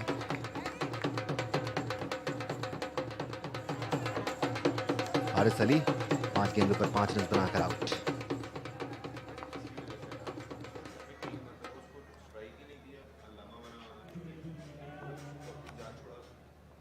हारिस अली खान पवेलियन वापस जाते हुए हम फिलहाल चलते हैं साइड लाइंस पर, जहां मौजूद है हिना दीदार। Thank you so much Danish. इस वक्त ये ना समझिएगा कि मैं थक के बैठ गई हूँ। Well I have with me a special fan, cricket fan जो आ चुके हैं मेरे साथ और इनसे बातचीत करवाना चाहेंगे हम आपसे। आपका नाम क्या है? Doctor Qadir don ATPL। क्या बात है, डॉक्टर साहब आए हुए हैं यहाँ पर। डॉक्टर साहब खिलाड़ियों का इलाज करने आए हैं या क्रिकेट एंजॉय करने? डॉक्टर मैच दोस्ताने आए हैं। अच्छा, मैच देखने आए हैं। जरा आप अपनी एज बताइए, कितने साल के हैं? 22। माशाल्लाह, 22 इयर्स के नन्हे फैन आए हुए हैं KTPL में। वेल आप क्रिकेट देखना पसंद करते हैं और खेलते भी हैं कि नहीं? बस देखता हूँ दोस्तों के साथ, मुझे मैच बहुत अच्छा लगता है। मैच बहुत अच्छा लगता है। टेप बॉल खेलते हैं? जी। अरे, और बाइक राइडिंग का भी शौक है आपको? जी। क्या बात है। और आज किसे सपोर्ट कर रहे हैं? कराची नाइट्स और मलीन मलंग्स का मैच हो रहा है, किसे सपोर्ट कर रहे हैं? कराची नाइट्स। आप कराची से? Good, well done. Well batting करना पसंद करते हैं या bowling? Bowling. Bowling, fast bowler हैं? जी। वो तो वैसे इंटरनेशनल क्रिकेट देखते हैं। हारिस रऊफ पसंद है या शाहीन शाह अफरीदी? अफरीदी। कौन? अफरीदी। अफरीदी। कौन से वाले अफरीदी? बूम बूम अफरीदी या Shaheen Shah Afridi? Boom boom Afridi. Well boom boom Afridi आज भी नन्हे फैन के शौकीन है भाई। आप फैन है उनके। KTPL में इस तरह के स्पेशल गेस्ट आ रहे हैं। हमने सोचा डॉक्टर साहब से भी आप लोगों से मिलवाए, लेकिन अब चलते हैं कमेंट्री बॉक्स की जानिब। डॉक्टर डॉन कदीर KTPL की गुफ्तगू आपने सुनी जो हिना दीदार के साथ बात कर रहे थे। और डॉक्टर साहब बहुत ही फेमस हैं टेप बॉल क्रिकेट में। डॉक्टर साहब का अपना एक अलहदा दबदबा है, एक इनका रुआब है। दूसरी जिंदगी मिली है यहाँ पर जुनैद को। कराची नाइट्स की टीम बुरी नहीं है, बट छोटी छोटी चीज़ें होती हैं जो वह शिकस्त का सबब बनती है। नसीम राजपूत यहाँ पर भी बैटिंग ऑर्डर मेरे ख्याल से थोड़ा सा बेहतर हो सकता है। उबैद लेफ्टी अगर जुनैद ओपन करने के लिए आए अपनी टीम के लिए तो ज़्यादा बेहतर प्लेटफॉर्म और आगाज़ फराम कर सकते हैं। अच्छी गेंद, बहुत ही अच्छी गेंद उबैद की, जिसने इनफॉर्म उबैद को डिसीव किया। यॉर्कर लेंथ पर गेंद थी। और एक चीज़ मेरे ख्याल है खासी हद तक मलीर मलंग्स के बॉलर पहली इनिंग की गलतियों के बाद समझ गए कि ज़रा सा आपने थोड़ा सा पीछे गेंद किया या मिडिल और लेग स्टंप पे किया तो हिट लगाएंगे उबैद। ऑफ स्टंप के बाहर यॉर्कर लेंथ पे जो गेंदें की हैं वहाँ फंसे हैं उबैद। मलीर मलंग्स ने ड्राफ्टिंग में अच्छे टैलेंटेड बॉलर्स पिक किए हैं, लेकिन साथ साथ मोहम्मद समी की भी तारीफ बनती है जो वह बड़े अच्छे अंदाज में इनको मेंटोर करते हैं। मोहम्मद शमी पहले दिन से मलीन मलंग के साथ हैं। एज ए पहला साल एज ए कैप्टन खेले थे वो टीम के पहले सीजन में। दानिश ये पूरी एक टीम, जावेद मियादाद, हारून रशीद, तौसीफ अहमद, सादिक मोहम्मद, इस बार खासी लूज बॉल थी जिसको स्क्वायर लेग की जानिब खेलकर 4 रन हासिल किए यहाँ उबैद लेफ्टी ने। ये पूरी टीम का एक रोल है जो आज इस वक्त आप UBL Amin Karachi tape ball premier league देख रहे हैं और ज़ुहैर नसीर साहब की बहुत ही ज़बरदस्त लीडरशिप में। लूज बॉल तो थी लेकिन नहले पे दहला, नो बॉल भी हो गई है तो फ्री हिट भी मिलेगी यहाँ पर उबैद को। मलिक मलंग चाह रहे हैं कि कराची नाइट्स थोड़ा सा ही करीब आ जाएं इस टोटल से। मौका जरूर है यहाँ पर कराची नाइट्स के पास। तीसरे ओवर की आखिरी बॉल होगी, 52 रन ऑलरेडी बन चुके हैं। ये दोनों बल्लेबाज अच्छा खेले थे पहली इनिंग्स में भी। क्या यहाँ पर अपनी टीम को इस टोटल के करीब ले जा पाएंगे?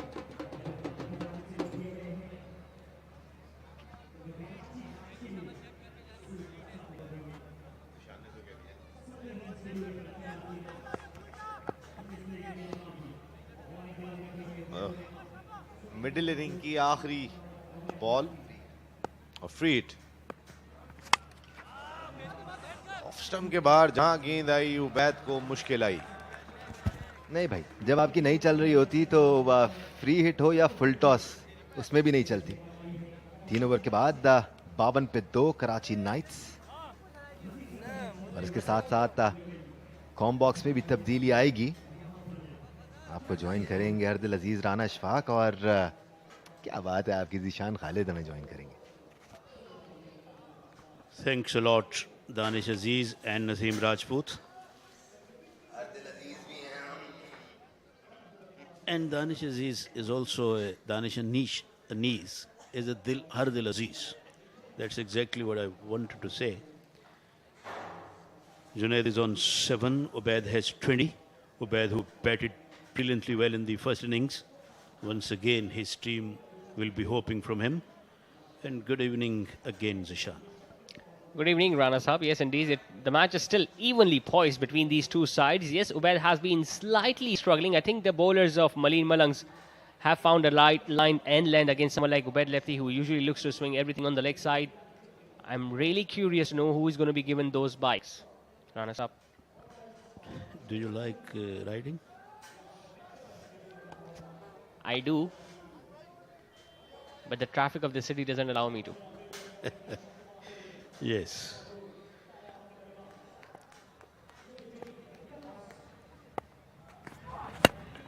And he has played that away.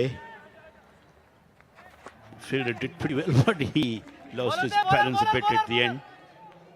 And they turned back for the third. Good running between the wicket. Yeah, it was. There was nothing wrong with that delivery. It was pitched up just a little wide outside the off stump. Junaid was looking to play it down the ground, but got an inside half of the bat. It went to the fielder at deep mid wicket, who slipped and allowed the batters to come back for the third one. Well, the COVID is over, but still that gentleman is wearing a mask. Yeah, he's still fulfilling all the SOPs, but I'm not quite sure why.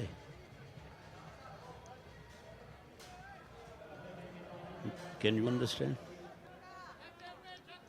Why is fulfilling all the SOPs? There isn't any COVID existing nowadays. Yeah, it would have looked better if he would have worn that mask in Lahore because of the weather situation during this time of the year. It's a wide down the leg side. They're going to get 2 more runs. Yes, called such by the umpire. Yeah, I was in Lahore those days when a lot of smoke was happening.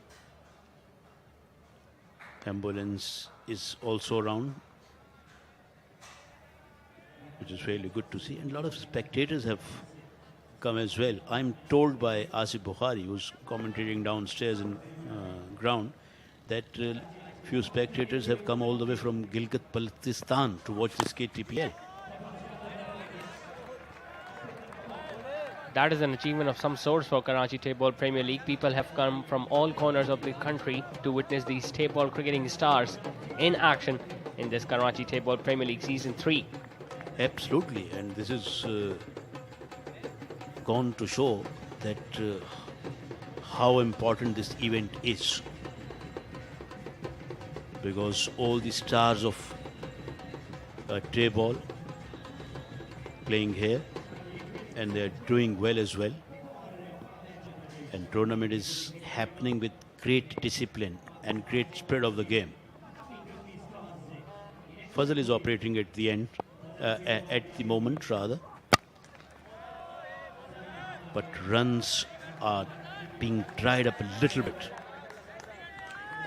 Yes, indeed, they haven't got going just like the way they did in the first innings. These are the extra balls that are going to be used if the ball has been lost because of the 6 that are being hit on regular basis.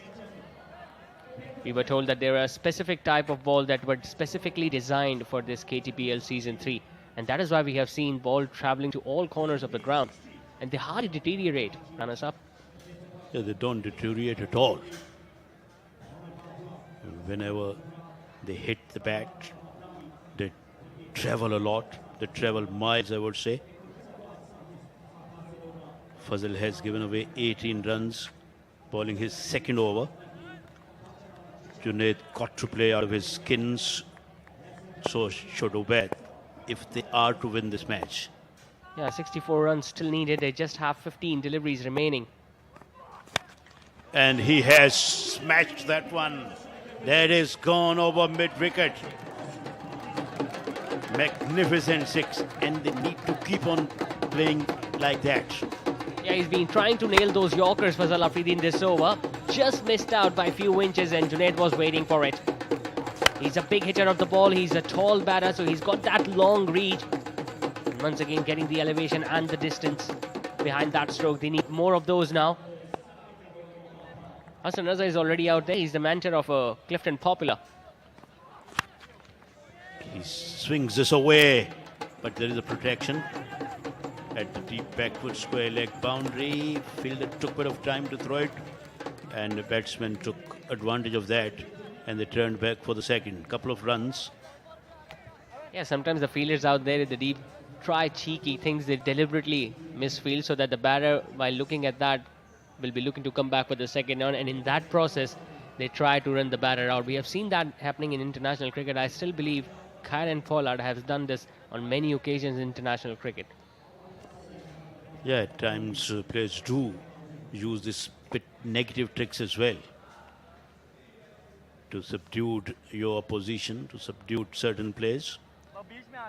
And Kieran Pollard and Darren Sami used to do a lot of different things and funny things as well. The ambassadors of T20 cricket. This one is hit in the air. Fielder is under the ball and who has taken it quite easily. So wicket falls here. Yeah, the fielding has been the highlight for Maleem Malangs, not only in the game but throughout the tournament as well. He was cramped in for room this time. Junaid Juni was looking to go down the leg side, could hit it straight to the field. I think it was Majid Goli who took it safely in the end at long off. So not only it's a wicket that has gone down for Karachi Knights, but it's another dot ball. There you see Junaid walking back after scoring 18, and they are sliding further at 66 for 3.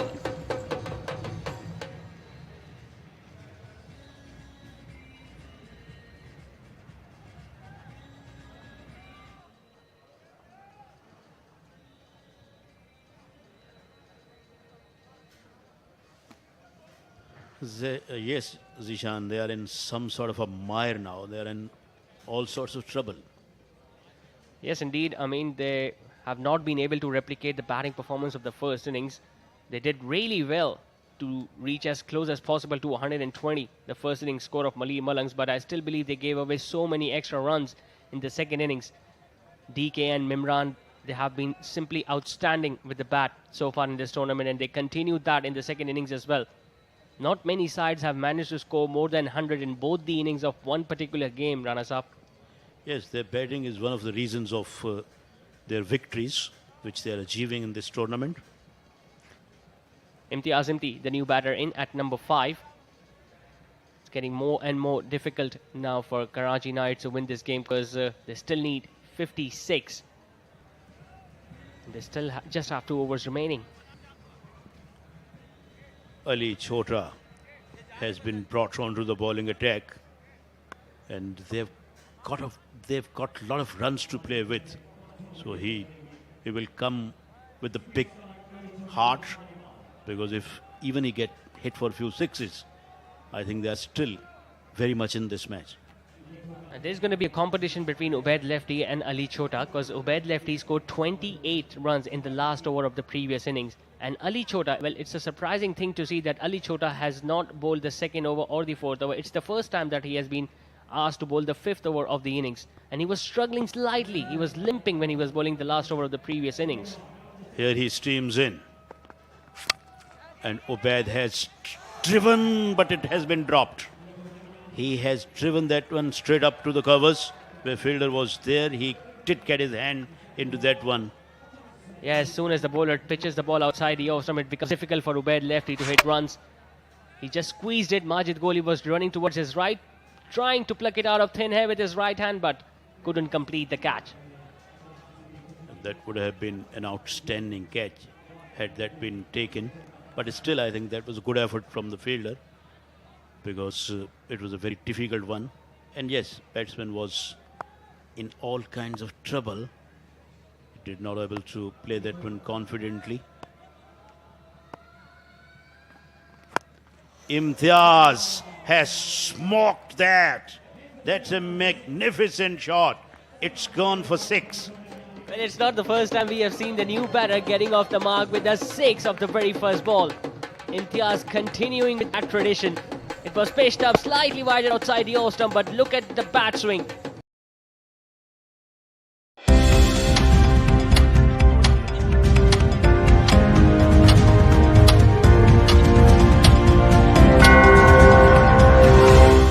It's 9 p.m.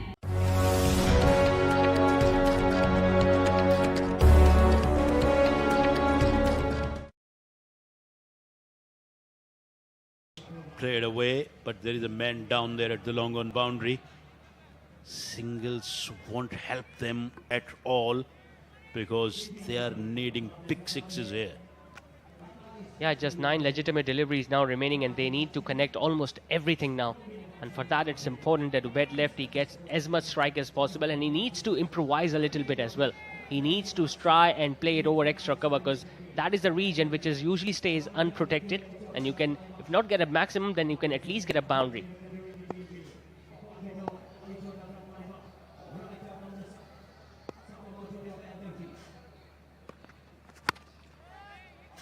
Where has that one gone? Into the offside. Few bounces, then over the line at the cover region for 4. Well, we wanted him to hit it over extra cover. That ball did go in that region, but look at that shot. He was looking to hit that on the leg side. That got big chunk on the outside half of the bat and went over extra cover and had enough legs to go past the boundary ropes as well. And fortunately for him, there wasn't anybody back at the sweeper covers boundary. It wasn't played with authority, but still earned him a boundary.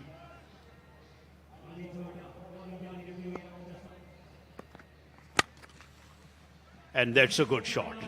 This time he played that one intentionally and deliberately over the top of offside, down to the covers boundary for 4. Yeah, really good shot selection this time from Ubaid Lefty. It was pitched up outside the off stump. It was not a half volley. Still, he managed to get underneath the pitch of the ball and stroke it comfortably over extra cover. Well, they're getting boundaries, but now they need luck to go in their favor as well. They will be relying on those few extra runs because of wides or no balls. And if a wide can go down to the boundary ropes, it's going to be an icing on the cake for Karachi Knights. 40 of 7 deliveries. Very tough. First, they got to hit 6 or 4, at least on this one. And he tried one, and tried one successfully. Straight down the ground. Magnificent. Wow, what a way to finish the over. Well, he rotated 360 degrees while playing that stroke, and how has he managed to hit it over long on? I mean, someone please describe that shot to us. But that only happens in tape ball cricket. Perfect way to end the over with. It's a 88 for 3 after 5. Now, Karachi Knights need 34. They need to connect every delivery in the last over. 34 of 6 deliveries. Who's your money on? Obviously, it's going to be tough for Karachi Knights. If they can get few extra runs, I still believe Ubaid Lefty has the potential of chasing down these runs for Karachi Knights. And if they can manage to do so, it will be a memorable victory for them. Yes, it's going to be a monumental chase or monumental victory if they're going to score those 34 runs in 6 overs, or 6 balls rather. But yes, it is possible. It is not impossible. And few wides and no's certainly can help them and can help them big time. Looks like Daud Khan has come up with a better plan against Karachi Knights because Majid Goli still have an over remaining and he's going to be bowling the last over of the innings. So far, he has been the pick of the bowler. Yeah, he's a fantastic bowler, no doubt about that. He doesn't give away runs with generosity. He takes wickets regularly. And he knows his limitations as well. Batsman has put that away. Down towards the boundary in the offside, 4 runs. Now it has come down to 30 of 5 balls. Yeah, once again wide outside the off stump and he just managed to hit it over back with a point. They'll take it nevertheless, but now that means they need to hit maximums on every delivery remaining in this innings. He goes for this one, but this is in the air. In the air almost for ages. Fielder comes around and did not able to catch it. But nevertheless, they will be happy because 6 is not hit on this one. Yeah, the idea was right. He didn't have many options left either. Imtiaz, he had to go big. He got a full toss. But the ball might have slightly curved away from the right-hander at the last moment. It was the wicketkeeper who was calling for that catch. Mimran, I think it was. Got his hands to it, just couldn't complete it. But a perfect result for Malir Malangs. 29 of 4 balls. Look at the spectators. They're very happy. Malir Malangs taking on Karachi Knights. Yeah, that's Zafar Abbas on your screen, the owner of JDC Foundation. He has proven to be the lucky charm for his side. That's why he's almost present in almost every game for Malir Malangs, and that's why they have won each and every game so far. Now you could see the drums beating because Malir Malangs fans and supporters believe that they have done it, but still anything can happen. A wide going down the leg side, 6 extra runs, and you never know. Karachi Knights now are right back in it.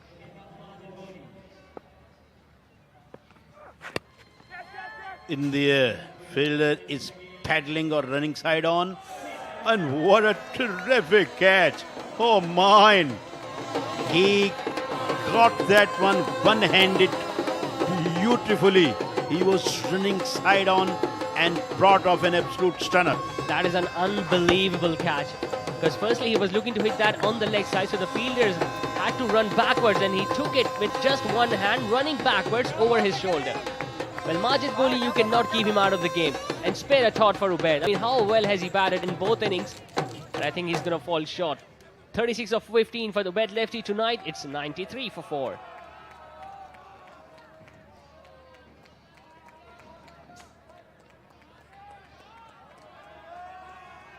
Wow, I love this picture. Happy, happy. And stay happy. Having a very good time here at EHS Sports Club Moin Khan Academy as Misam Abbas comes into bat at number 6 for Karachi Knights. Misam Abbas, a bit strange name for me. Oh, spoiled him. Majid Goli doing no wrong here. He got the wicket. Another 1 second in a row. Yeah, just a straight delivery. Might have been a slower one attempted. Looking to play it with the straighter bat. Completely got beaten by the lack of pace.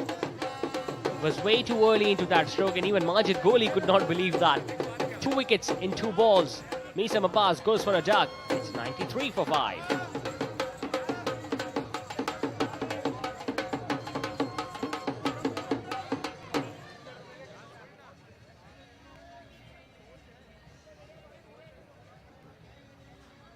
We talked about in early spells of ours that bowlers can do miracle when it comes to winning big events or tournaments. And Malir Malang are very lucky that they have somebody like Majid Goli who's performing regularly. Yeah, the top sides in this tournament have a very good bowling lineup. They've got Malir Malangs have got Ali Chota, who was struggling a bit tonight, but he has been exceptional throughout the tournament. So has been Majid Goli. And even if we talk about DHA, the Bungs who are in top 3, they've got Umri Pacer who has bowled really well.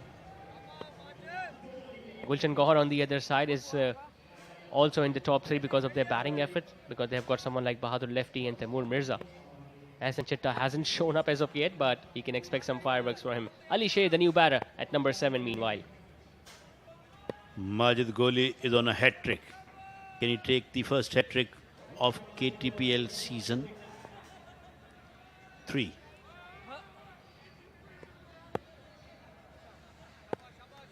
These ladies are loving the every moment of it. This is in the air. It is going to be out. No, it's not. It's not. 1, 2, 3 fielders were around, but nobody able to catch that one. He's on his knees, Majid Goli. He deserved to pick up that hat-trick. It was another slower delivery. There you see. He has bowled his heart out tonight in the spell. Another slower one. Ali Shea was clearly too early into that stroke. And I think the fielder from deep mid-wicket just overran the ball. Yeah. And I think he has been deprived from the hat-trick by the fielder. He certainly can blame them. Straight into the hands. And thank you very much, said the fielder this time around. And a victory for the Malir Malangs and Majid Goli. You little beauty. Yeah, couldn't pick up a wicket, but got the wicket at the very next ball. He must be asking the batter, why couldn't you hit that ball straight to the fielder on the previous delivery? But a magnificent over this from Majid Goli. They still needed 34, got 4 runs in the first ball of the over, but how well has he come back?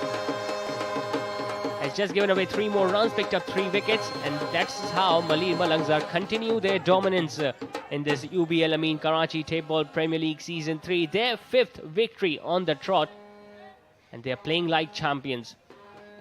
Spare a thought for Karachi Knights. Well, they batted beautifully in the first innings. They made sure that Malir Malang didn't end up with a big lead. They just got a lead of 3 runs, but the way Malir Malangs came out to bat in the second innings, especially Mimran, who has been on top of his game so far with the bat in this tournament, and alongside their captain Daud Khan, they left no choice whatsoever for Karachi Knights, who were once again chasing down a big target. They were asked to chase 151 last night against DHA. The Monks couldn't chase it down, and tonight 124, and they fell short by 27 runs. Congratulations all around for Malir Malangs. Their owner was there as well. They started their innings on a high note, got few boundaries against that's the run out, and he had no chance of running back. Ubaid Lefty came out to bat at number 3. He was promoted up the order in this second innings, and he started from the word go as well. Just get the feeling that they bowled really well to him by keeping it outside the off stump, because of which he could not swing everything down the leg side. That's how Haris lost his wicket. He batted beautifully last night, but just couldn't continue with that momentum in tonight's game. Joni, that's how he lost his wicket, once again trying to clear that field on the leg side. Few drop catches as well from Malir Malangs, but since they had so many runs to play with, they clearly were the better side. Fazal Afridi also tried to bowl it very well, which he did. Majid Goli was not only in the action with the field, but he was also picking up wickets. Ali Chhoda came to bowl the 5th over of the innings. That was a pretty surprising thing to see. Ubaid Lefty still tried his level best. He was a lone warrior for Karachi Knights in this run chase. But Majid Goli, what an exceptional last over that was. At one stage he was on a hat-trick as well. The fielder could not get to the ball on that hat-trick ball, but got the wicket of the last ball of the innings as well. So he finished off with a spell of 3 for 31, Majid Goli, continuing with his rich form with the ball in this tournament. A high-scoring game tonight between Karachi Knights and Malir Malangs. Karachi Knights in the run chase fell short by 27. Ubaid once again being the top scorer with 36 of 15. Junaid getting 18, and Imtiaz staying unbeaten of 12 of just 4 deliveries. Talking about the bowling effort, Ali Chhoda just bowled 1. Majid Goli once again pick up the bowlers, picking up 3 for 31. Fazal and Ubaid picking up a wicket each. Mali Malang's batters first scored 120 for the loss of 6 wickets, and in reply, Karachi Knights batted really well as well. 117 they finished up with, Ubaid being the top scorer. Mali Malangs came back strongly and scored 118 for the loss of just 1 wicket, and Karachi Knights in reply fell short by 26 runs. Their 5th victory on the trot, and Karachi Knights are yet to win a game in this KTPL Season 3. We are going to take a short commercial break, and after that we'll go downstairs with the presentation ceremony.